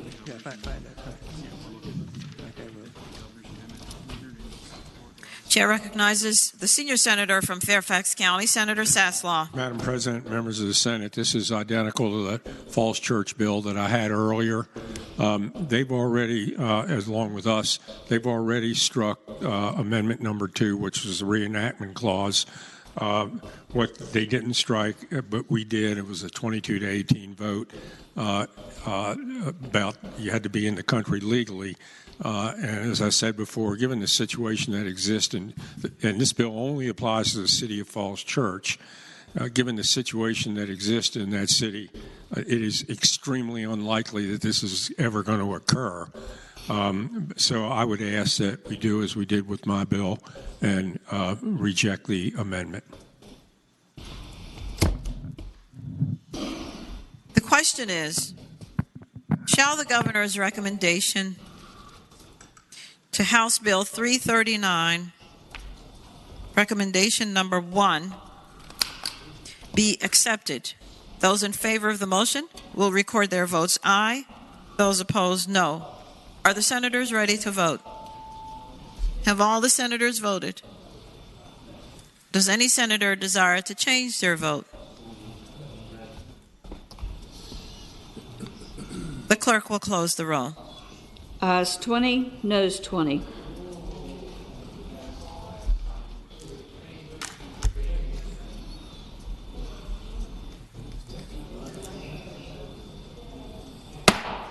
The chair votes aye. House Bill 384.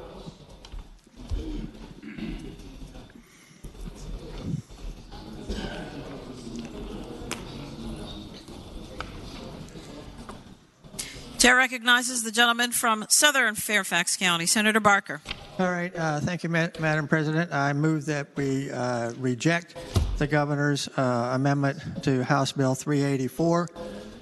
This bill is one that we had go through the body here, dealing with the allowing employees of local governments or state government from allowing them to be able to participate in public comment periods for hearings on different types of issues and provisions that are at the local or the state level. What the governor did was that he allowed the employees of local governments, such as cities, counties, towns, school boards, et cetera, the school systems, they would have that ability to be able to testify at public hearings, but he would remove the protection for employees of the Commonwealth of Virginia for testifying on issues that are subject to state public hearings. And so I therefore would believe that we should reject the amendment of recommendations of the governor. The question is, shall the governor's recommendations to House Bill 384 be agreed to? Those in favor of the motion will record their votes aye. Those opposed, no. Are the senators ready to vote? Have all the senators voted?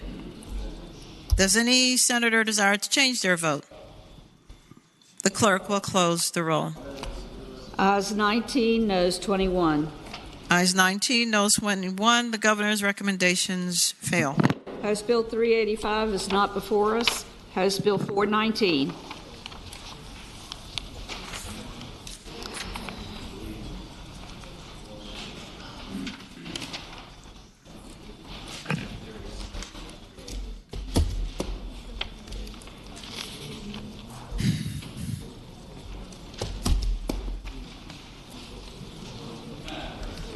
Chair recognizes the gentleman from Roanoke County, Senator Sudeline. I would move that the Senate adopt the governor's recommendation to House Bill 419. And speaking to that motion, ma'am. Senator has the floor. Thank you, ma'am. This is a technical amendment. The bill dealing with coursework for our teachers in their preparatory programs. This changes every time the Department of Education appears to the Board of Education, because it's actually the Board of Education, not the department, that issues teaching licenses. So I hope it'll be the pleasure of the Senate to adopt this amendment. The question is, shall the governor's recommendations to House Bill 419 be agreed to? Those in favor will record their votes aye. Those opposed, no. Are the senators ready to vote? Have all the senators voted? Does any senator desire to change their vote? The clerk will close the roll. Ayes 40, no 0. Ayes 40, no 0. The governor's recommendations are agreed to. House Bill 450. Chair recognizes the gentleman from Alexandria, Senator Eben.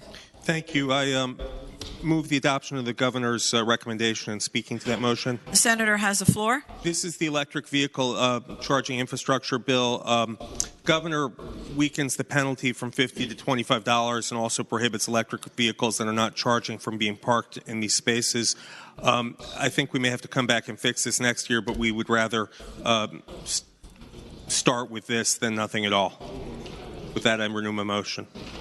Chair recognizes the gentleman from Richmond City, the junior senator, Senator Morrissey. Thank you, Madam President. Would the gentleman from Eastern Enrico, Senator Servo, yield for a question? Eastern Fairfax. Will the gentleman from Eastern Fairfax County rise for a question? I wonder if the gentleman could answer this. I'm just curious. This bill prohibits a person who has an electric, who has a regular car from parking in a electric parking space. Similarly, I was wondering if the gentleman from Eastern Fairfax could tell us, what if he has an electric car? Is he prohibited from parking his car in a regular parking space? Senator Sorovell has the floor. Madam President, I'll park my electric car wherever I feel like it. Senator Morrissey. With that, further Madam question? President, I thank the senator.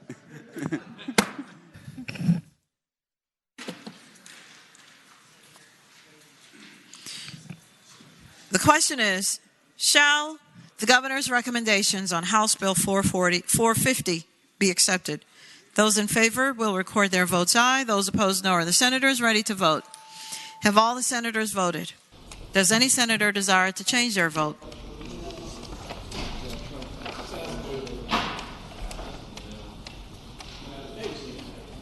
The clerk will close the roll. Ayes 39, noes 1. Ayes 39, noes 1. The governor's recommendations are accepted.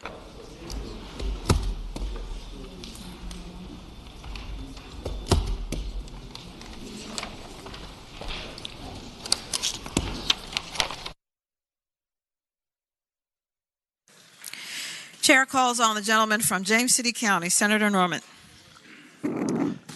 Thank you very much, Madam President. Having voted on the prevailing, on page 39, Madam President, having voted on the prevailing side of House Bill 339, I would ask that we reconsider the vote.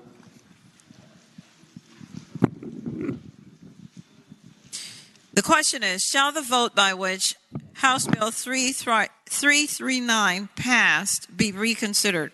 Those in favor of the motion will record their votes aye. Those opposed, no. Are the senators ready to vote? Have all the senators voted? Does any senator desire to change their vote? The clerk will close the roll. Ayes 40, no 0. Ayes 40, no 0. The motion is agreed to. Madam President. Chair recognizes Senator Sasslaw, the gentleman from... Having explained this amendment before, I would hope that we would not have this in the bill. Thank you very much. Please vote no on this. And no is red.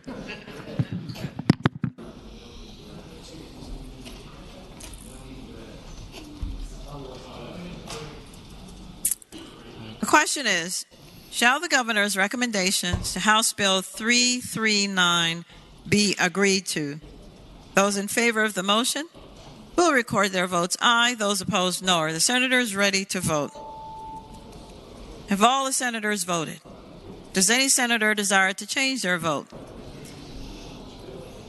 The clerk will close the roll. Ayes 20, noes 20.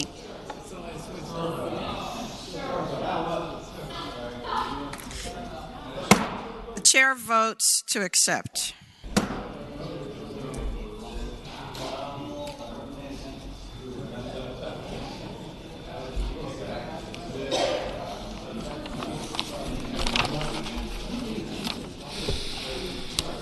Madam President. For what purpose does the gentleman from Madam President.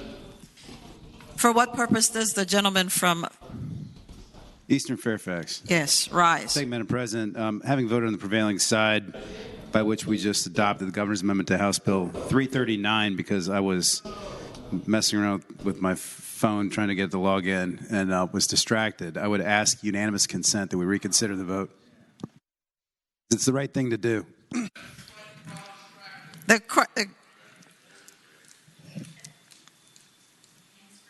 question is,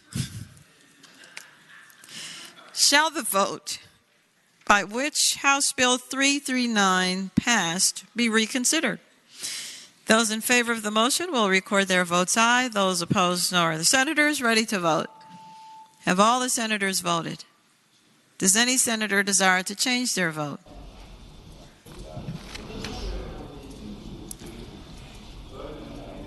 The clerk will close the roll. Ayes 40, noes 0. Ayes 40, no 0. The vote is reconsidered. Everyone. Senator Saslaw. Having explained it 2 times now, I would hope that we would reject the governor's amendment. That means vote no, and that's a red button for you all over here. Okay. Madam President. Chair recognizes the gentleman from Roanoke County. I have a question for the senator from Eastern Fairfax. Will the senator from Eastern Fairfax County rise for a question? God, I'll yield. This is not going to be good. Senator Suderline has the floor. Earlier today, we heard about what a Harvard MBA can do for folks. What can a UVA law degree do? Senator Surville. Well, apparently can't get the Wi-Fi to log into my phone, which I've been trying to do for 6 hours now. So,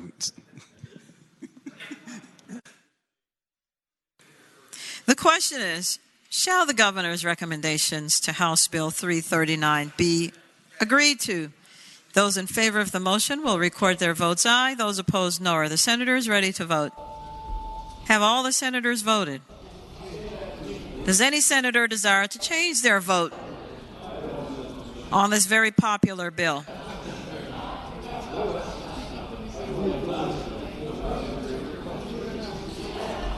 The clerk will close the roll.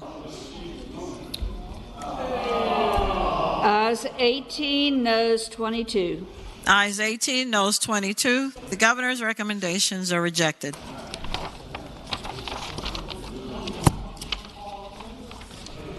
House Bill 517. Senate will come to order. Only amendment number 1 is before you.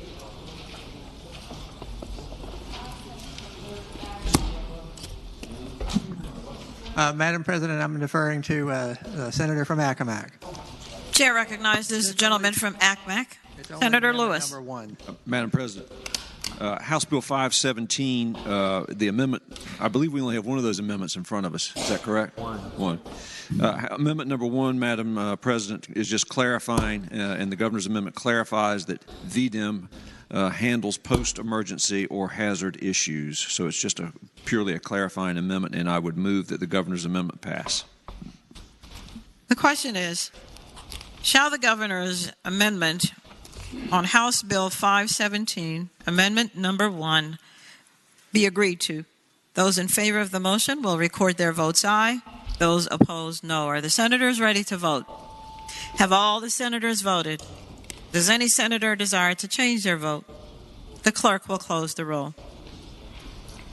Ayes 40, no 0. Ayes 40, no 0. The governor's recommendations are accepted. House Bill 526 is not before you. House Bill 558. Madam President. Chair recognizes the gentleman from Eastern Fairfax County, Senator Sapp. Thank you, Madam President. I move that we adopt the governor's amendments to House Bill 558. Speaking of that motion. The senator has the floor. Thank you, Madam President. This bill is identical to my bill, Senate Bill 565, which passed, the amendments passed this body 32-8 about 3 hours ago. A little tighter in the other body, but if we stick to our vote, I would hope we would do the same thing we did earlier. Thank you. The question is, shall the governor's recommendations on House Bill 558 be agreed to? Those in favor will record their votes aye. Those opposed, no. Are the senators ready to vote? Have all the senators voted? Does any senator desire to change their vote? The clerk will close the roll. Ayes 35, noes 5. Ayes 35, noes 5. The governor's recommendations are agreed to. House Bill 585. Madam President. Chair recognizes Senator Newman, the gentleman from Bedford. Madam Chairman, this is a bill that went through that had a number of components to it. One of the items that were in it that were kind of in dispute when it came through the Senate and the House was whether or not we were going to give up on all the metricable tests if the federal government does that. That portion is gone out of the bill, but instead what the governor has done is he set up a number of items, there are actually 7 of them in all, for the superintendent to pull together best practices so that they can present those to us next year. So that's what the amendments do, and I so move. Chair recognizes Senator Normand, senator from James City County.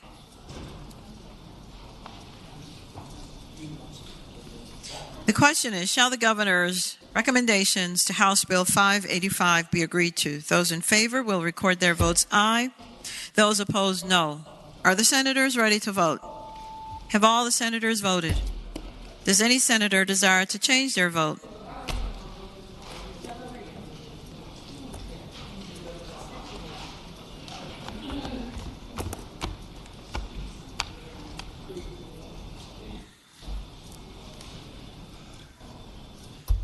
The clerk will close the roll. Ayes 33, noes 7. Ayes 33, no 7. Governor's recommendations are agreed to. House Bill 614 is not before you. House Bill 644.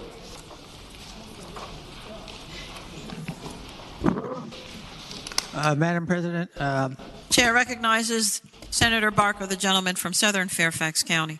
All right. Thank you much, Madam President.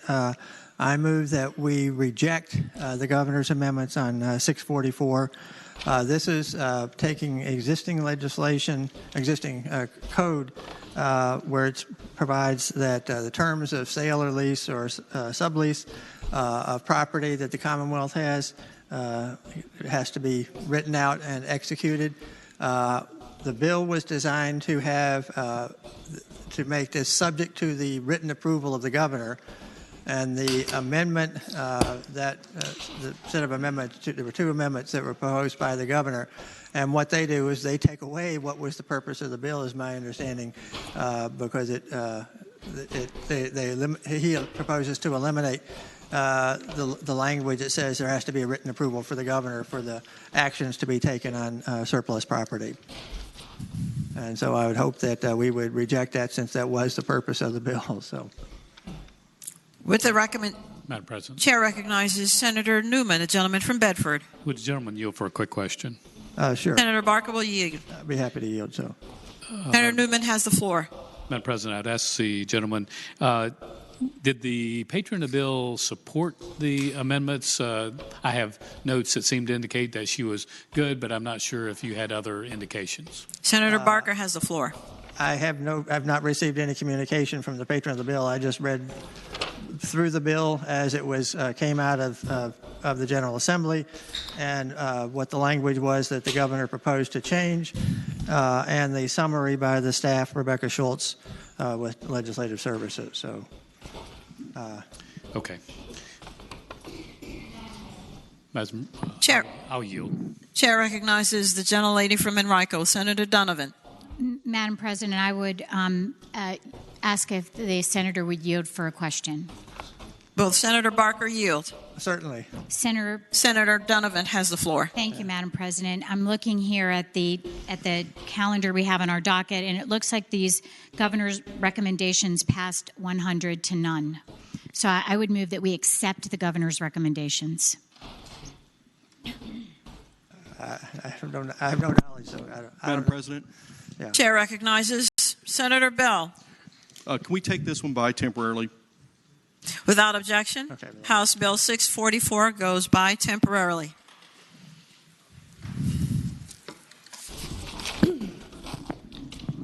House Bill 657. Madam President. Chair recognizes the gentleman from Tazewell. Madam President, I move that the governor's recommendations to House Bill 657 be agreed to, and speaking to that motion. The senator has the floor. So this is the House companion to Senate Bill 120, identical to the bill that was my bill that passed earlier in this today. And it moves the work group from the Department of Environmental Quality to the Department of Energy for the study. And with that explanation, I would ask that the recommendations of the governor be approved. The question is, shall the governor's recommendations on House Bill 657 be agreed to? Those in favor will record their votes aye. Those opposed, no. Are the senators ready to vote? Have all the senators voted? Does any senator desire to change their vote? Yeah, it's coming up. It's coming up. The clerk will close the roll.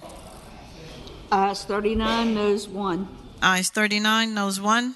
Governor's recommendations are accepted. House Bill 663. Chair recognizes Senator Lucas, the gentlelady from Portsmouth. Thank you, Madam President. I rise for the purpose of a motion on House Bill 663. The gentlelady may continue. Madam President, the governor's amendment is technical in nature, correcting the formatting of an amendment to the third enactment of Chapter 221 of the Acts of the Assembly of 2021, Special Session 1, that only extend the delayed effective date of that act of the Assembly from July 1st, 2022 to October 1st, 2022. And with that, Madam President, the question is, shall the governor's recommendation on House Bill 663 be agreed to? Those in favor of the motion will record their votes aye. Those opposed, no. Are the senators ready to vote? Have all the senators voted? Does any senator desire to change their vote? The clerk will close the roll. Ayes 40, noes 0. Ayes 40, no 0. The governor's recommendations are agreed to. House Bill 717 is not before you. House Bill 745.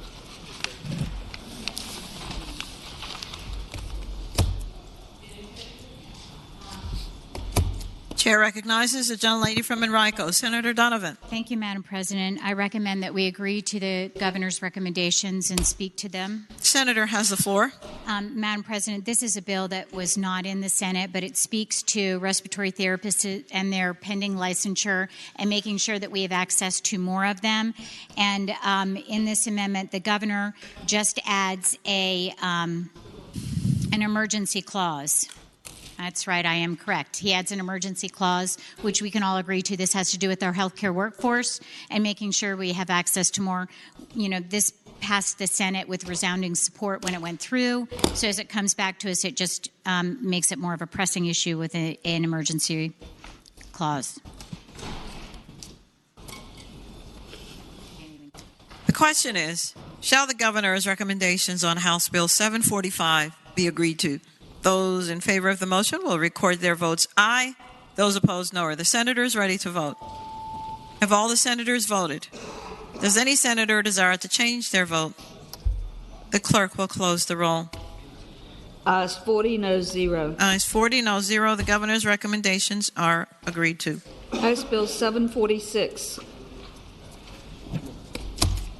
Chair recognizes Senator Barker, the gentleman from Southern Fairfax County. Thank you, Madam President. I move that we accept the recommendations of the governor on House Bill 746. And speaking to the bill, the senator has the floor. This bill deals with a volunteer fire department training fund and establishes that fund. What it does is it sets up a mechanism for providing resources that can help with some of the volunteer fire departments and getting their training. One of the main things it does, it has a work group established, and what the governor has recommended is that the members of the work group are specified, and he replaces the state fire marshal with the chief of training and operations within the Department of Fire Programs as a member of the work group there, and that seemed relevant. So it seemed to me that that this would be something appropriate that would relate to the training fund for the volunteer firefighters. The question is, shall the governor's recommendations on House Bill 746 be agreed to? Those in favor of the motion will record their votes aye. Those opposed, no. Are the senators ready to vote? Have all the senators voted? Does any senator desire to change their vote? The clerk will close the roll. Ayes 40, no 0. Ayes 40, no 0. Governor's recommendations are agreed to. House Bill 751. Gentlelady from Arlington, Senator Favola. Thank you, Madam President. Madam President, I move that the governor's amendments be agreed to, and speaking to that motion. Senator has the floor. Thank you, Madam President. What these amendments do is it expands really the definition of practitioner to a person who engages in a practice. The intent of the bill was to really expand the number of individuals who would be required to report suspected child abuse. The committee heard a lot of testimony on this. It is a very good bill, and I do hope that it is the will of the body to accept the governor's amendments. Thank you. The question is, shall the governor's amendments on House Bill 751 be agreed to? Those in favor of the motion will record their votes aye. Those opposed, no. Are the senators ready to vote? Have all the senators voted? Does any senator desire to change their vote? The clerk will close the roll. Ayes 40, no 0. Ayes 40, no 0. Governor's recommendations are agreed to. House Bill 763. Chair recognizes the gentleman from Spotsylvania, Senator Reeves. Thank you, Madam President. I would ask that we approve the governor's amendments. And speaking to that, the senator has the floor. Madam President, this is the same exact bill as my bill that we voted on earlier that we explained, asked that it pass.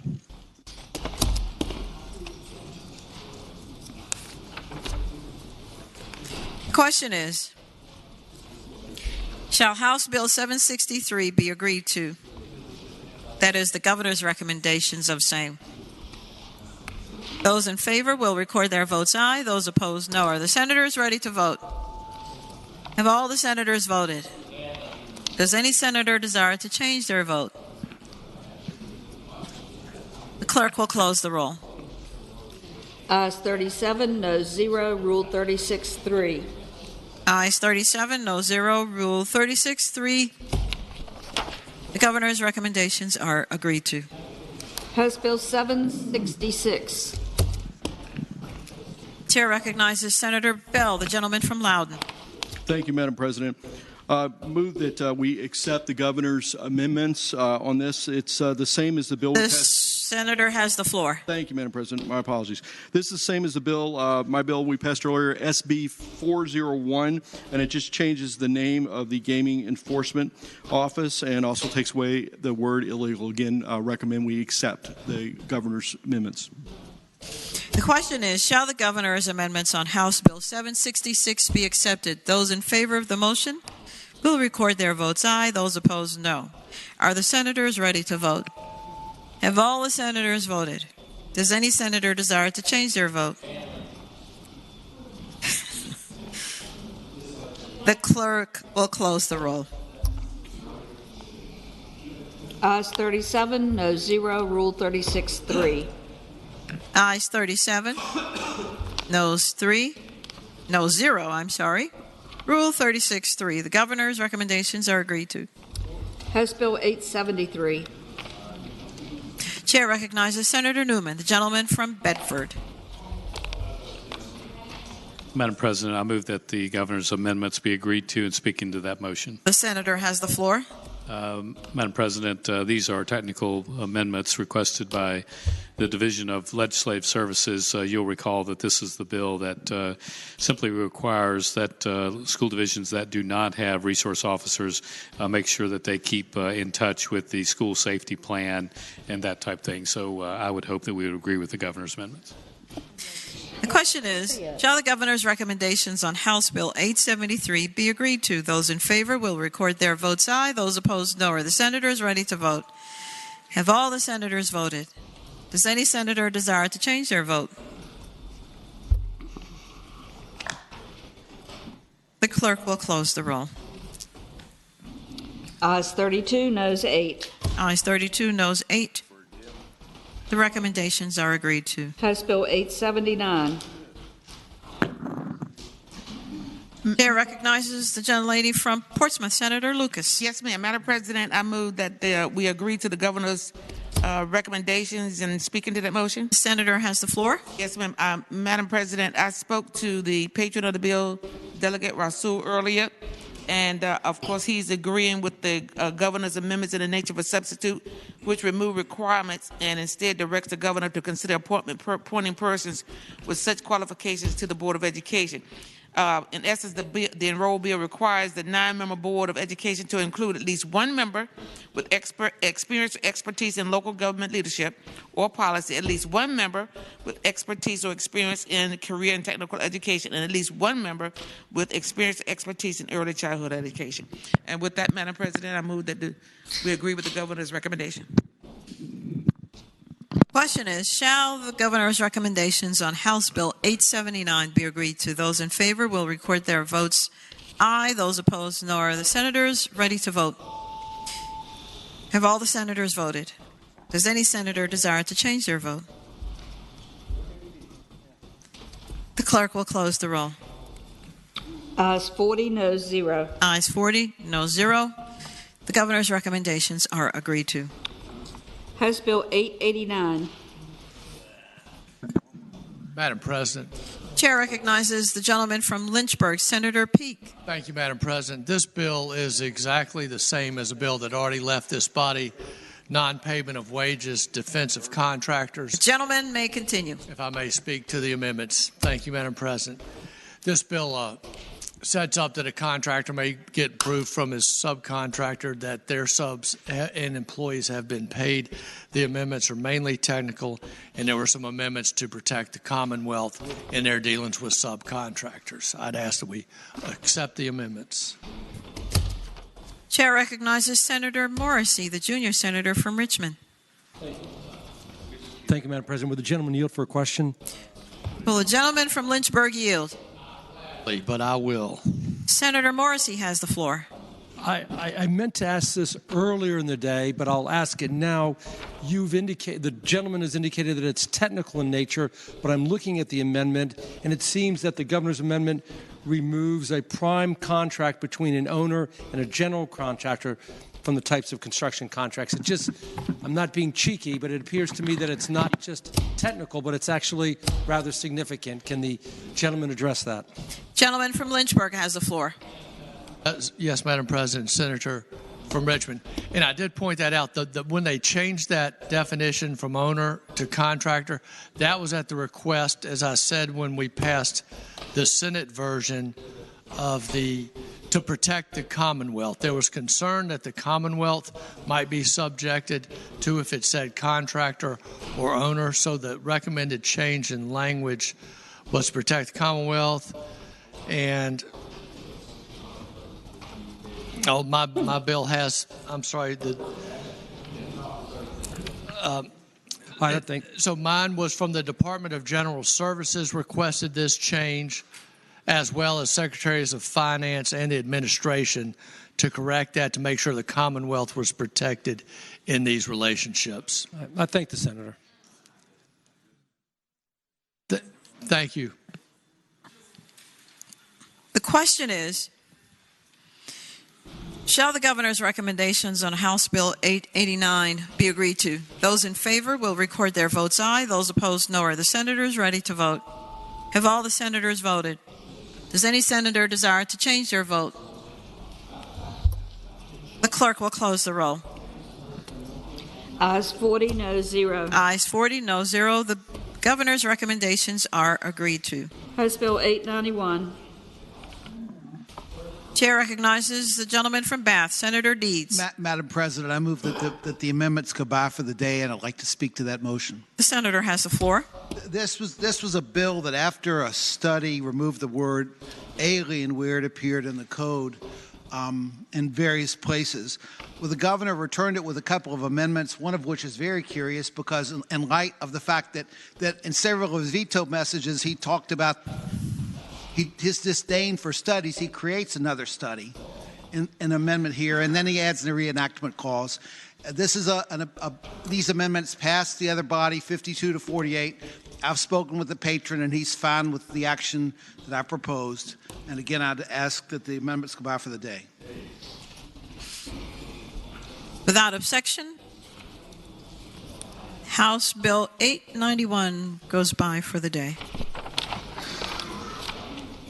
House Bill 900.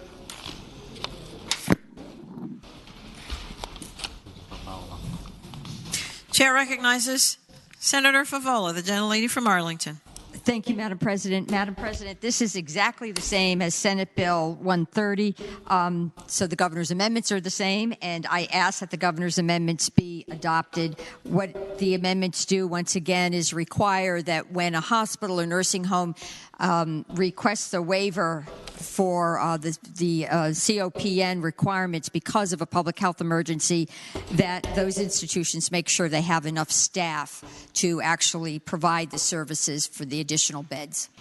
I ask that the amendment be adopted. Thank you. The question is, shall the governor's recommendations to House Bill 900 be agreed to? Those in favor will record their votes aye. Those opposed, no. Are the senators ready to vote? Have all the senators voted? Does any senator desire to change their vote? The clerk will close the roll. Ayes 40, no 0. Ayes 40, no 0. The governor's recommendations are agreed to. House Bill 902 is not before you. House Bill 911.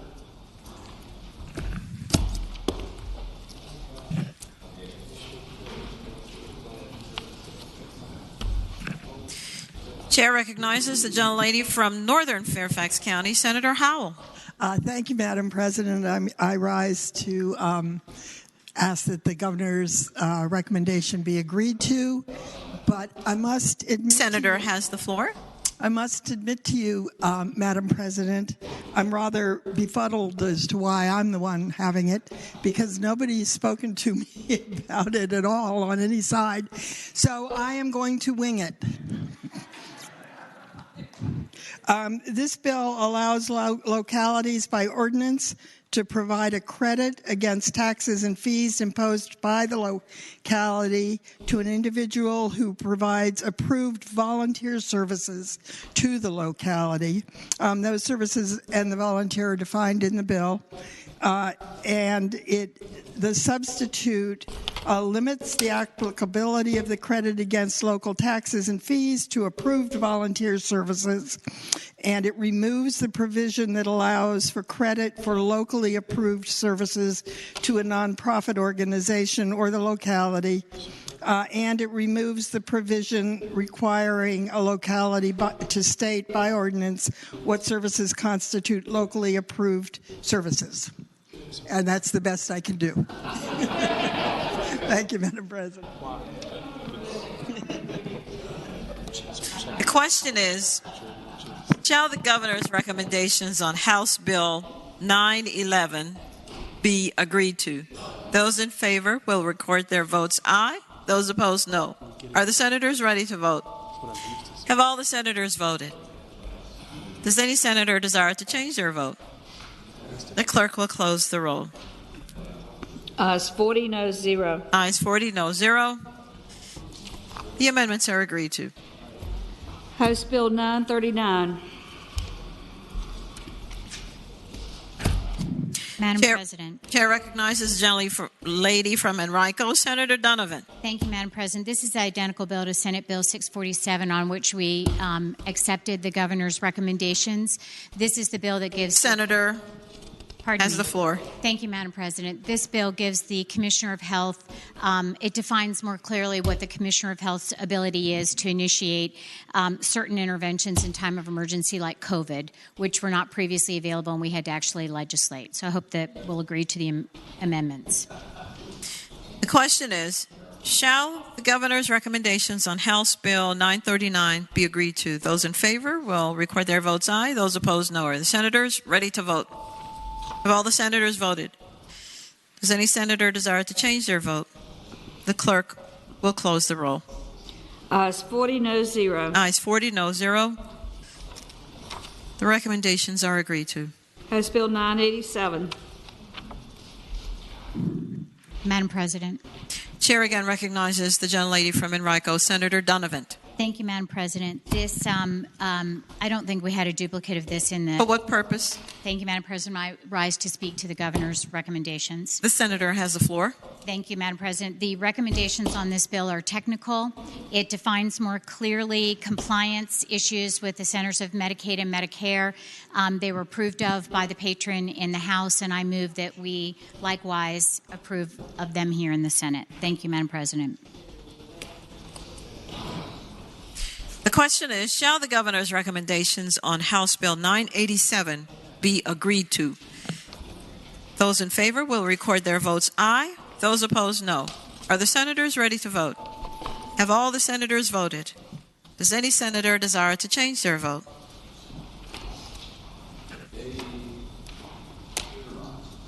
The clerk will close the roll. Ayes 40, no 0. Ayes 40, no 0. The governor's recommendations are agreed to. House Bill 1026. Madam President.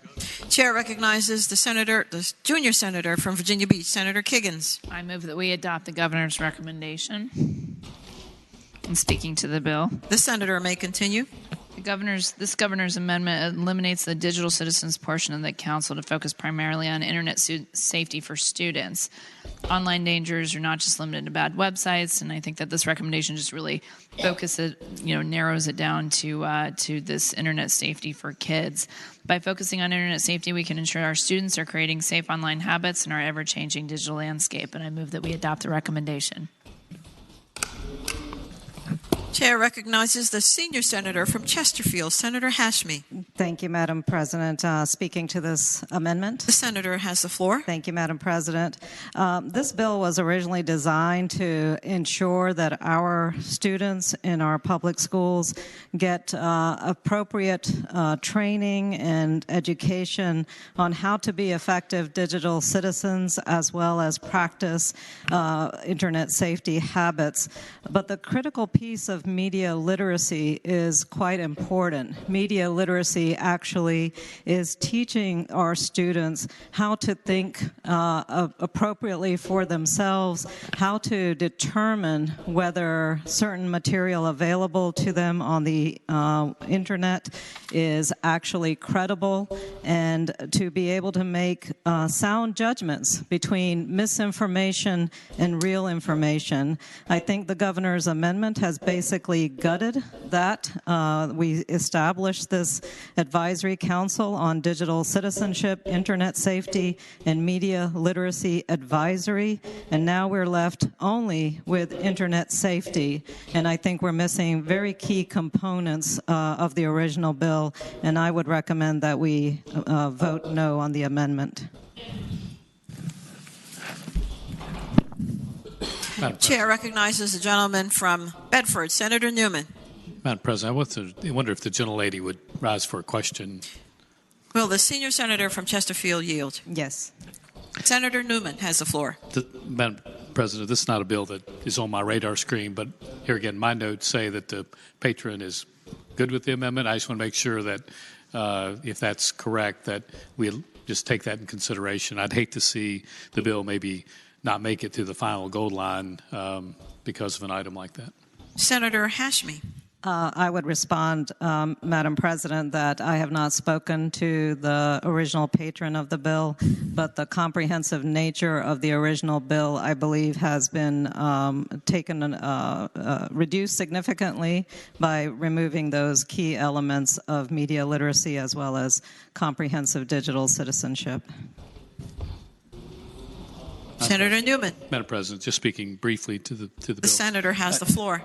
Madam President, what is left in the bill, I think, is also still important, and I would hate to see that not make it because there is a desire to hold on to a portion that the administration is opposed to. So with some reluctance, I would hope that we would agree with the governor's amendment and hopefully make sure that the portion that is still there is still available. Thank you, Madam President.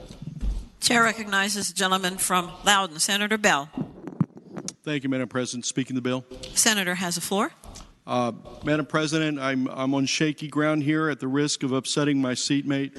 I just want to pass on that I did communicate with the patron, and she is in favor of the amendment. The chair.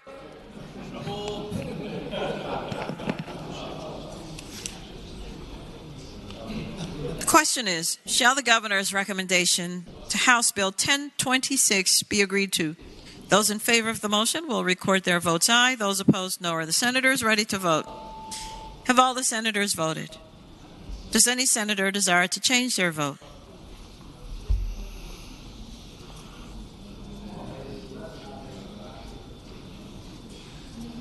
The clerk will close the roll. Ayes 27, noes 13. Ayes 27, noes 13. The governor's recommendations are agreed to. House Bill 1063. Madam President. Chair recognizes the gentlelady from northwestern Fairfax County, Senator Boysko. Thank you, Madam President. At the request of the patron, I'd like to ask that we pass this bill by for the day. Without objection, House Bill 1063 goes by for the day. House Bill 1066.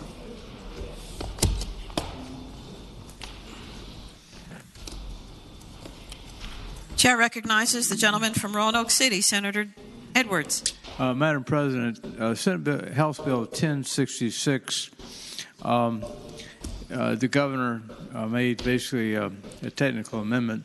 What the senator. What the senator has the floor. Thank you. I move that we agree to the governor's recommendations. But by way of explanation, the enrolled bill removes an exception to the notice of probate under the current law that allows such notice not to be given when assets under a will or intestacy do not exceed $5,000. The amendments are technical in nature and relocate the statement in the proper location. With that simple explanation, I move that the governor's amendment be agreed to. The question is, shall the governor's recommendations on House Bill 1066 be agreed to? Those in favor will record their votes aye. Those opposed, no. Are the senators ready to vote? Have all the senators voted? Does any senator desire to change their vote? The clerk will close the roll. Ayes 40, no 0. Ayes 40, no 0. The governor's recommendations are agreed to. House Bill 1136 is not before you. House Bill 1138.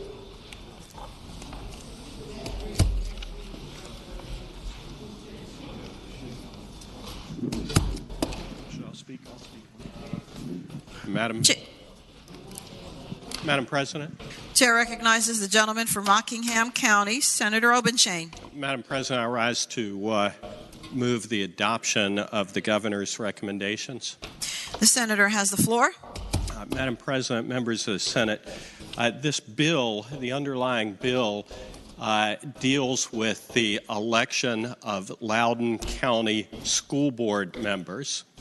The bill staggers the terms of the school board members. Right now, the school board members are all elected at the same time, which I would say is not a bad thing, especially in Loudoun County School Board.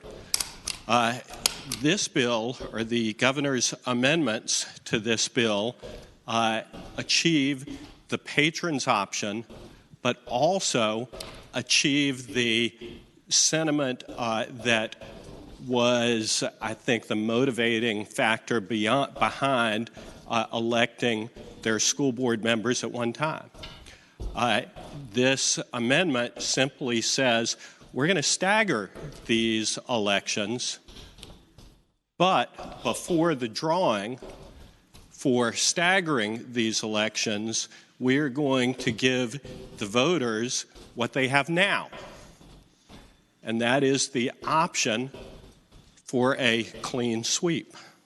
Okay, right now, under current law, the voters can decide we're going to keep 1, 2, or all of the school board members, or if they believe that the school board has maybe breached their social compact with the community, they can choose to not reelect any of them and to replace them all. So under this amendment, the terms will be staggered, but only after an election is held on all of the school board seats first. I would respectfully submit that this is a fair compromise that is true to the system that already exists, and it allows Loudoun County to move to a staggered set of elections, but only after giving the voters what they have now, what they deserve, and that is the option to make a clean sweep of that school board. Chair recognizes the gentlelady from Arlington, Senator Favola. Thank you, Madam President. Madam President, I rise to speak against the motion that we adopt the governor's substitute. The senator has the floor. Thank you, Madam President. This bill would put the entire Loudoun County School Board on the ballot in 2022. The voters voted in 2019 for those members, expecting they would have a 4-year term. That was the deal the voters thought they were getting. The governor has arbitrarily decided that those terms should be 3 years rather than 4, simply because, I don't know, he wanted to do it. There was no rationale for that. That kind of action breaks trust with the voters. Loudoun County, like all the counties in our Commonwealth, and I'm sure across the country, have been struggling with all kinds of educational issues, especially since we had visual learning and all, we had to adjust our school calendar. We had to do lots of things because of COVID. So governing has been a challenge for folks who are elected to the school board. That's probably an understatement.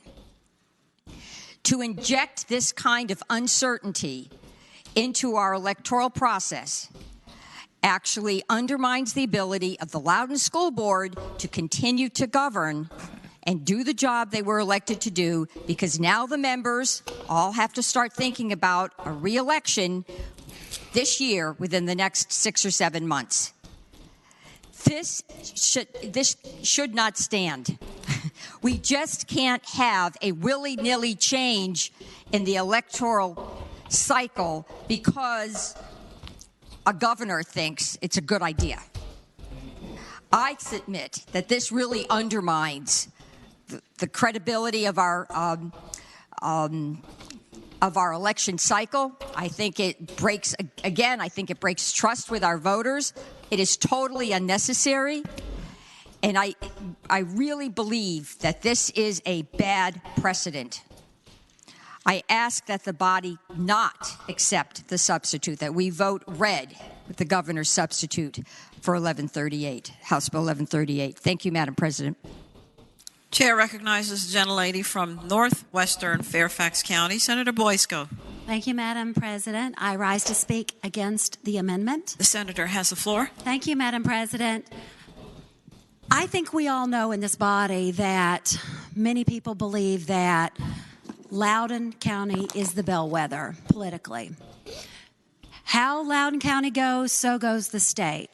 So goes the country. We hear it talked about over and over again. And I think that the governor and the people who oppose the current leadership in the school board are seizing upon this to try to shorten the duly elected school board's terms by putting this amendment on. This was a simple amendment. It just simply clarified the work that we did last year. It was last year that we staggered the terms, and we agreed on that. This year, it was a tiny amendment saying they would draw lots to figure out which member would go for the short term, and in 2024, when the new election would take place.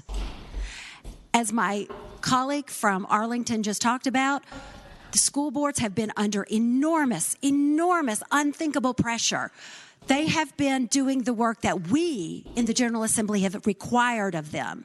They have been implementing policies that nobody wanted to have to implement. They've had to be therapists. They've had to deal with death threats. In fact, there are some members of the school board in Loudoun County who have endured numerous death threats and have to have police with them. This is untenable.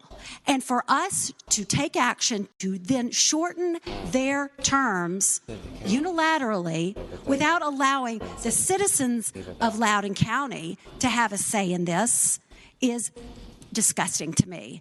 And I ask you to vote against this amendment. Chair recognizes the junior senator from Richmond City, Senator Morrissey. Would the gentleman from Rockingham yield for a question? Will the gentleman from Rockingham yield? I yield. Senator Morrissey has the floor. Thank you, Madam President. The gentleman referred to all that this bill or amendment does is give the option to have a clean sweep. Would you not agree that that was not the decision of this body to give a clean sweep? That was what the governor decided. For whatever reasons, he wanted a clean sweep of the entire school board. Madam President. The senator may continue. I would say no, I do not agree with the senator's description. What I would say is that under current law, or at least before last year, the voters had the opportunity to have a clean sweep, and we are taking that away from them. I concur with the suggestion that we can move to staggered terms, and I concur with the means of moving to staggered terms. However, I believe that the voters of Loudoun County, and the governor seems to believe as well, that the voters of Loudoun County ought to be able to decide that they want to make a clean break from the current members of that school board. If, as others in this body have just suggested, that we're somehow depriving them of one more year of this school board's members' service, and the people of Loudoun County feel that way as well, doggone, they can reelect them to another 4 years, or at least to 2 years if their term is going to be staggered. The gentleman yield for another question. Will the gentleman from Rockingham yield? I will yield. Senator Morrissey has the floor. Thank you, Madam President. Would the gentleman not agree that the electorate in Loudoun County elected an individual to a 4-year term? That was the will of the electorate, and would the gentleman not agree that, would the gentleman also agree that the amendment by the governor would shorten that term that the electorate decided the individual was entitled to? Gentleman from Rockingham has the floor. Madam President, I would say that it's funny how on different issues we seem to be terribly concerned about making sure that the voters get what they were given before. Heck, we just passed a bill dealing with something near me, dealing with a courthouse referendum that was held, I think it was 6 years ago. And the law currently says there's 10 years that has to elapse before the next referendum is allowed.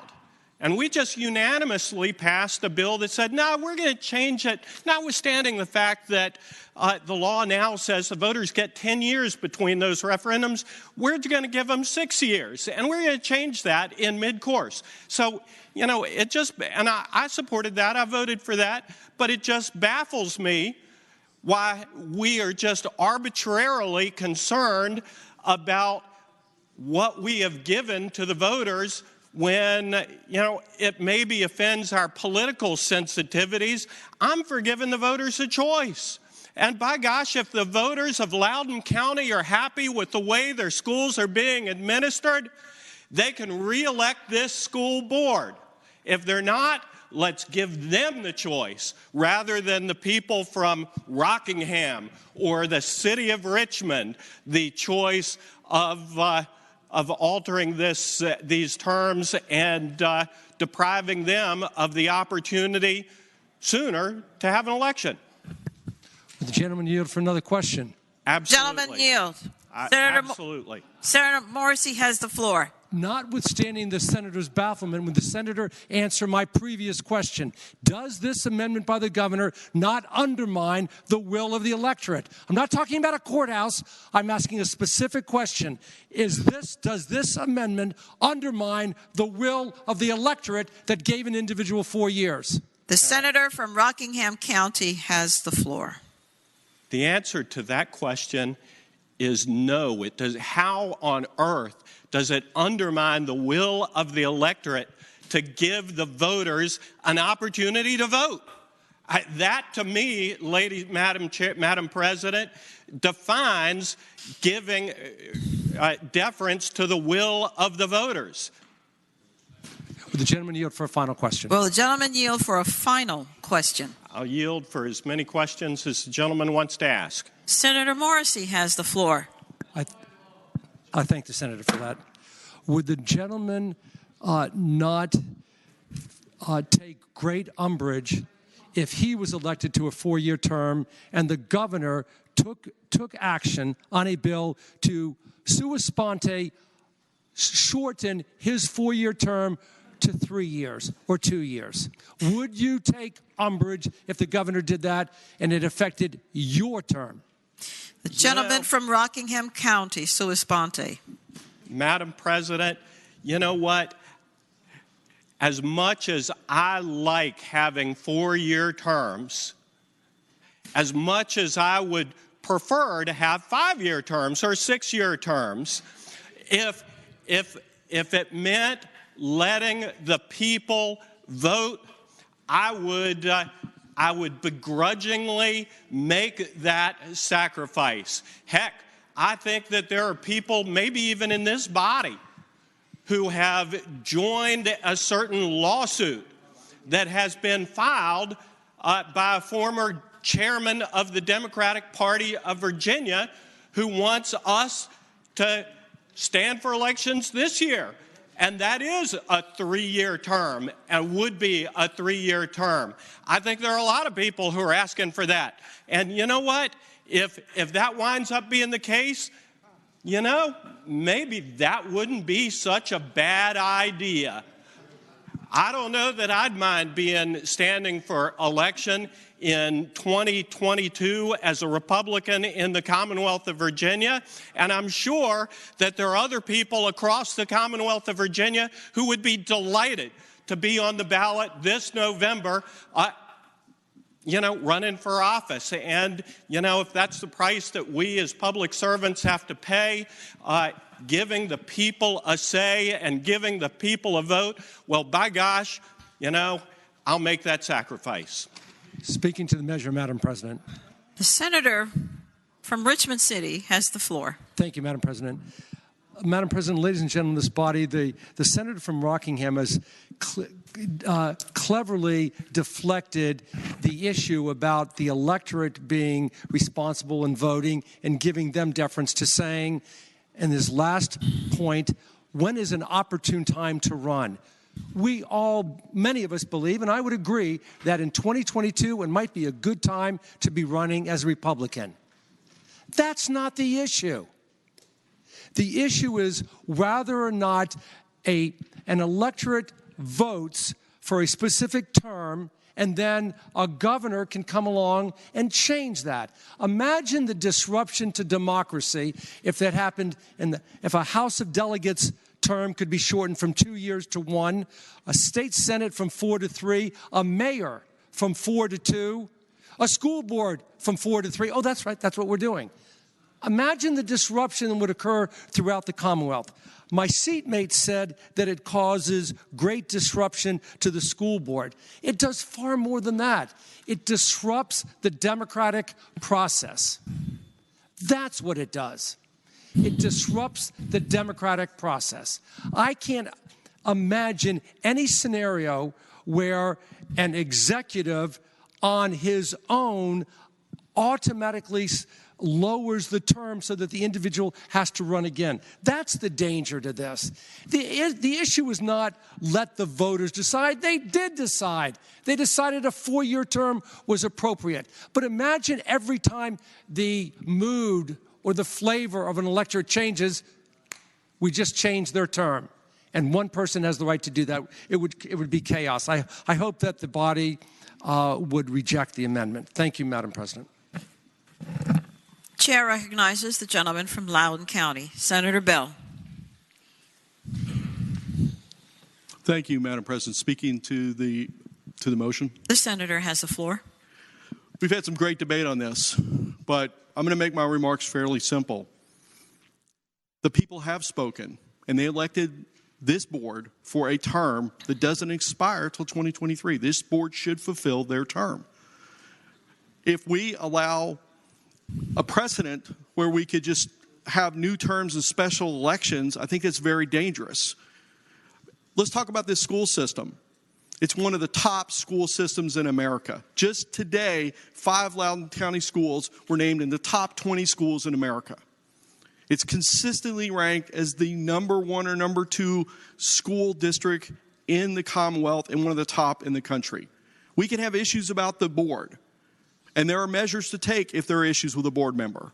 However, I think this goes beyond what the original bill called for. I think it's a very dangerous precedent going forward, and I ask that we vote red and reject this amendment. Chair recognizes the senator from Roanoke City, Senator Edwards. Madam President, I associate my remarks to those on my side of the aisle. It's not only an affront. The senator has the floor. Yeah. Madam President, I think we ought to reject the governor's recommendation here for numerous reasons. Not is it an affront to democracy, because the citizens have elected these people to a 4-year term, and now the General Assembly wants to cut it in half. I think it's unconstitutional. It's unconstitutional, and it's not the same as the lawsuit that's been filed in federal court with regard to the House of Delegates. That's under federal law. It's under the Constitution of the United States and the 1965 Voting Rights Act. That's federal law. But this has to do with something very fundamental, and that is if a person gets elected to a 4-year term, and that is, in effect, a property right. They have the right, and the citizens have a right for that person to serve for 4 years. And that cannot be deprived of them unless due process of law, such as a conviction or some other reason like that that's set forth in the code or in the Constitution. And if a person is elected to the school board in Loudoun County, for example, for 4 years, they're entitled to that, unless under due process of law it's taken away from them. And, you know, in this country we believe in rights of life, liberty, and property, and that cannot be taken from you without due process of law. And there's no due process here. The General Assembly coming in arbitrarily saying we're going to change things or let the citizens change it I forget how it works. But to all of a sudden come in and say you had a 4-year term, but we're changing it. It's now a 2-year term. It's an affront to the citizens, but it's an affront to the Constitution of the United States and the Constitution of Virginia, in my opinion. And that's one good reason why we ought to reject this ridiculous bill. We know what's going on here. It's a political fight in Loudoun County. Let the citizens fight it out. And usually we had these kind of bills come before us from the citizens of Loudoun County, of whatever locality it happens to be. Well, that's not happening here. And so my question is, should we allow this kind of thing to happen? In my opinion, it's absolutely not. And I stand with those senators on my side of the aisle to protect the citizens and the property rights of the school board members in Loudoun County. So vote red. Thank you, Madam President. Chair recognizes Senator Stanley, gentleman from Franklin County. Thank you, Madam President. Speak to the measure. The senator has the floor. Thank you, Madam President. Members of the Senate, I'd address you directly because this kind of strikes a little bit more home to me. I've tried very, very much today to be quiet because I, too, want to go home to my loved ones. But, you know, when I'm hearing something right now, when what we're doing is hitting the reset button in Loudoun County, I cannot help but have just a little bit of bias. Now, I was raised in my school years in public school system in Fairfax County, lived in Loudoun County, but this strikes home to me because when I hear the other side of the aisle saying, Loudoun County School Board's been having so many challenges this year, to do this would be a disruption to their local flow of doing their job that the electorate elected them to do. Well, let me tell you what the challenges have been, and I speak from a position of strength because I have the honor and privilege of representing the family that had their daughter brutally raped because of the school board policies in their high school. Don't think it happened. The young man who was wearing feminine attire was convicted. Don't think it happened to her. Happened twice. Don't tell me about challenges. They're having a tough time because what they also then did was cover it up. Don't believe me? I have the facts. It's not reading from a newspaper. I'm the attorney. Covered it up. Those are challenges. Those are disruptions. Those are horrible, horrible things. The school board knew that there were 2 physical attacks, sexual assaults, violent sexual assaults, and covered it up. Their school superintendent sent them emails, and they set the superintendent up at a meeting to say, now, you've never gotten any reports, have you, of anybody being attacked in a bathroom because of these policies, the inclusion policies? And the superintendent said, exactly right. It was false. Challenges? Madam President, would the gentleman yield for a question? I will not yield until I'm finished, but I will yield after I'm finished, Madam President. You're not going to bust up my rhythm on this one because I know. And quite frankly, sitting here nice and quiet, trying to vote, trying to get home, and I hear this, that things are challenging for Loudoun County. Well, let's talk about their challenges some more. At their school board meetings, they have had parents beaten up, thrown down. If they disagreed with them, they weren't allowed to speak. They've limited free speech to the point where it's seconds. They have meetings where they try not to let people in. They had the father of the person, the young lady who was brutally raped, arrested and charged. Charges that are currently pending that I represent him on for standing up for his daughter. And you know what they did? They tried to make a poster child out of him because they then equated that, him standing up for his daughter's rights. When they said, oh, this never happened, he said, wait a minute, it did happen. You knew it happened. He was taken down. They were throwing around the phrase that this father, that any parent that dare challenge the authority of the almighty Loudoun County School Board were domestic terrorists. He even had the National School Board Association write a letter to that effect with help of the administration on the federal level. So don't tell me about these disruptions and challenging times that somehow make this amendment untenable and unworkable. Because even that, you forget to remember that 3 recall petitions have been filed for these very members by the citizens, by the parents of Loudoun County. One is resigned. Actually, the one that asked the question to the Loudoun County superintendent. In fact, we don't know of any assaults in the bathroom, do we? But there were. There were a lot. Quite frankly, this will not undermine the electorate of Loudoun County. There has been an awakening of parents to be involved where the school board system says they can't or should not be. To have a say when they say, that's outside your territory, the door is closed. Quite frankly, I think it is well and good for democracy and local representation to have these amendments occur so that we can get very competent people that love their community, their public schools, their fellow citizens to go in there with an open mind and an open heart. To have maybe not the clean sweep phrase used, but a clean slate. Don't tell me that this is un-American or not, or it flies in the face of democracy, and don't ever tell me that they were just facing so many tough times up there that nothing is their fault. So I urge that you adopt the governor's recommendations to this bill, and I thank you, Madam President.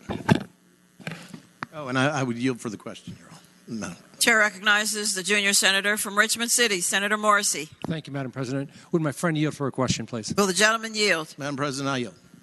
Senator has the floor. Assume arguendo that the malfeasance or nonfeasance or the horrific acts by the school board members occurred.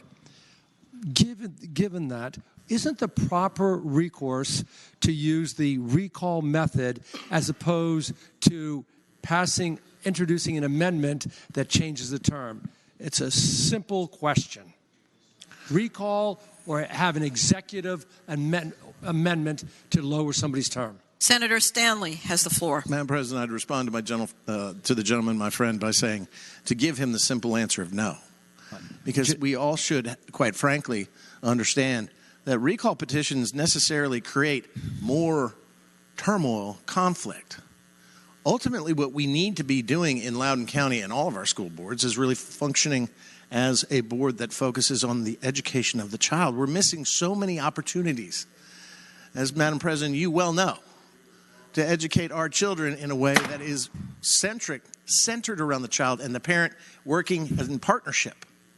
So quite frankly, I think every tool available under the circumstances as they have been presented in Loudoun County, Madam President, should be employed, whether they be recall petitions or a new election, because that new election is not a sweep, it's a slate. It's a clean slate.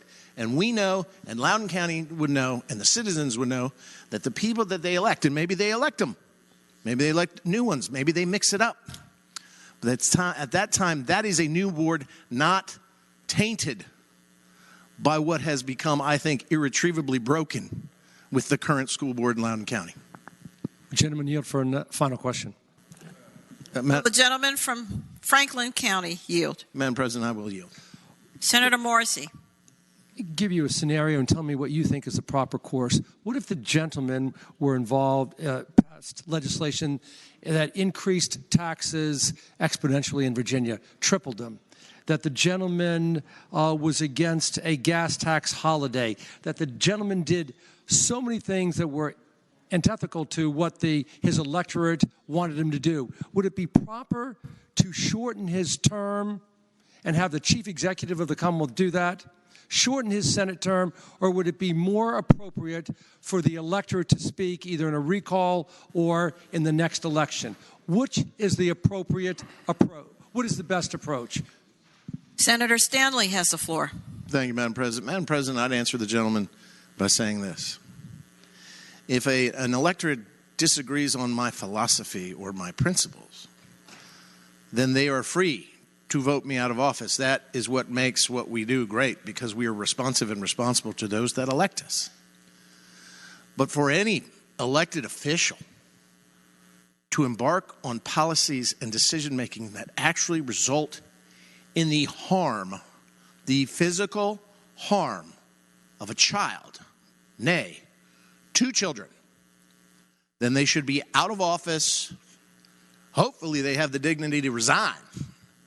But if not, then it is that right, and should be that right, when a board as a body, a political body, have put into motion actions that have harmed parents and children, that they need to be swept aside and re-voted into office, and it needs to happen now so that the people of Loudoun County can have confidence once again in their school board like they did before everything like this happened. Madam President, I thank the gentleman.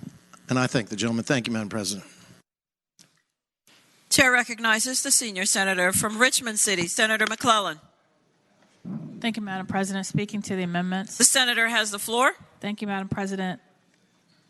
We have a process in place when elected officials have neglected their duty or misused their office, or even if the allegations from the senator from Franklin are true and there's some dispute about that, there's a mechanism for those officials to be ousted in a clean sweep. It's the recall process. This amendment is not just about what is happening in Loudoun County, though. One of the hallmarks of American democracy, or any stable democracy, is stability. One of the hallmarks of a stable democracy is predictability. Rules, procedure, process. That's part of what keeps this body, some would argue, more stable than the one down the hall. The predictability of set elected terms. The predictability when I run for an office or when I elect someone to an office, I know how long they're going to be there because it is laid out. And to change that, because let's be frank, what's happening in Loudoun is the school board has become the political battleground. That's not unusual. Many times in our history as a commonwealth and a country, public schools and school boards become the battleground in culture wars. That's what's really happening here. And do you know who loses? Our students and their parents. Because when the school board should be focused on and working together with the community to figure out how do we create a safe, constructive environment for students to learn, to become productive adults, and they're having to do that under the most stressful circumstances we faced. And it's not just school board members in Loudoun County that are facing death threats and screaming matches. If we are not careful and allow the continuing political footballization of our school boards and our public schools, we're going to scare away the very people that we need in those positions at school board, as superintendents, as principals, as school administrators, as teachers, as counselors. Do you know how many professionals in our public school system are walking out the door because they're fed up with how they're being treated, by the stress they're under, and they feel like they cannot do what's in the best interest of our children because we are turning our public schools into a battleground. And that is what is at stake in these amendments. It's not just about what happens in Loudoun. It's about what happens when the next fight comes in the next locality.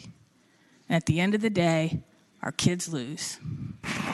Sure, I've been upset at my school board. I got a mechanism to deal with that, and so do the parents and the citizens of Loudoun County. Let's not insert the governor's will by shortening their term through the amendment process.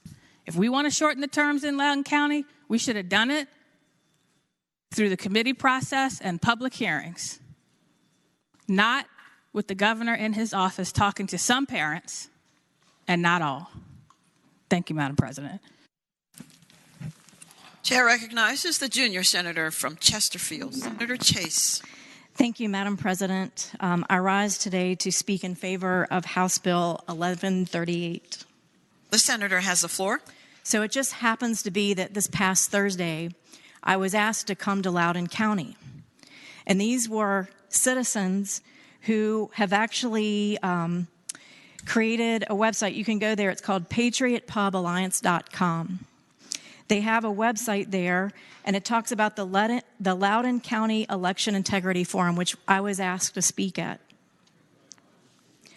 The question I have today is, did the people of Loudoun County actually elect the members of the school board?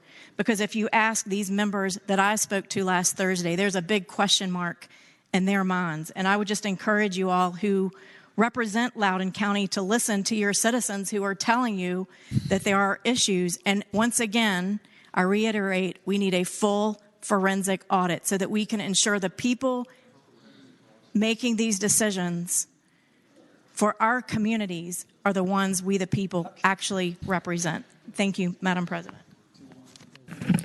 Chair recognizes Senator Vogel. Senator from Fauquier. Thank you, Madam President. Speaking in favor of the amendment. The senator has the floor. Thank you, Madam President. I regret that this conversation is obviously dragging on at such a late hour when I know people are anxious to leave, but I would feel awful if I didn't stand up and speak on this issue as somebody who is a Loudoun County legislator and has heard other members from Loudoun speak. I respect their position and their view, but I think it would be unfair not to say that this is not, and certainly in the beginning when this conversation was about the amendment was solely focused on how we're affecting an election, whether it's undemocratic. This body votes on legislation every single year, or is asked to vote on legislation every single year that would change the date of an election, that would shorten or extend the term of some elected office. We do it all the time. My colleagues in this body have come and said, move it from November to May, change it from one year to another. We do it all the time. That's not what this is about. It's not undemocratic to do that. It's never undemocratic to let people vote and to make it an opportunity to vote sooner than later. That's number one. And certainly we often do it when we have redistricting. So I think it's really important for us to understand that's not what this is about. This is about something entirely different that in the beginning it was hard to address, and now it's out there, and that is Loudoun County. We have an issue in Loudoun County. That is what this is about. And this bill presented an opportunity with this amendment for those of us who represent Loudoun County and deal with families and parents and teachers and hear about this every day. And you're obviously, got your head in the sand if you don't believe that this is having a massive impact on families. It's driving the entire political narrative in the Commonwealth of Virginia generally. And so to say that we care and that we're listening and that we're in favor of allowing people to vote is actually not a bad thing. And it's not partisan. And again, I respect the position that anybody takes on this issue. If you feel strongly about the fact that, nope, you should serve the full term, fine. And you say, you know what, I feel strongly, we should make them have a recall. Okay, fine, I respect that too, but that's a lot of work. And we really don't have a process for recalls in the Commonwealth of Virginia legally, and it's not very effective. And all it does is contribute to a lot of negative conversation in and around the school board and what's happening and its petitions and its families, and it's super negative. And a simple election is just not that negative, and it doesn't deprive anybody of any democratic opportunity. In fact, it just gives you the chance to vote. And so I just mentioned this because I think it's important that we all acknowledge that that's what this is about. Obviously, that's what this is about. And for me, I regret that I have to live in a community where this just won't end. And I'm not certain that we're going to get an opportunity for us to have any closure until we're just respectful and say, yes, you know what, we're willing to accelerate this process and take advantage of an opportunity to allow elections to happen that does not force a recall. And it's, I know, not shocking or not news to anybody, but this has been international news.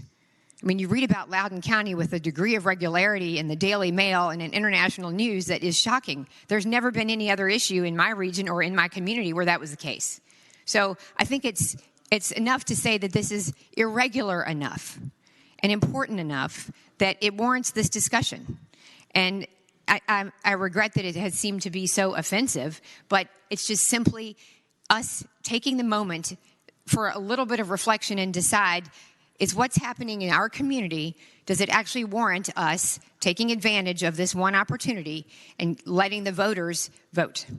Thank you, Madam President. Chair recognizes Senator Sudeline, the gentleman from Roanoke County. Thank you, Madam President.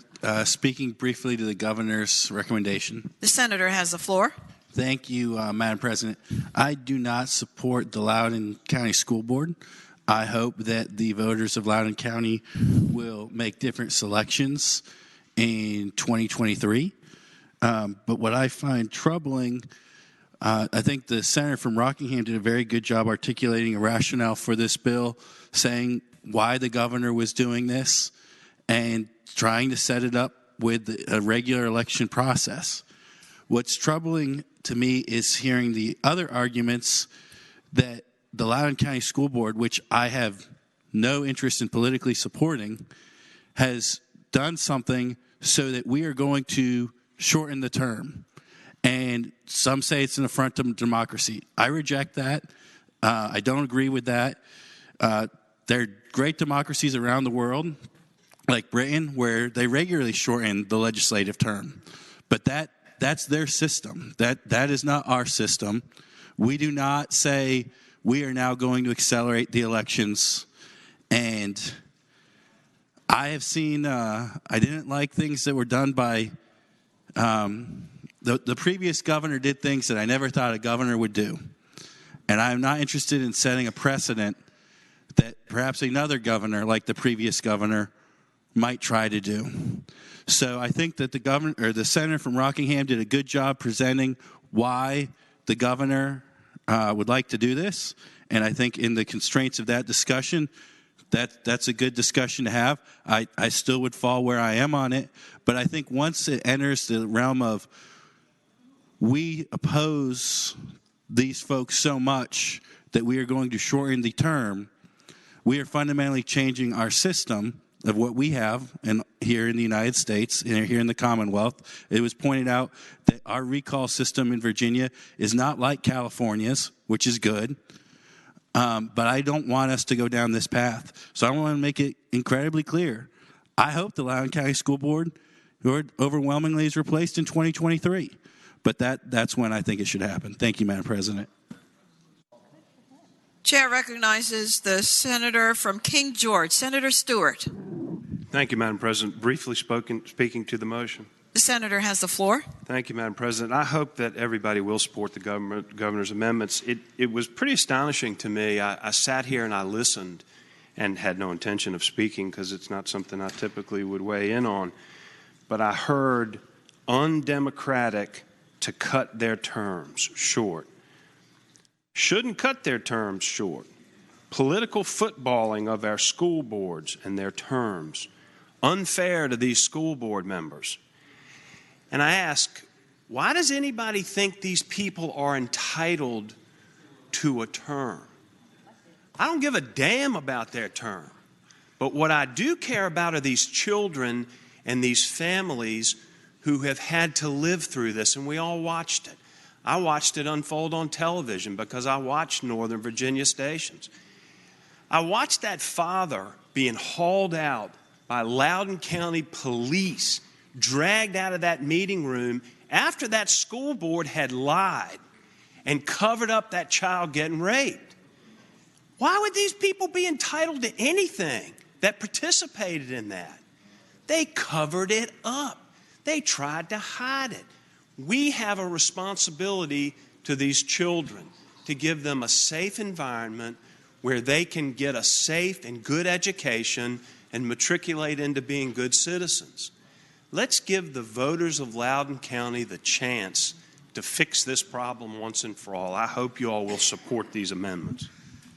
Chair recognizes the gentlelady from northwestern Fairfax County, Senator Boysko. Thank you, Madam Chair. I appreciate you letting me speak on this one more time. I just want to say, I think the senator has the floor. Thank you. There is clear evidence that this is a huge political issue between Democrats and Republicans, which is exactly what they want. I would encourage everybody to look at the Title IX changes that Betsy DeVos made in 2020 that hold the hands of a school board a little bit more tightly than normal, than previously. But again, I say, let's vote this down. We have a recall process. We are not going to debate a horrible situation that happened to a child in this body and fix it in this room. That is before the courts, where it should belong. And absolutely, we want to put the children and the families first. There are many, many families that I have spoken to, that I have met with. I represent approximately half of the population of Loudoun County, and I feel very comfortable in asking you to vote this down.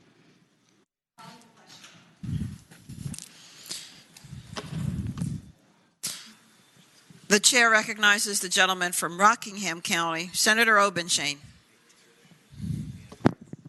Madam President, if nobody else wishes to speak, the senator has the floor. I will be brief. An affront to democracy.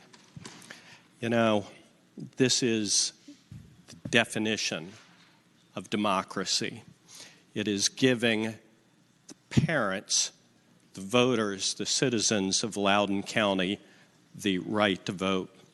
You know, we here certainly have broad powers to set elections. Nobody in my 19 years here has ever suggested that we don't have these kinds of powers. In 2021, we passed Senate Bill 1157, which extended terms of local elected officials.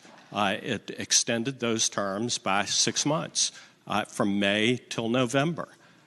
So if we can unilaterally, and as some on the other side have argued, arbitrarily extend the terms of people who were elected for 4 years and extend them to 4.5 years, to suggest that we can't give the voters more choice, I think is an ill-placed argument.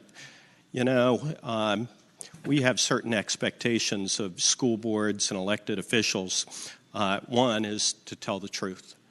And if they break that compact, you know, I think it's probably a pretty good idea for us to take a look, if we're given the opportunity, to take a look at what ought to be done. You know, I know that there's a suggestion that there's too much politics in the Loudoun County School Board, and I don't necessarily disagree with those who make that suggestion. And I would submit that this is your opportunity, your chance to take the politics out. Let's hit the reset button. Let's give the voters in November the opportunity to make that choice. They can double down, or they can make a broad change. That's the only way that we're going to move past what has really become a nationwide spectacle.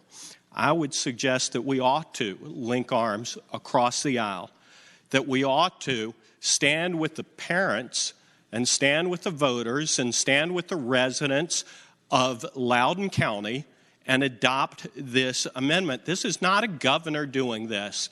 I mean, I heard multiple people stand up and say governor shouldn't be able to impose it. Well, if the governor could impose it, he might have already done so. You know, this is our choice. It's our choice right now. You and I are going to push a button in a minute that says, I'm going to stand with the voters and the parents of Loudoun County, or I'm going to double down in defense of the indefensible. I would urge us to hit that reset button, to give the voters what they believed that they had, the opportunity to make a wholesale change before we move into this staggered set of terms, that we adopt the governor's amendment, hit that reset button, and stand for principles of democracy.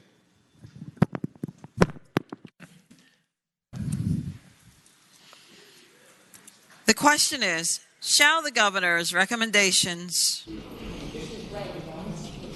to House Bill 1138 be agreed to? Those in favor of the motion will record their votes aye. Those opposed, no. Are the senators ready to vote? Have all the senators voted? Does any senator desire to change their vote? The clerk will close the roll. Ayes 18, noes 22.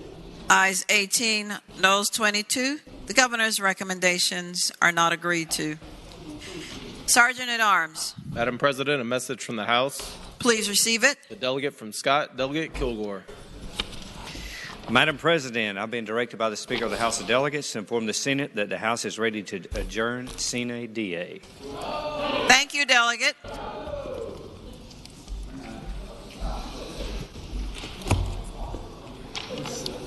House Bill 1188.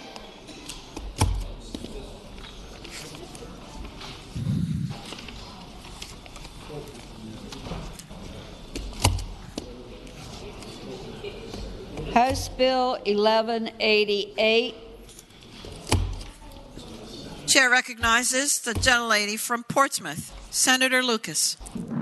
Thank you, Madam President. Madam President, House, first of all, I'd like to recommend that we agree to the governor's amendment. And speaking to that, the governor... Senator has the floor. Thank you. The governor's amendment provides that the Student Advisory Board established by the Enroll Bill for the purpose of providing student perspective on matters before the Board of Education may meet virtually, notwithstanding any other provisions of law. Very simple bill. Madam President, I move that we concur with the governor's recommendation. The question is, shall the governor's recommendations to House Bill 1188 be agreed to? Those in favor will record their votes aye. Those opposed, no. Are the senators ready to vote? Have all the senators voted? Does any senator desire to change their vote? The clerk will close the roll. Ayes 40, noes 0. Ayes 40, no 0. The governor's recommendations are agreed to.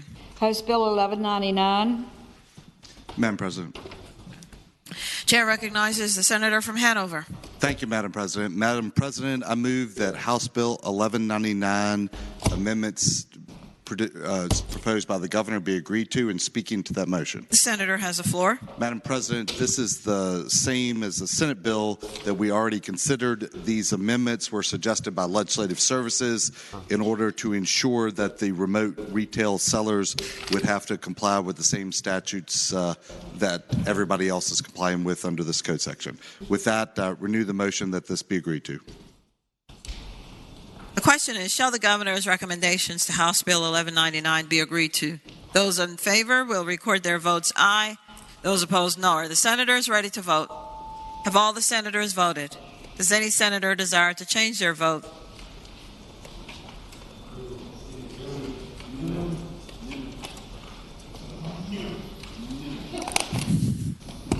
The clerk will close the roll. Ayes 40, noes 0. Ayes 40, no 0. Governor's recommendations are agreed to. House Bill 1272.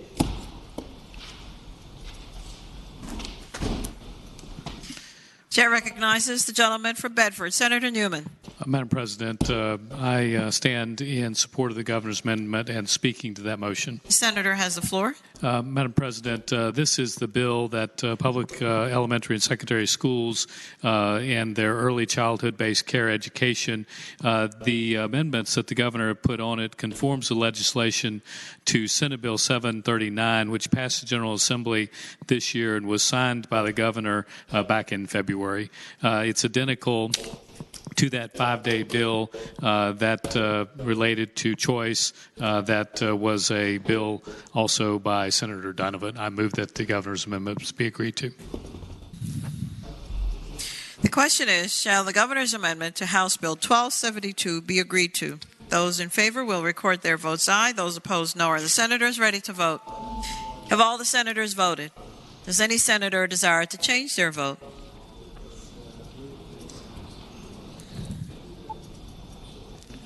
The clerk will close the roll. Ayes 25, noes 15.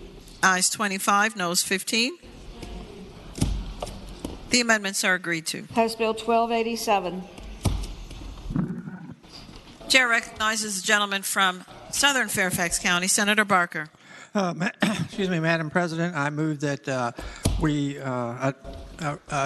adopt the recommendations of the governor on this bill. And speaking to the bill, The senator has the floor. basically what we have is a code section that encourages and promotes plastic recycling and adoption of plastic that has been recycled where we're making acquisitions of materials in the process at the Commonwealth's level. The Department of General Services, what this bill does is it provides more accurate information in terms of the plastic materials, the percent recycled content that they have in there, and the amount of plastic recycling that has been built into the contracts that are received from bidders. And what this would do is make sure that we are maximizing the use of recycled plastics and making sure that the contractors who use the maximum amount of plastic recycling are the ones that are getting in the contracts. And with that, I would hope that we would adopt this measure with the governor's recommendations. The question is, shall the governor's recommendations be agreed to on House Bill 1287? Those in favor will record their votes aye. Those opposed, no. Are the senators ready to vote? Have all the senators voted? Does any senator desire to change their vote? The clerk will close the roll. Ayes 40, no 0. Ayes 40, no 0. The recommendations are agreed to. House Bill 1309. Chair recognizes the gentleman from Accomack, Senator Lewis. Madam President, move we adopt the governor's substitute. And speaking to that motion, The senator has the floor. Madam President, House Bill 1309 is identical to Senate Bill 756 that we discussed hours and hours and hours and hours ago. And it involves the Resilient Virginia Revolving Fund and what the governor's amendments do. And I will just say this, at 751, that the arguments I would advance for adopting the governor's amendments are exactly the same as the ones I advanced for Senate Bill 756. So I move the governor's substitute. The question is, shall the governor's recommendations be agreed to? Those in favor will record their votes aye. Those opposed, no. Are the senators ready to vote? Have all the senators voted? Does any senator desire to change their vote? The clerk will close the roll. Ayes 40, no 0. Ayes 40, no 0. The recommendations are agreed to. House Bill 1320. Chair recognizes Senator Edwards, the gentleman from Roanoke City. Madam President, Senate Bill 8, House Bill. For what purpose does the gentleman rise? To make a recommendation that we adopt the governor's recommendation. The senator has the floor. And this bill is identical. House Bill 1320 is identical to the bill we had earlier. My bill, House Bill 423, involving the Virginia Criminal Sentencing Commission. It's the exact same bill. What it does, to refresh your recollection, the bill clarifies. It was originally the bill was put in for the Virginia Sentencing Commission to clarify the authority to do historic sentencing data. And what the governor's amendment is simply says the effective date is July 1, 2023, which is fine with the commission.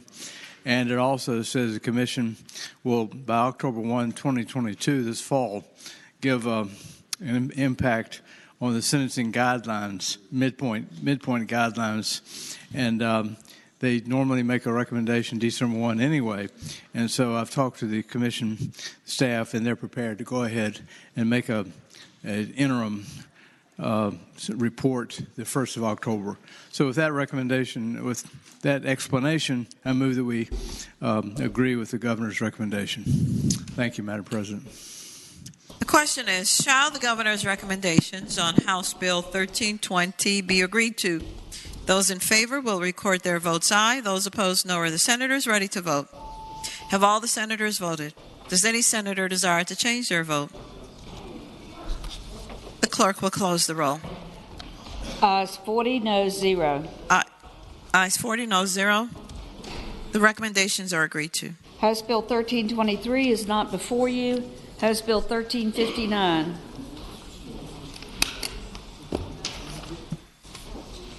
Madam President. Chair recognizes Senator Kiggins, the junior senator from Virginia Beach.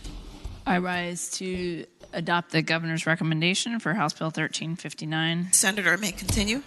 And speaking to that amendment, it eliminates the conflict with HIPAA regulations. It's technical in nature, and it maintains the intent of the legislation. This bill is intended to remedy issues with health record privacy laws, which have unnecessarily interfered with authorized family members or close associates, helping with the scheduling of appointments or attending appointments with loved ones and ensuring that bills are paid. Amendments were requested by the Office of the Attorney General to eliminate conflict with HIPAA regulations, and I move that we adopt the governor's recommendation. The question is, shall the governor's recommendations on House Bill 1359, Chair recognizes, be agreed to? Those in favor of the motion will record their votes aye. Those opposed, no. Are the senators ready to vote?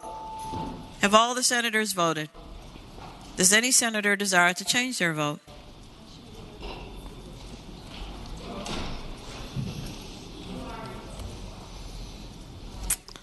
The clerk will close the roll. Ayes 28, noes 12. Ayes 28, noes 12. The governor's recommendations are agreed to. Returning to page 35, House Bill 229.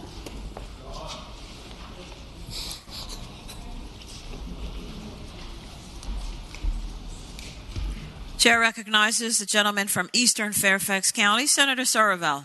Thank you, Madam President. I ask that bill go by for the day. Without objection, House Bill 229. Chair recognizes the gentleman. Without objection, House Bill 229 goes by for the day. On page 38, House Bill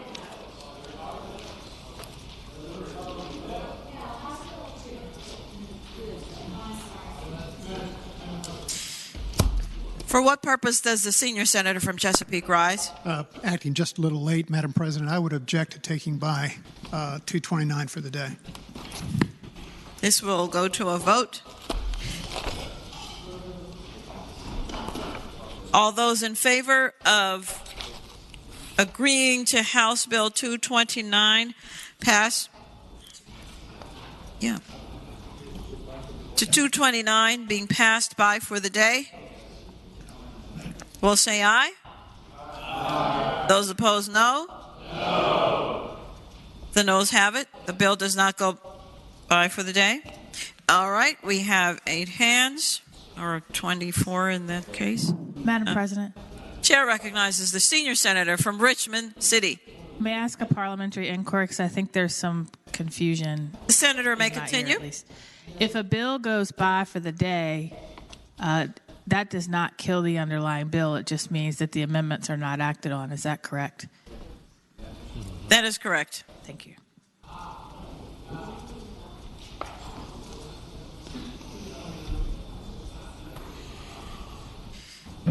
So we are going to the recorded vote.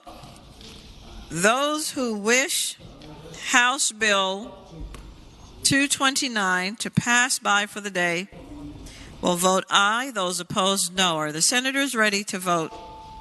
Have all the senators voted? Does any senator desire to change their vote? The clerk will close the roll. Ayes 19, noes 21. Ayes 19, noes 21. It does not go by for the day. It is still before us. Gentlemen from Chesapeake.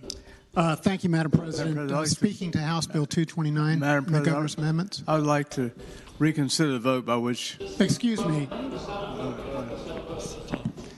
Madam President, I believe I have the floor. The senator has the floor.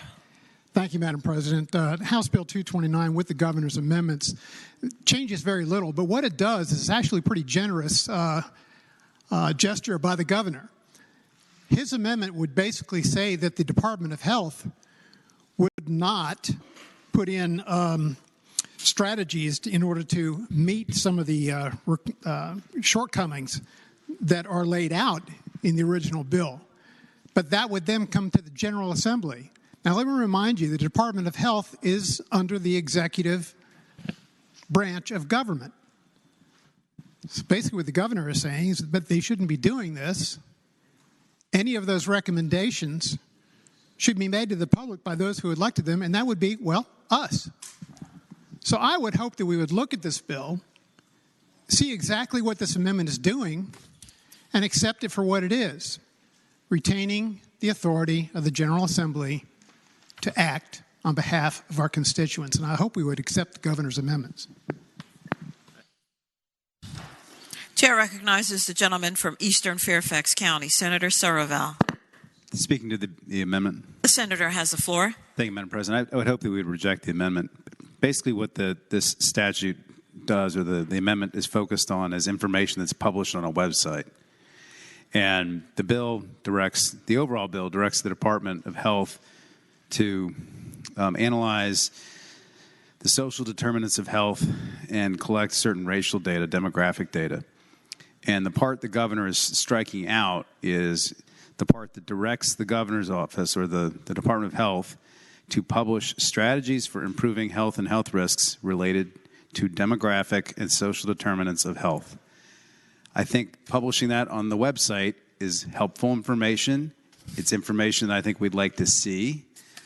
It's information I'm not sure that the governor would direct his department to do unless these words are in the bill. And I think these words need to stay in the bill as we passed it before, and the governor's amendment is not good. And so I would hope the body would reject the governor's amendment. Chair recognizes Senator Peterson, the gentleman from Fairfax City. I rise to speak on the measure. The senator has the floor. Ladies and gentlemen, we've been in session for 8 hours, okay? 8 hours. And we're talking about what the executive branch is going to write on a website, okay? It's an executive branch. At the end of the day, they have to have a certain amount of discretion about what they write in a website. So I don't think this does any harm to the bill. The bottom line is we'll collect the data, they collect the data, but micromanaging what's written in a website at 8:02 p.m. on veto day is stupid, okay? So let's stop wasting time and get done with this. Thank you.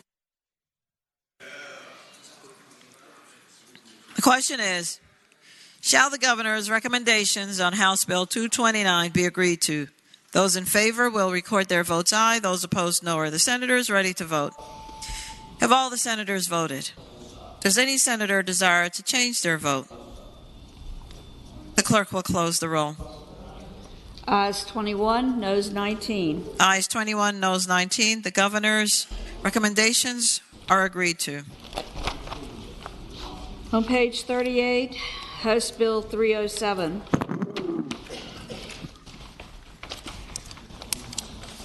Chair recognizes Senator Barker, the gentleman from Southern Fairfax County. Thank you, Madam President. I will renew my motion that I made earlier, that we adopt the recommendations of the governor for House Bill 307. And just speaking briefly to the bill. The senator has the floor. This bill deals with FOIA and with charges that are made for people who are requesting information. The bill, as passed originally, had provisions to exempt two categories of requests from charges. One was for property, your house property, that type of thing, and the other was for the scholastic records of students in schools in the Commonwealth. What the governor did was eliminate the exemption for property, so that you would still have to pay for not at least a nominal fee for the copying and the records that would be released there, and that the scholastic records would still be available without having to pay for the records themselves.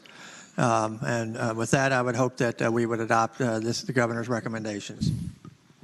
The question is, shall the governor's recommendations on House Bill 307 be agreed to? Those in favor will record their votes aye. Those opposed, no. Are the senators ready to vote? Have all the senators voted? Does any senator desire to change their vote? The clerk will close the roll. Ayes 40, no 0. Ayes 40, no 0. The recommendations are agreed to. We have one. Madam President. Chair recognizes the senator from Fairfax City, Senator Peterson. Having voted on the prevailing side by which we passed House Bill 1272, I move we reconsider that vote.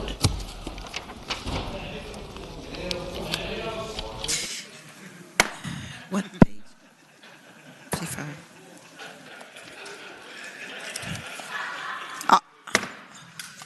All right, senators. Hey, they laugh louder.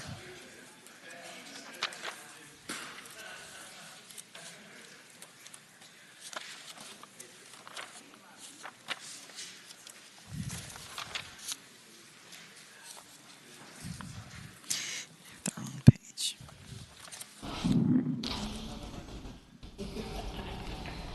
Madam President. Chair recognizes the senator from Enrico. Move that we agree to the governor's amendment, which Senator, I'm so sorry, apologize. We're reconsidering. Reconsider, yes, Madam President. Can we reconsider? The hour is late. 1272. Yes. The little gray cells are fried.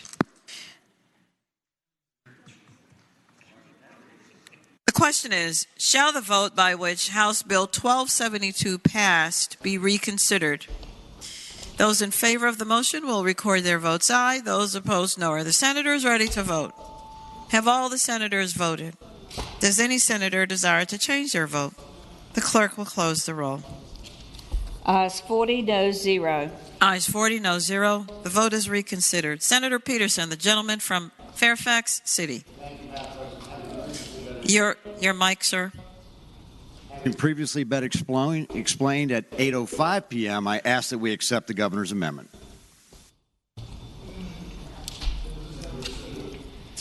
The question is, shall the governor's amendments to House Bill 1272 be accepted? Those in favor will record their votes aye. Those opposed, no. Are the senators ready to vote? Have all the senators voted? Does any senator desire to change their vote?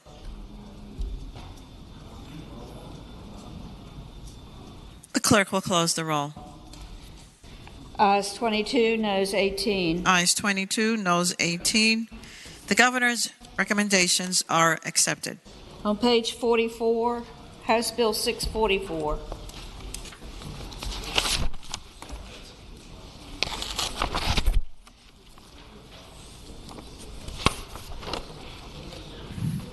Chair recognizes the senator from Southern Fairfax County, Senator Barker.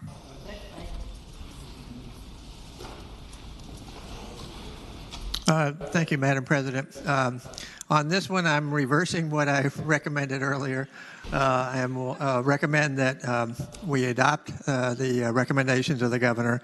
This is the one dealing with surplus property, and it talked about how there was reference to having the governor make written approval of allocations and sales, et cetera, leasing it when there's surplus property.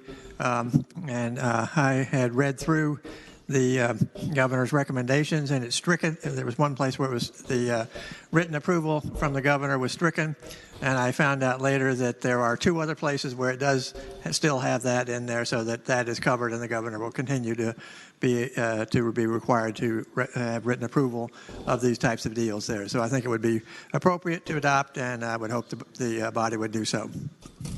The question is, shall the governor's recommendations on House Bill 644 be agreed to? Those in favor will record their votes aye.